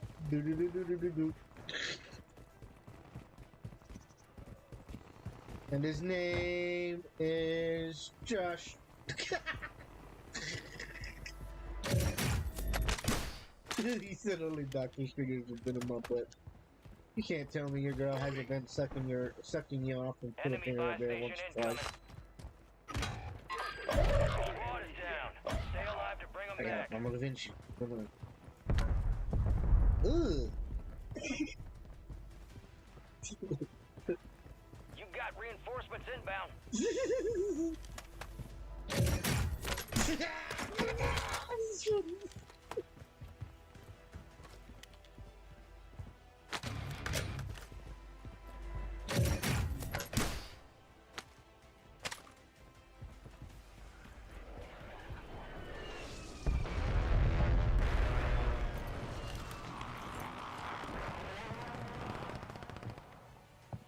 Got gas moving in.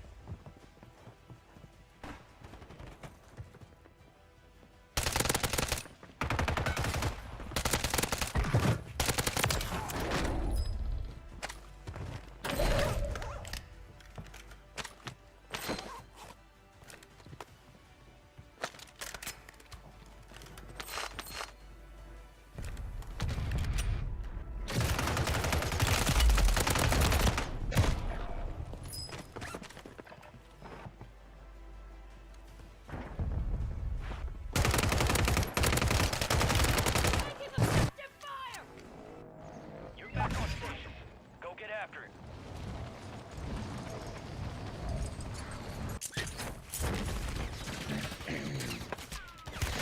One of us has to be shadow banned. There's no reason we should be playing in lobby with crimson motherfuckers.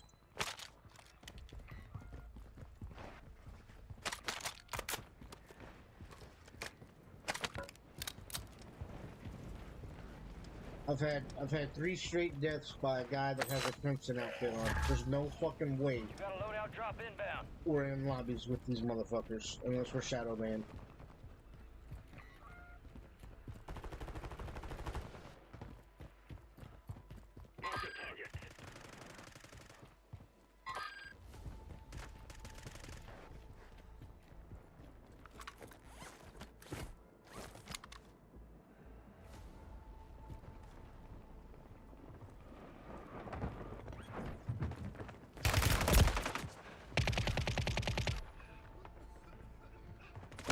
No, they're just camping in the grass.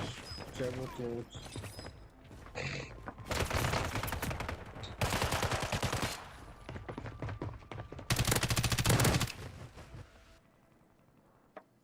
We're dying by Crimson, ranked Warzone players, and fucking Puerto Ricans. Yeah, we're in a shadow band lobby.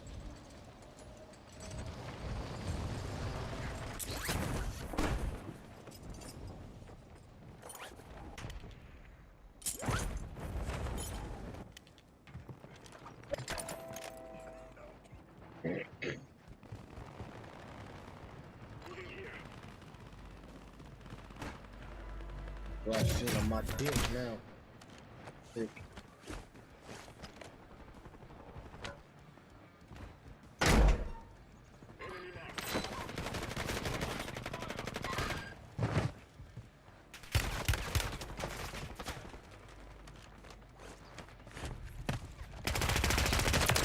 Use your tac map to hunt down the rest of them. Taking effective fire.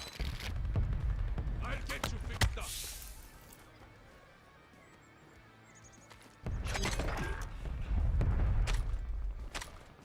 This dude had no plates.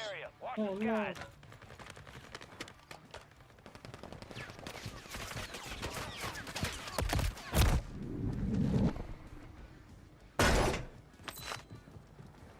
Oh, we got people here.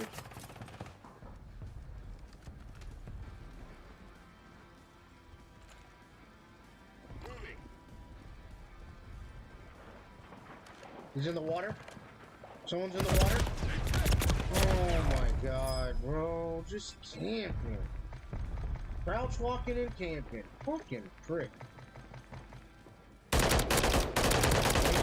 One? Yeah, this dude's 100% fucking a piece of shit. Stand by for redeployment.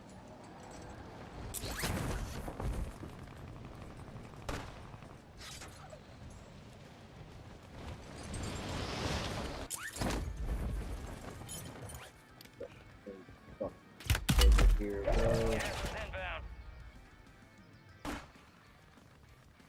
can you shoot this guy in the middle of the street? Not even over here.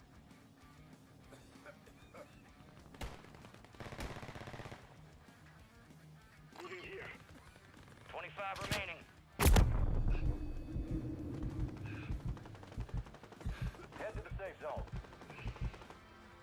What? It's on your right outlet. Yeah.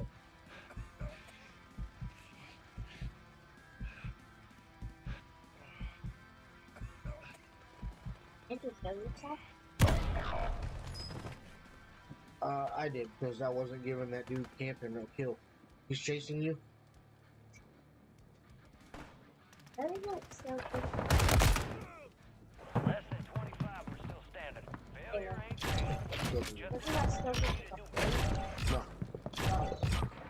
I'll be right back. I gotta get my second stuff.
I'm coming back. I gotta put up.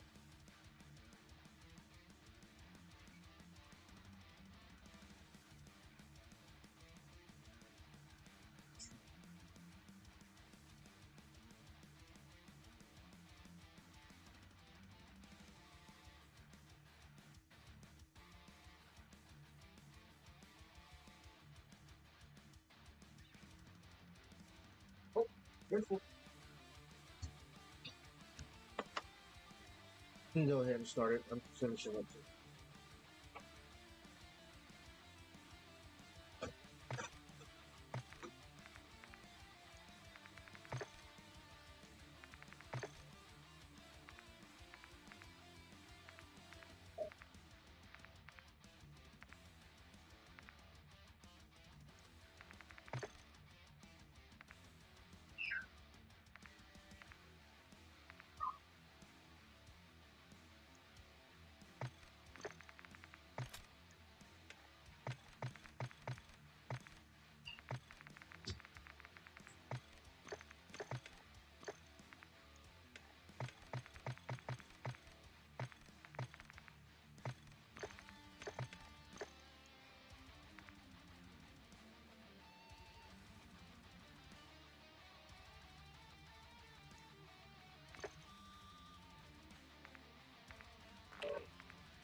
What, baby? Love you.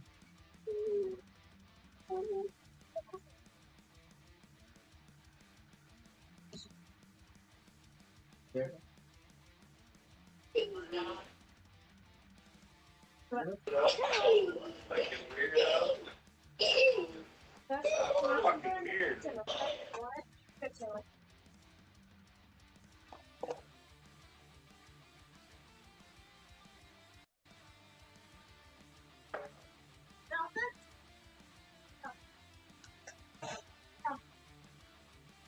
I don't know how to get him in the party.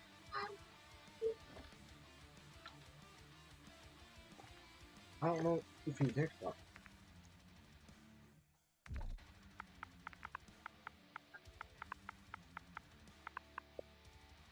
Taylor, Rose talking to you. Okay.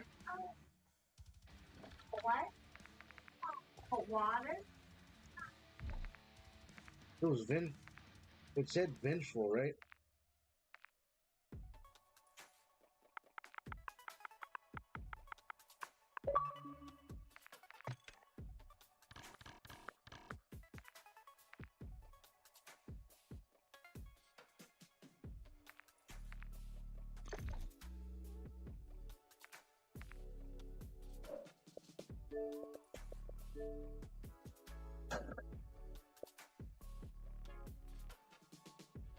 Can you hear me?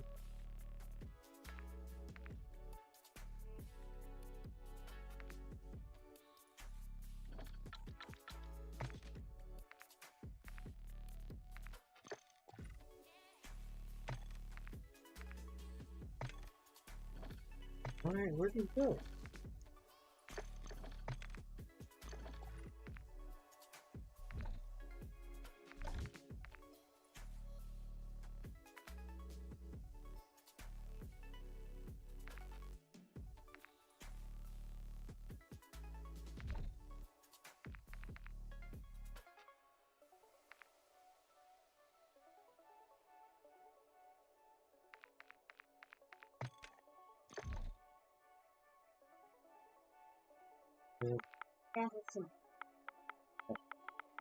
Thank you.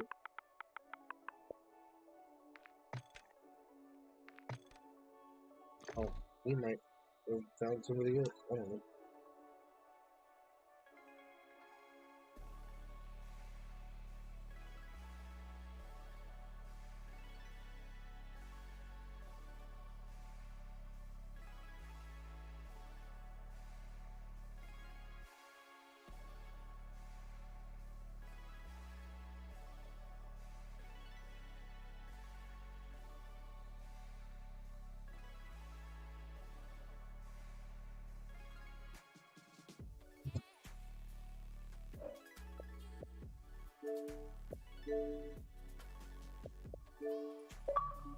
There needs to be a way to appeal that shit. There needs to be a way. There needs to be a way to.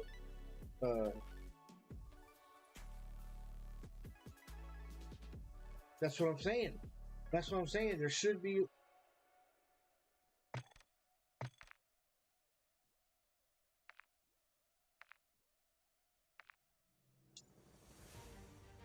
Well, give me just a second. I want to fuck with my license.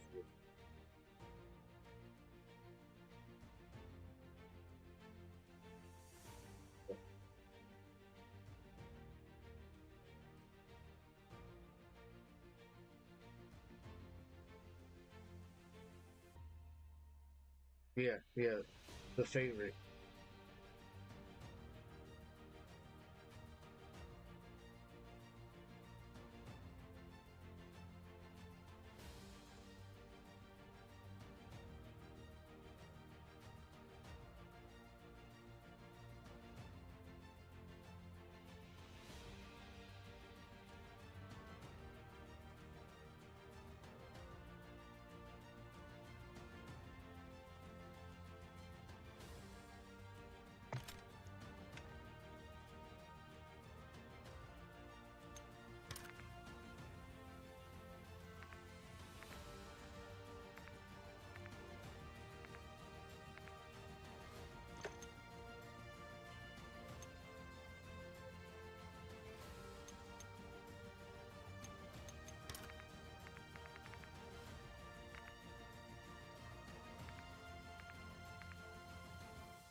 That's just like I got a warning last night. Oh man, I'm gonna crash.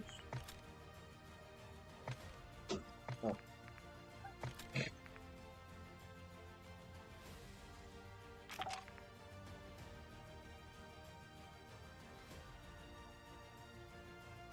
On YouTube because I played non-copyrighted music, but yet they said I had a copyright strike. I don't get it at all.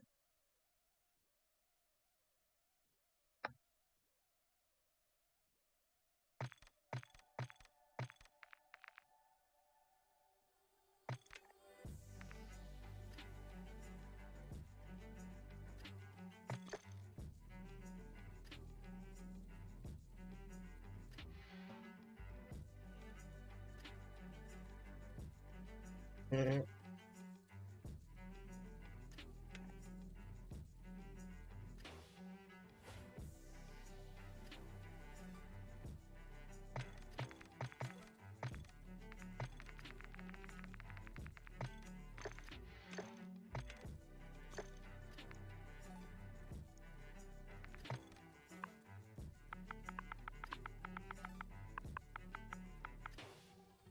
Yeah.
Yeah, let's do it.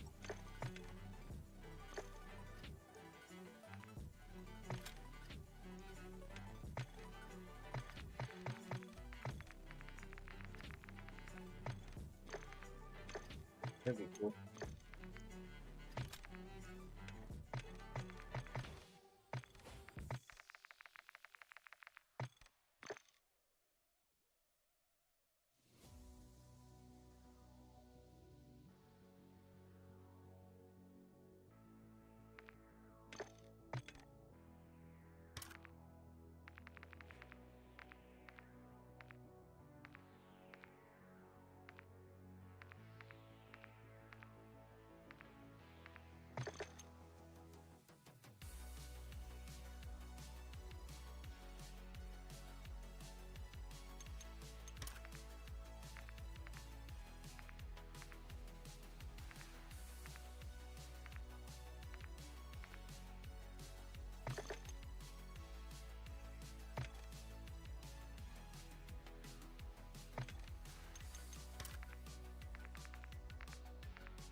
What you doing, Dad?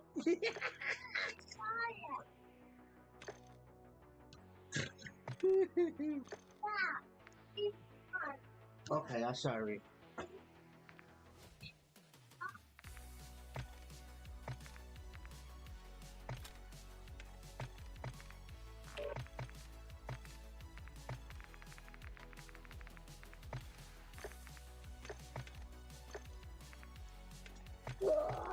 Ah, you got me.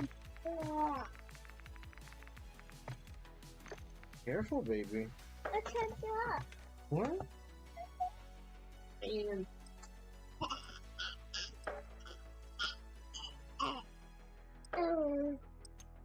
to balance that.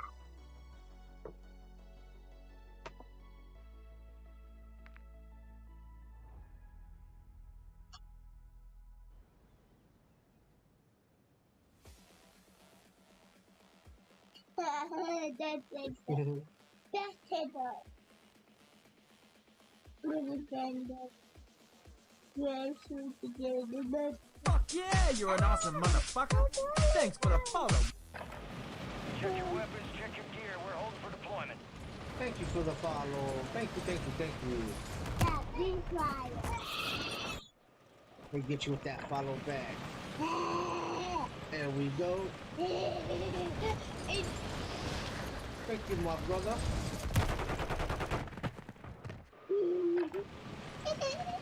Daddy! Mama!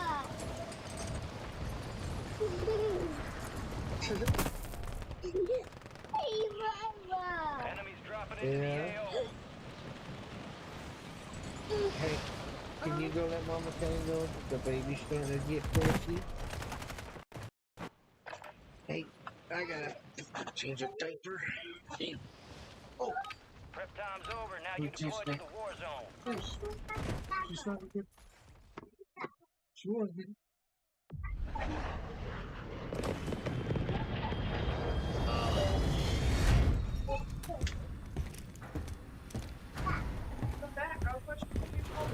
You're shaking?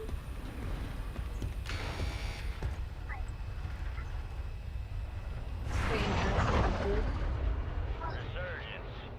Stay alive to keep your squad in the fight.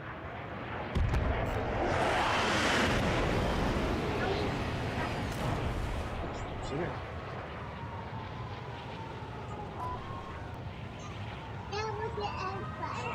Yeah? You are. Daddy! Yeah. Hello, Daddy.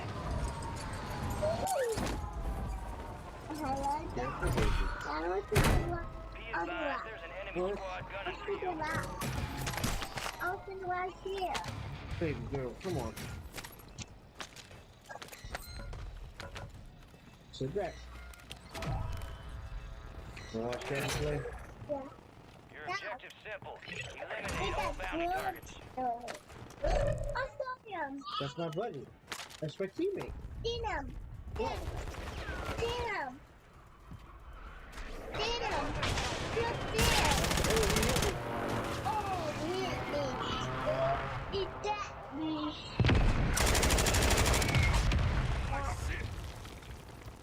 Yeah, I broke it.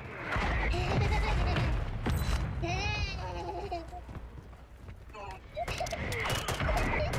Glory, you know you're not supposed to be on the camera. No. That's the only reason why you wanted to sit on that side.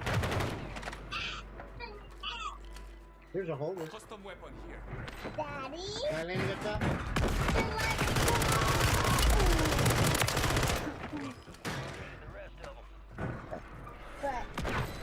Oh my god, 4 fire shotguns? Yeah, we're fire shotguns. No time, Daddy. Just a team. Just a team. Imagine being that ass at the game, you gotta use a fire shotgun. Dad, what's this? Get ready.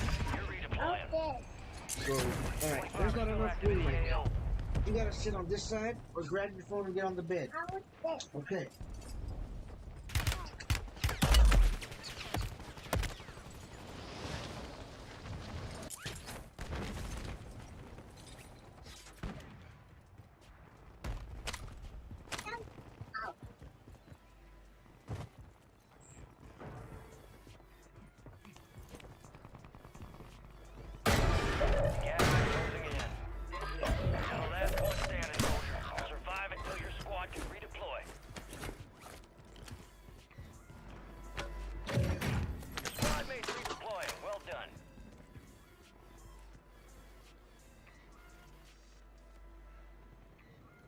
Yeah, I think so.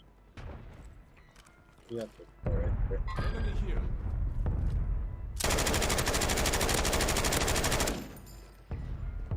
Your squad made it to the safe zone. I'm taking fire. What the fuck ever, bro? Yeah.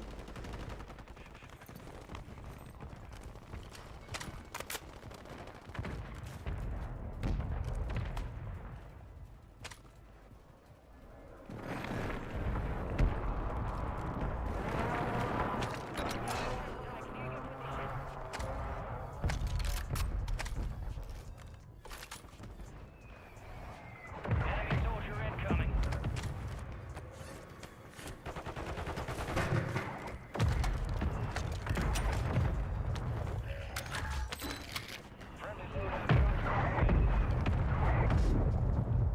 What the fuck is this guy smoking? An MTZ, and then he has a submachine gun with a 2-time scope on it. Hostile counter UAV overhead.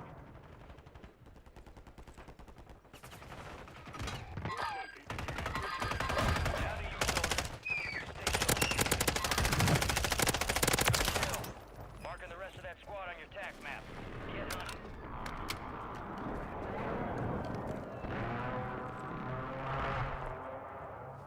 I got him.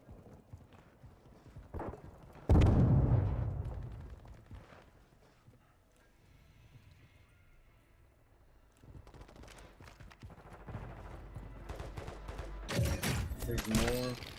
Strike near your location. Enemies dropping into the AO.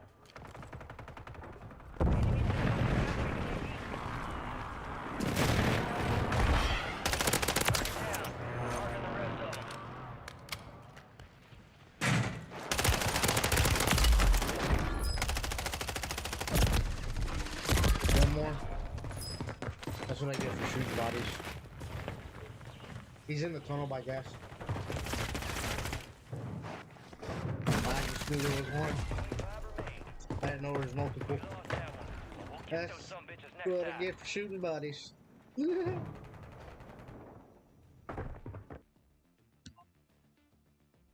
tried to pull an okey doke on me and I fucking.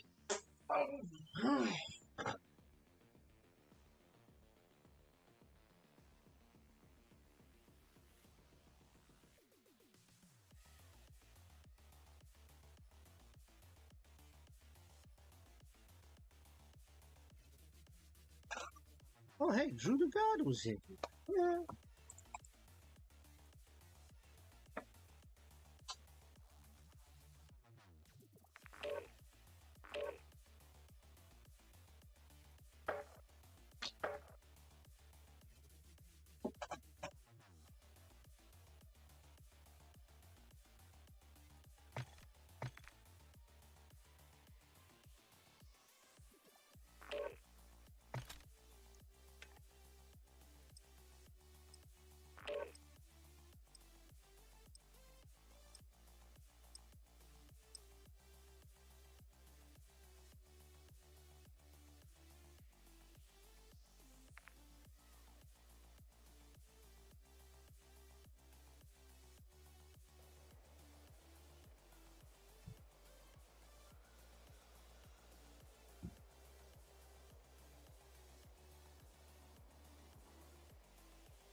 What?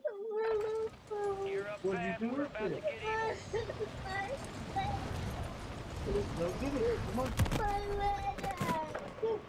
Okay. Enemies are dropping into the area. Watch the skies.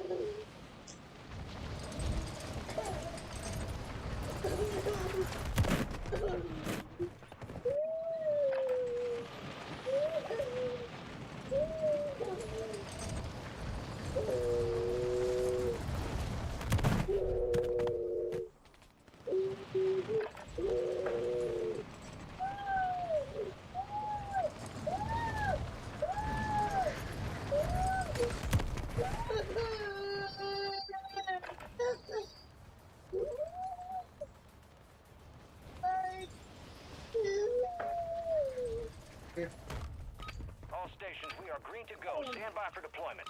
Just panic with that.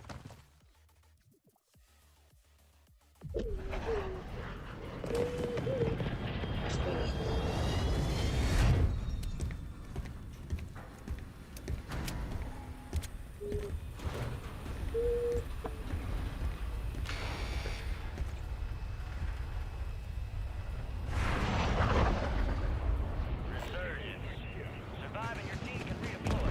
Eliminate targets to bring them back faster. Alright, soldier, mark a drop point for your squad and close it in.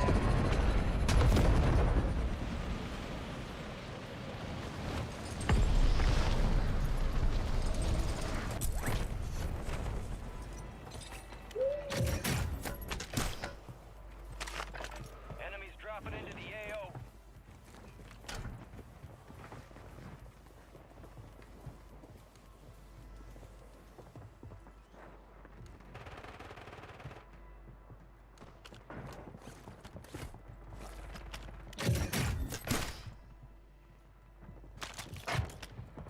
They put a cluster down, be careful.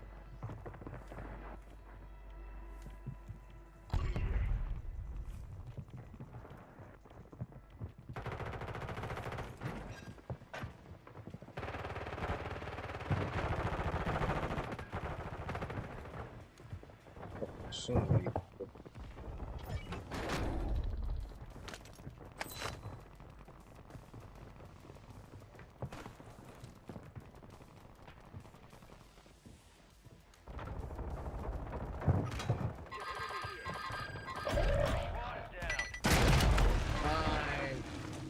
I ran into a cluster. I don't know what to do.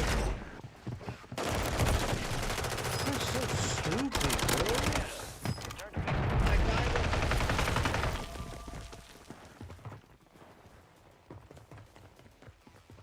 I died to a cluster mine.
Shit, no, what the hell?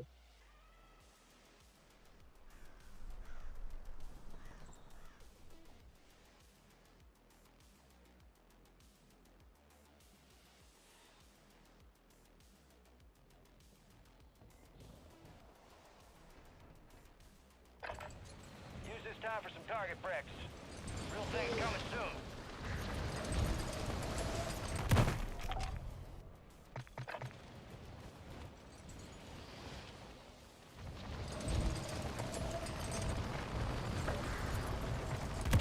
We did, we just lost.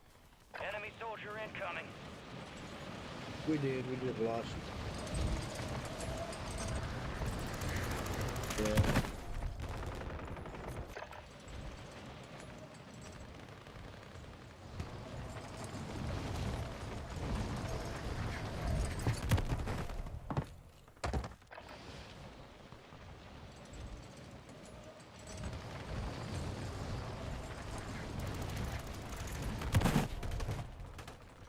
Enemies are dropping into the area. Watch the skies.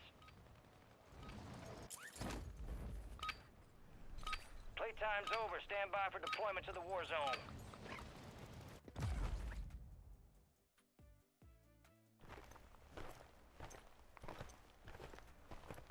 This is your family now. Head shed gave the green light. We're deploying you to the front lines. You're up. Grab your chutes. You are cleared hot on all threats. Watch your ass down there. Oh yeah. I'll see you on the other side.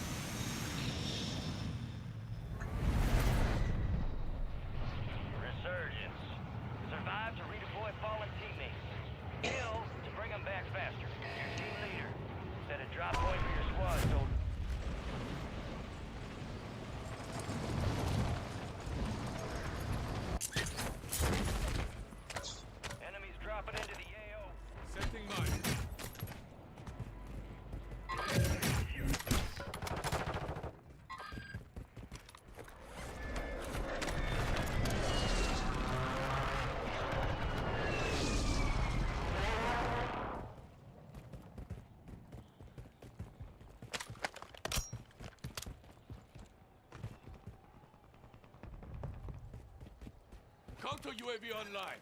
They're blind. Copy. Counter UAV running signal interference.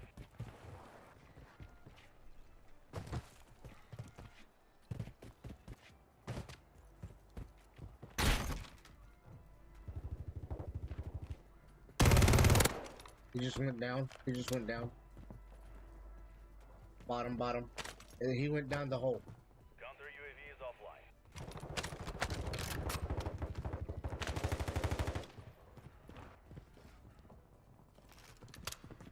Hostile mosquito is online.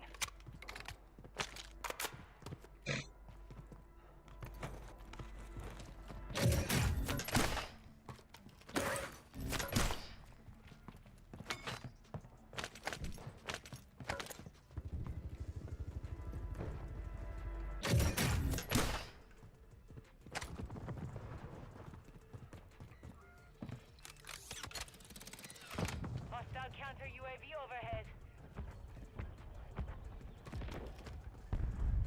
Second floor.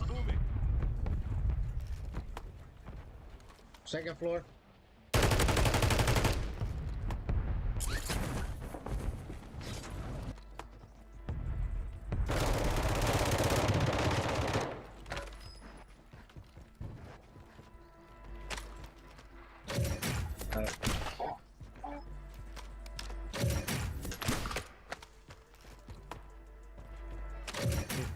He put a bounce and Betty down.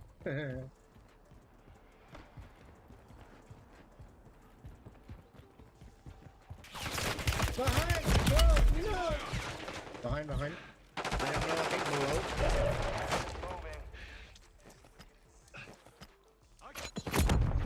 Throw your stun grenade.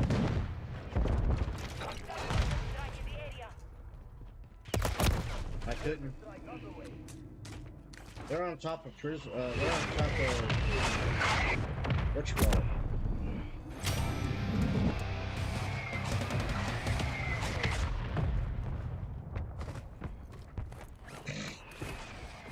All squad members are in the safe zone. Impact. No hit.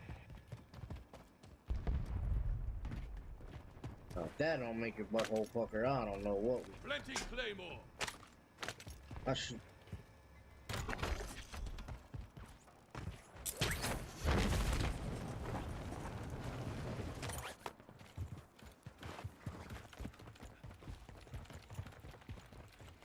Careful, dude.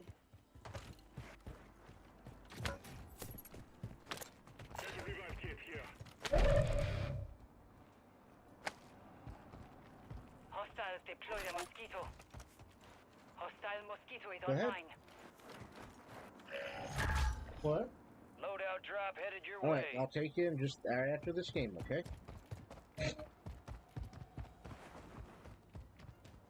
Take it on your own and just manner.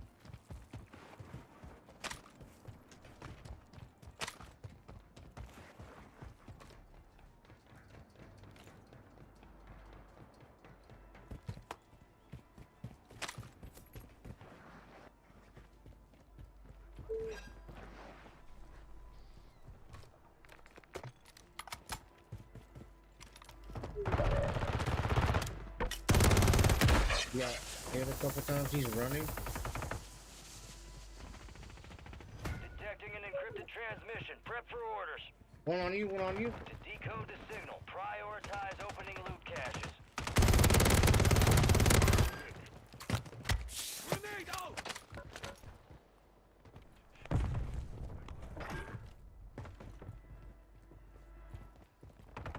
No, I said on, I meant on you.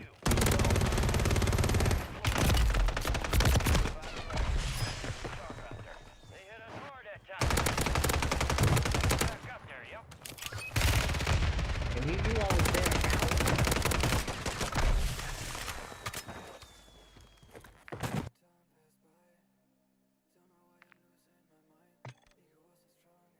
He knew I was there before I even knew where I was going. I love it when people were fucking cheating.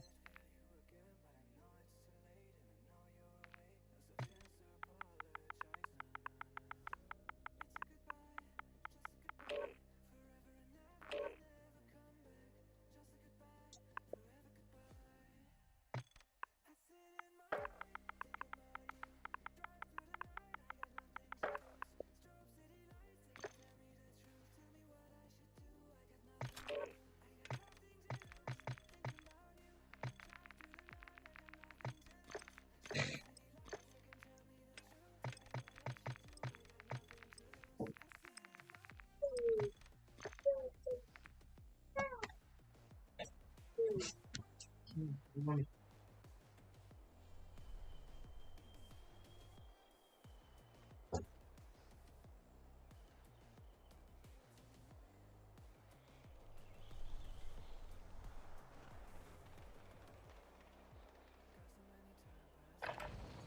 your weapons, check your gear. We're holding for deployment.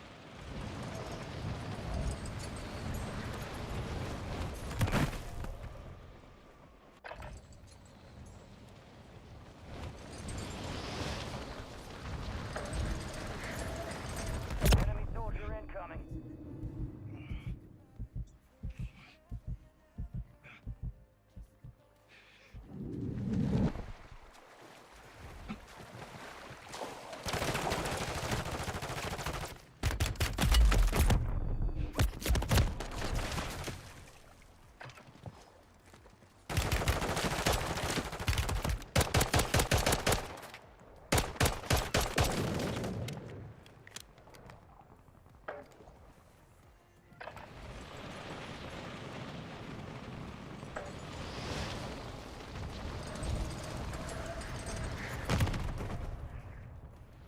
Enemies are dropping into the area. Watch the skies.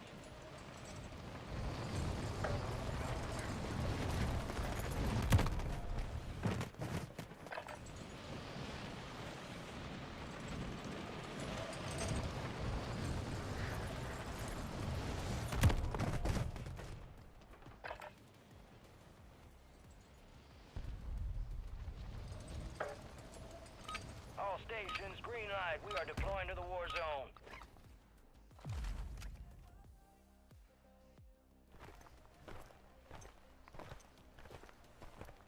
There we are.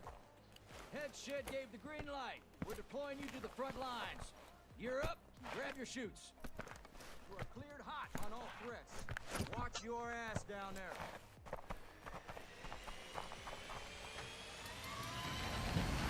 I'll see you on the other side.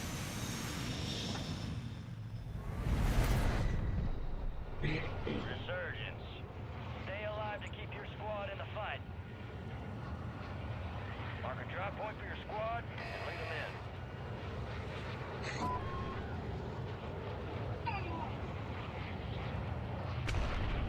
Enemies dropping into the AO. Oh, Lord, girl. Get up there.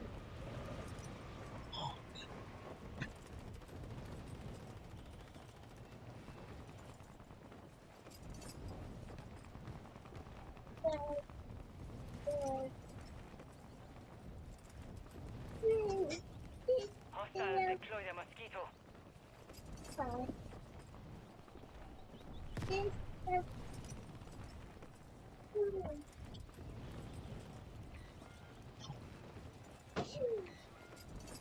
Careful.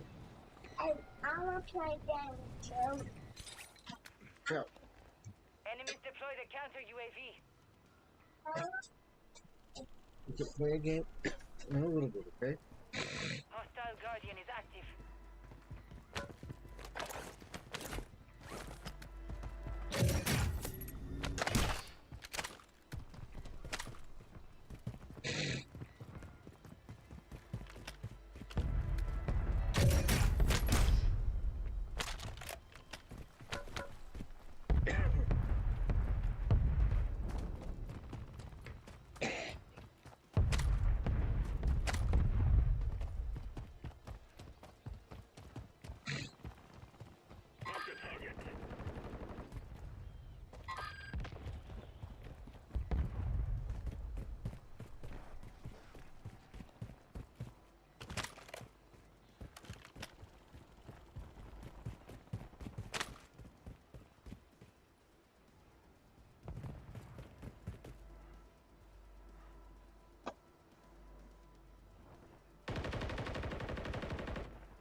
This dude's just fucking. Oh, what the fuck? We gotta do to my left.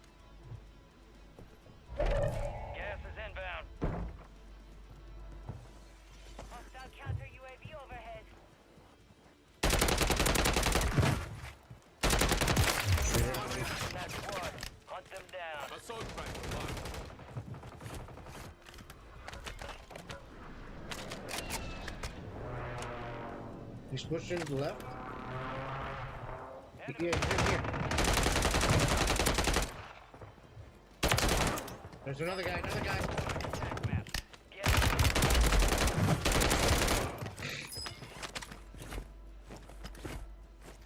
That was close. Hostile mosquito is online.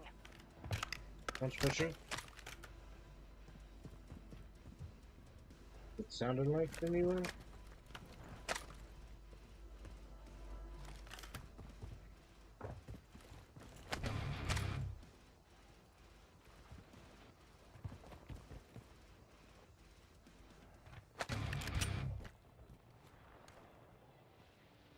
Hostiles deploy the mosquito.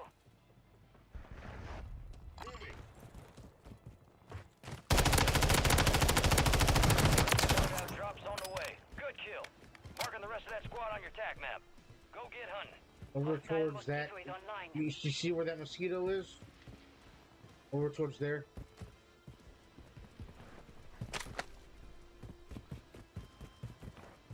Only 25 remain. Careful, baby. He's right here. Got one, right here.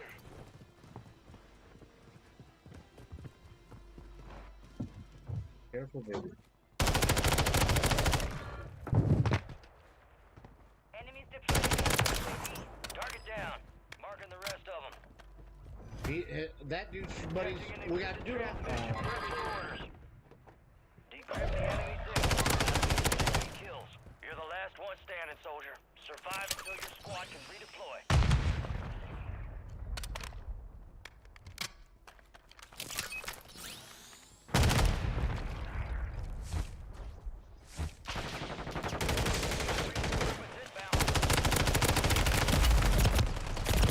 I got one down and then another one cracked. He's picking them up now.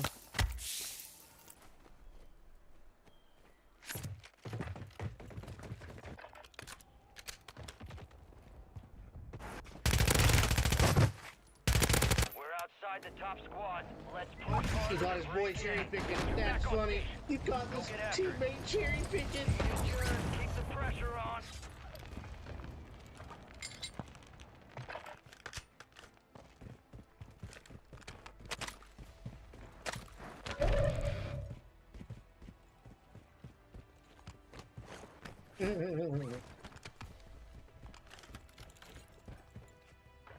You've got 10 squads active in the field. They just left the game. Yeah. Assault rifle marked. Top-notch performance. Transmitting coordinates to a valuable weapon crate now. The ray gun is right there. Copy. Gas is closing in. An advanced UAV. The top 3 teams know where it's at. Our top 2 teams.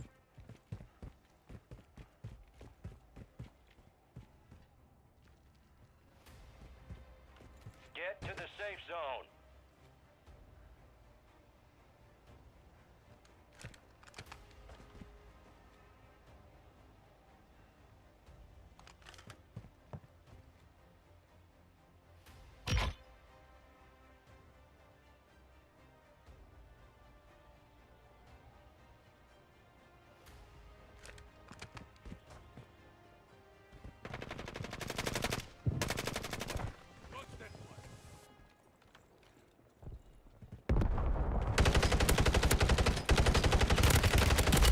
Right here, 2, 3, 2, pushing.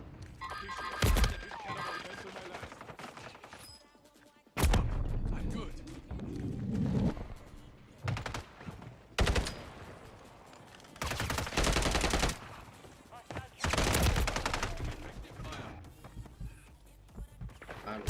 That's fucking phenomenal, bro. Keep your head up. Huh?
stand by.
Prep time's over. Now you deploy to the war zone.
Got one killed. Assassinate him.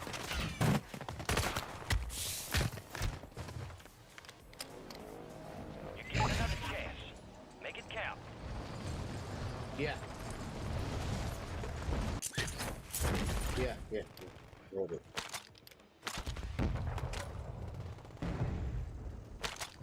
Yes.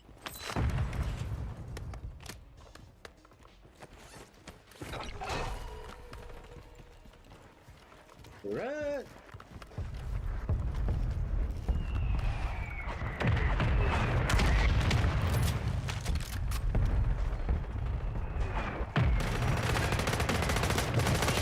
What's he doing?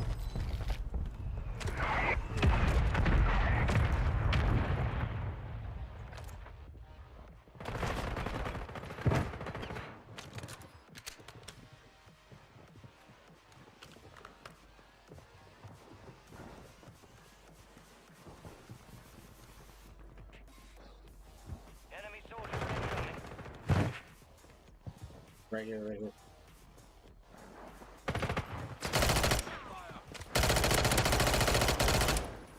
He ran.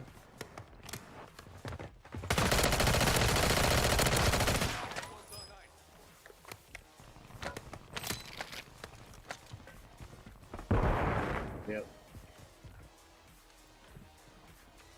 Gas is moving. Inside, I guess second floor.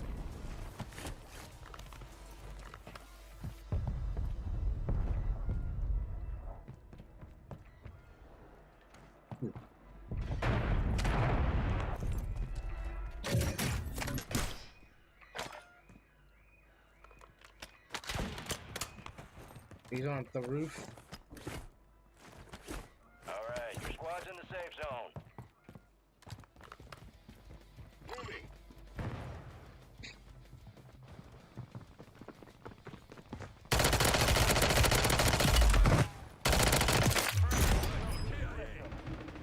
What was that? Oh, there's another guy.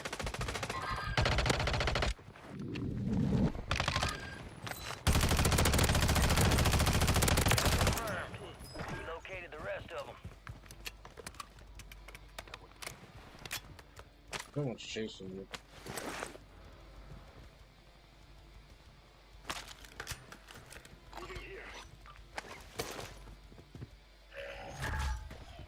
Loadout drop headed your way. Watch out behind us. I hear 100%.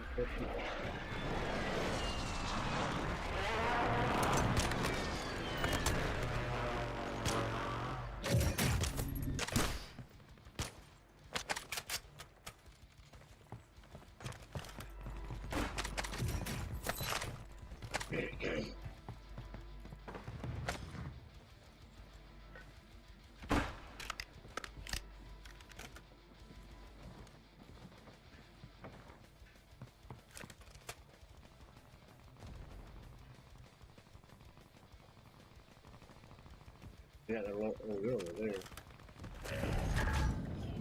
You got a loadout drop inbound.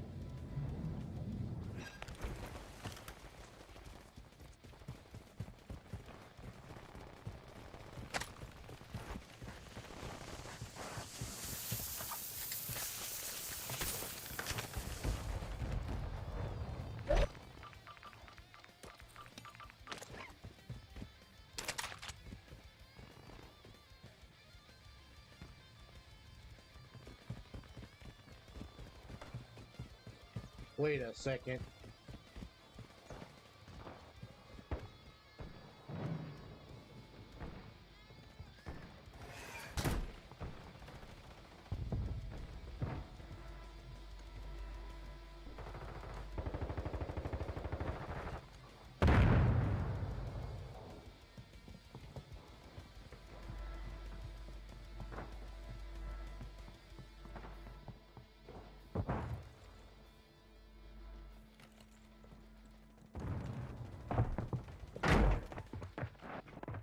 Right here to our right. That guy might be cheating. How do you know we were in this corner?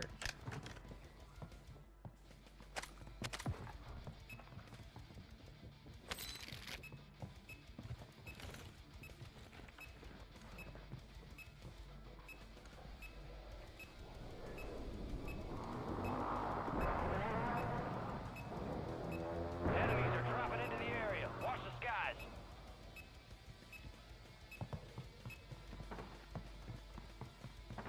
You made the top 25. Well done.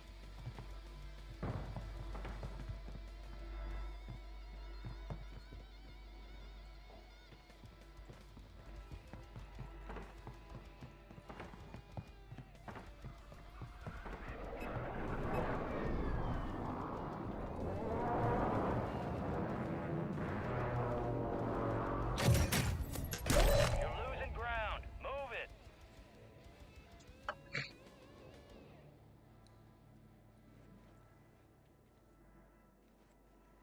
He said, Your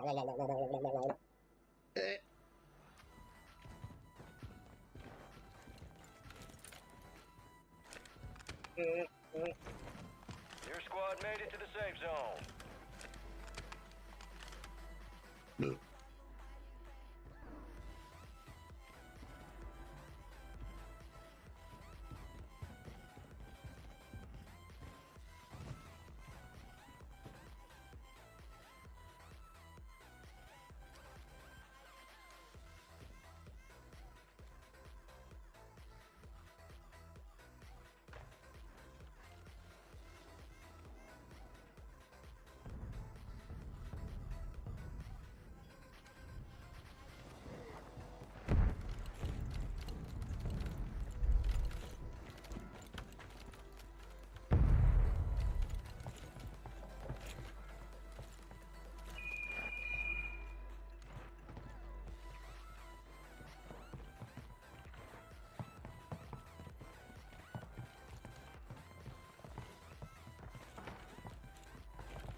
anyone gay here?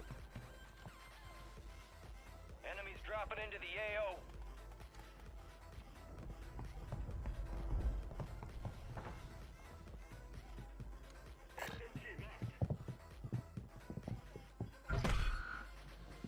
Heads up, an enemy squad marked you as a bounty target.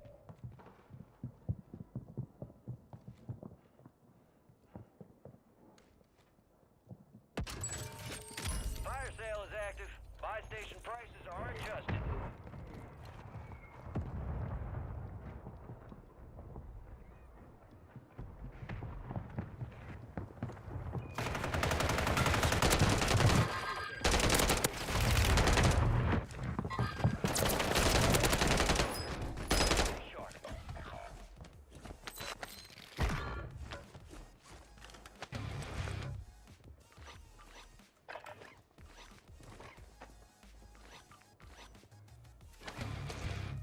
Resurgence is about to end. Make it count. Your squad mate's back on station. Good work.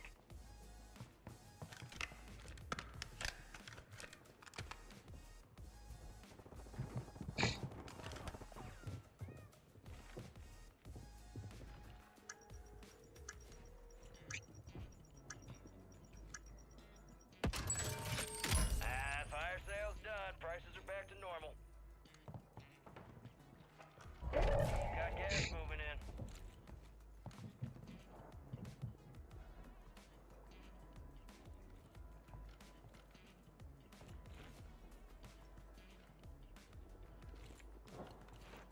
All squad members are in the safe zone. Dude's running on the grass. Or the gravel outside.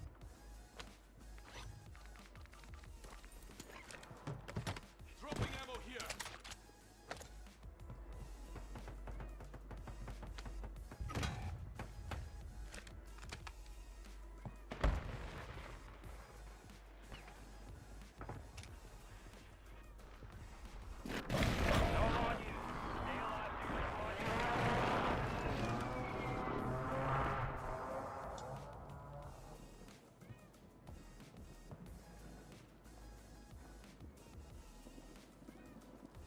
Resurgence has been deactivated. This is the end game.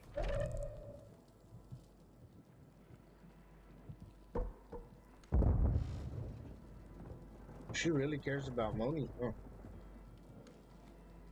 You got reinforcements inbound.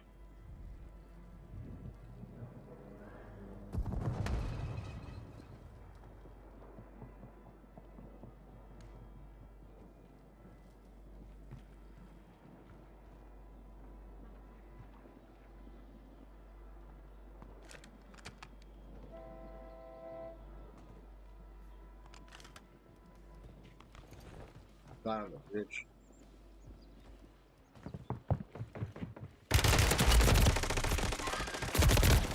I don't know how he knew. Nah.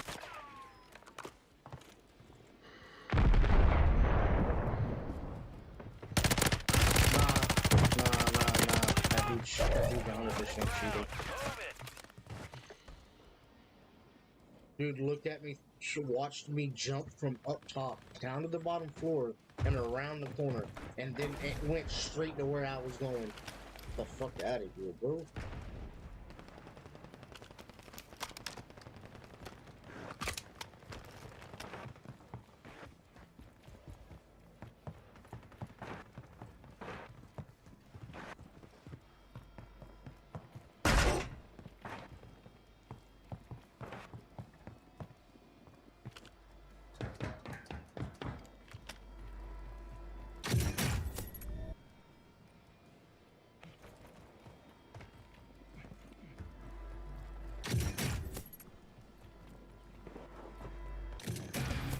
The PDS is helpful.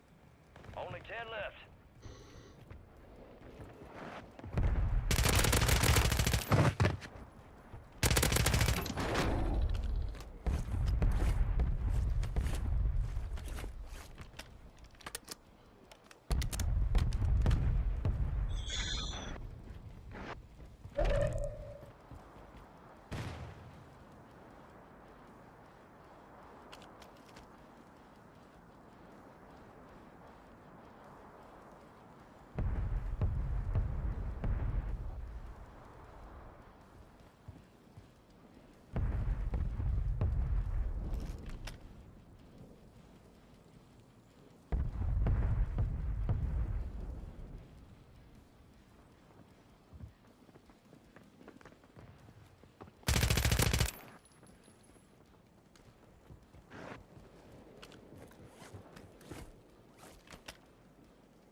He shot you through the wall? They hit us hard that time. Regroup and get back out there, yup. Gotcha. Gotcha.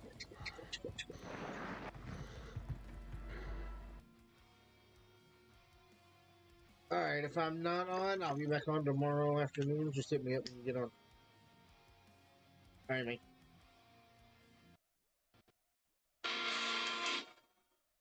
Hey, Dad. You change your body again.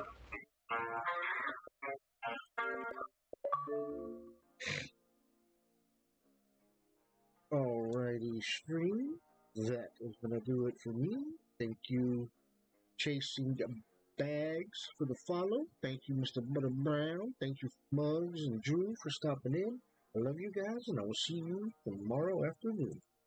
Much love, y'all.